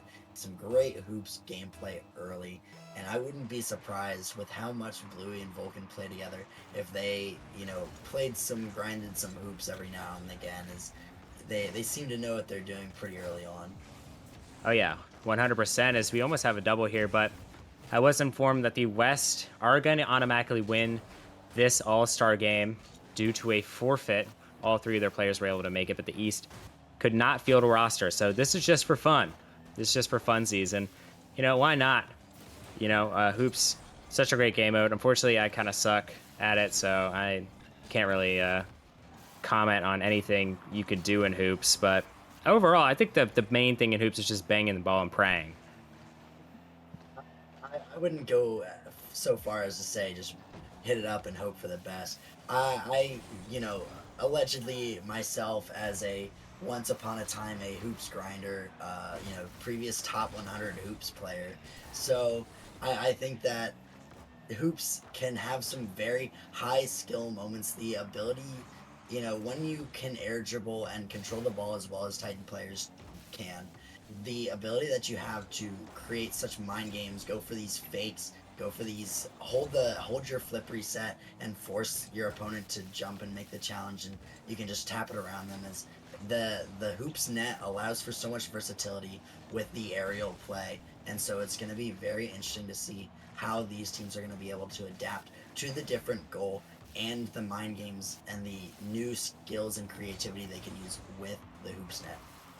Yeah, 100%. I think it's going to be definitely interesting, adjusting, and I'm glad we have a resident expert on the case. Grinding extra modes, Ventus. Come on. I mean, are we serious? Are we serious? I mean, once upon a time. I mean, I will say though, it's probably one of the better extra modes, as I am not playing Snow Day. I'm not doing that. That Snow Day is the worst. But Hoops is up there as probably one of the better ones. So you see Kratos up with it, tries to get a flip reset. He might have gotten it, but couldn't flip out of it. Bluey sends it over, and Bluey and Vulcan connection striking early. It's a great play there from Bluey. Just a good pop from Vulcan to put it up onto the backboard. Bluey able to get the speed to beat Brandon, who is zero boost there. Just needs to drop it around them. And in hoops, you don't even have to necessarily get a hard shot. You just play around the defender. Make sure you kind of just dodge the defender, put the ball around the defender, and it's very easy to score from there, because when you take the defender out of the equation, it's such an easy net to shoot on that many a times the ball can just naturally loft into the net if not gone unchecked. Oh, 100%. It's kind of like just regular Rocket League. If you don't have that third man just hanging back, it's not ideal. Things happen as we have, I believe, some more Titan players joining. Are we getting, I believe the East have still already forfeited. So they might join in on the hoops fun. Don't even hate it from the guys as Vulcan tries to slam it down. Beautiful play from him as we see Brandon going for a nice play. And I gotta say, he's playing really good for being in the Scarab and having probably one of the most ugliest cars I ever laid my two eyes on. But Crate is going to take it up. Crate, a Nemesis born and bred player. He started off in Chally, I believe, and he's been playing for numerous seasons all the way up to Titan, and he has become one of the staples in the Titan League, as I'm not sure Zeus really wanted me to say that, as a lightning strike just almost obliterated my house. As Vulcan tries to get more than one touch, we see finally a 3v3. official teams are Crate, Brandon, and Zinvez versus Bluey, Vulcan, and Denzi. I mean, you gotta love some of the Nebula representation. I mean, I think we have the entirety of Nebula on both sides, no? Yeah, I mean, Brandon, Zinvez, and Denzi are all players for Nebula, all very great individual players, and you know, Denzi and Zinvez both common players that play together. I know that they have played hoops before and have the ability in hoops to create some crazy plays. As Denzi gonna get a nice a goal there off of a good pre-flip off the sidewall. Yeah, I mean, just beautiful play coming out from Denzi. I mean, he's really showing his stuff early on. I mean, didn't have any boost, still made it work. I mean, just beautiful play from these Titan players. I mean, they're really hitting that basketball. They're really hitting it, and they're hitting it hard, and they're hitting it good. The orange team hitting it much better than the blue team, as the orange team just hit it in the back of the net for another point. The unfortunate play from Zinvez, kind of dunking Brandon and Bluey, not even necessarily needing to touch that ball as it is already going in, just electing to go for a fake, maybe a bump on a potential last defender. And overall, it seems like this match gonna end in a 4-0 for the purple team, and hopefully we are going to see some more content coming out from these players next game. You know, if only Denzi and company could have joined a little earlier, because Denzi, Zinvez, and Brandon are all Eastern Conference players. So they could have had an official All-Star game. It just could have been Nebula versus the West. So I believe we might switch game modes. I'm not sure. They're requesting into game mode switch, but you know, ball is life. All right, ball is life, and the Titan players are here to have fun, and that's what we're all about here in the Nemesis Gaming League, is having an absolute blast here. So, you know, I still honestly disagree with the decision not to get us in that 2v2. Just really a sell job. I mean, we could have casted while playing. It could have been a real fun endeavor, but no, it's okay. Definitely would be a very fun endeavor. Um I'm just seeing what the uh decision is, what's going to happen for this game, as it looks like we are going to go back to 2v2 potentially, just to finish out this hoops series. As oh, it looks like we are Yeah. playing a 3v3, and we're going to just continue the hoops as all the players joined up for this. We're going to have more hoops gameplay coming out, just some Titan League players, you know, maybe some freestyling, some just random gameplay here. As it seems that they are keeping the same teams as well. They were asking if they could put Zin and Denzi on the same team, as they wanted that duo versus duo, Vulcan and Bluey versus Denzi and Zinvez. But unfortunately, not going to happen, as Denzi on the purple team, Zinvez on the blue team. I mean, that's just offensive. I mean, you're just dissing your other teammate Brandon at that point. I mean, just disrespectful, in my opinion. I mean, that's just, you can't see that as great. Switching to the Dominus might have been the best decision for him. Yeah, and it was a great little air dribble there. You know, the ball in hoops is lighter than a normal ball in the regular game mode, and so it's super easy to get a good pop on your first touch for your air dribble, and we can see that right there as Kratos easily able to get a low air dribble, but just above the crossbar, and put it in the back of the net. Oh, yeah. I mean, just great play overall, as, oh my goodness, what a save from this orange team. Looked like surely it would go in the back of the net, but Denzi, part of that squad, to stop that, as Zinvez and Brandon both up with it. Brandon still sticking with that awful car, unfortunately. Sorry about your eyes. It's back. It's like T-Man's back. You know, it's something for sure. It's a beautiful read, actually, off the backboard. Is someone going to be there? Vulcan can't be. Bluey pre-jumps it a little wide. And now Denzi, last one back. Crate up with one. Vulcan sends it back to Crate on accident. Now Brandon and Crate get an interesting little maybe pinch play going, as Bluey up with it. Kratos going to beat him out. Now Denzi can't make contact. Vulcan sends it down the pitch. Maybe going to get a little more. He does. Cannot find more than that. seems like the blue team's kind of turned it around after losing in game one. I believe 4-0. It's so good to see them finally back. You see the real X factors coming out in Denzi, a great redirect, and Zin. Zin's been able to be a key piece to this turnaround with Kratos and Brandon, and so both these teams really starting to, especially pick up the pace. Pretty much not really playing much hoops amongst these players, but you can see they can start reading the ball very well. It's a great double tap, but an even better save coming out from Bluey. And you can just, once these players start to understand how the ball bounces and the speed that you're able to generate on it, the touches you can get are going to be even more insane than they are now. Oh yeah, 100%. You know, they're getting a feel for the game as Orange team looking to threaten here as Brandon and two of his teammates just triple commit on that one. Bluey can't put it in the back of the net. Now it's Denzi. Sends it to the side. Zinvez off the ceiling, and now Brandon can't get more than that. Bluey, maybe a nice 50. Of course it is. Kratos on the defense. Can't get more than that. Now it's Brandon setting up his teammates, hopefully for success here. They just need to hold out for 2 more minutes as Denzi sends it down. Denzi can't find the touch. Vulcan gets a nice 50 going. It bounces off the floor, and it might just go in. Vulcan with a very interesting shot there. Seems like he gets a nice dunk on Kratos there. Zinvez not able to get the touch. It looked like Brandon had so much faith in Zinvez to get the touch. He was not even turning towards the ball. Realizes afterwards that he now needs to make a very fast save. Unfortunately, not going to be able to do so. And this one might be another dangerous opportunity, but it's going to be saved away by Zinvez. You know, off that kickoff, Zinvez was too busy typing in the chat to go for kickoff and almost bit him there. Instead of jumping up to get that ball, he just kind of jumped backwards, I guess. Not really sure what happened there.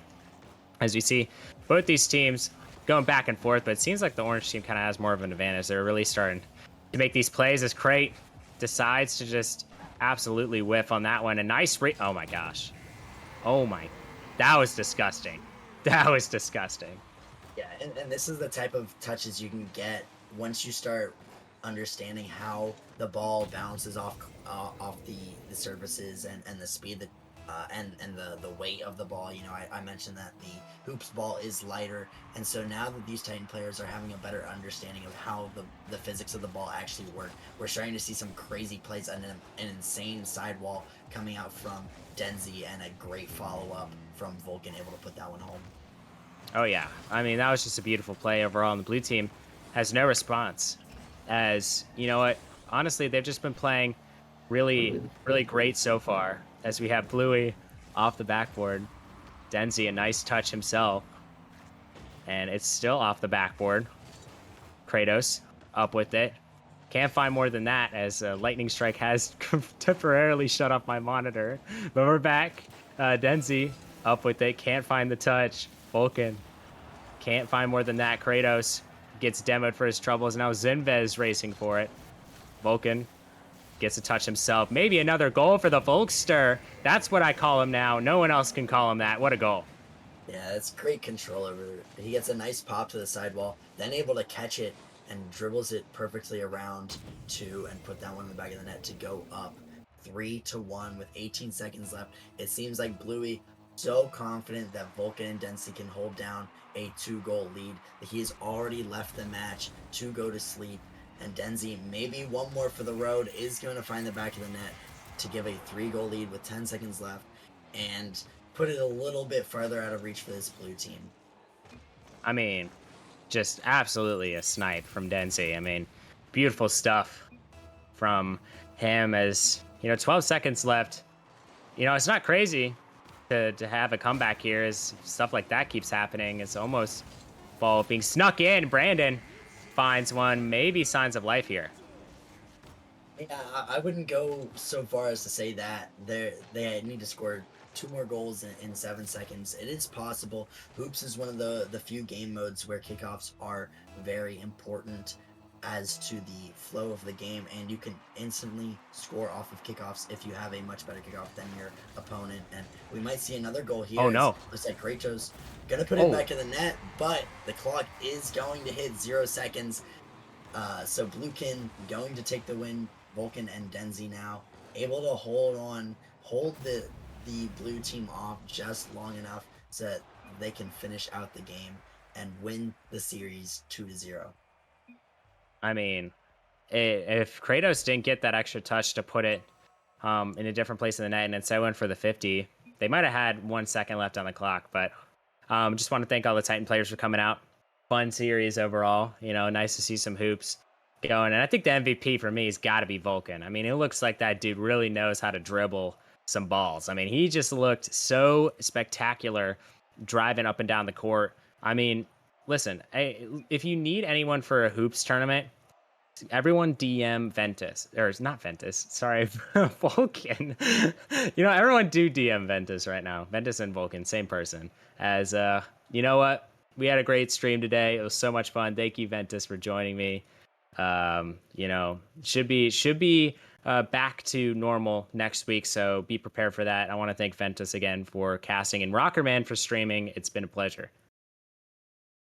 Right quick before we go, we need to shout out our Nemesis premium subscribers. Thank you for the subscription for all of the players: Crotera, Flame, Snow Reaper, Wiggle, Critter, Fenrir, Neons, Rayer, Speed, and Street Soul. All of those, the Titan League subscribers, Challenger subscribers, and even our novice subscribers there.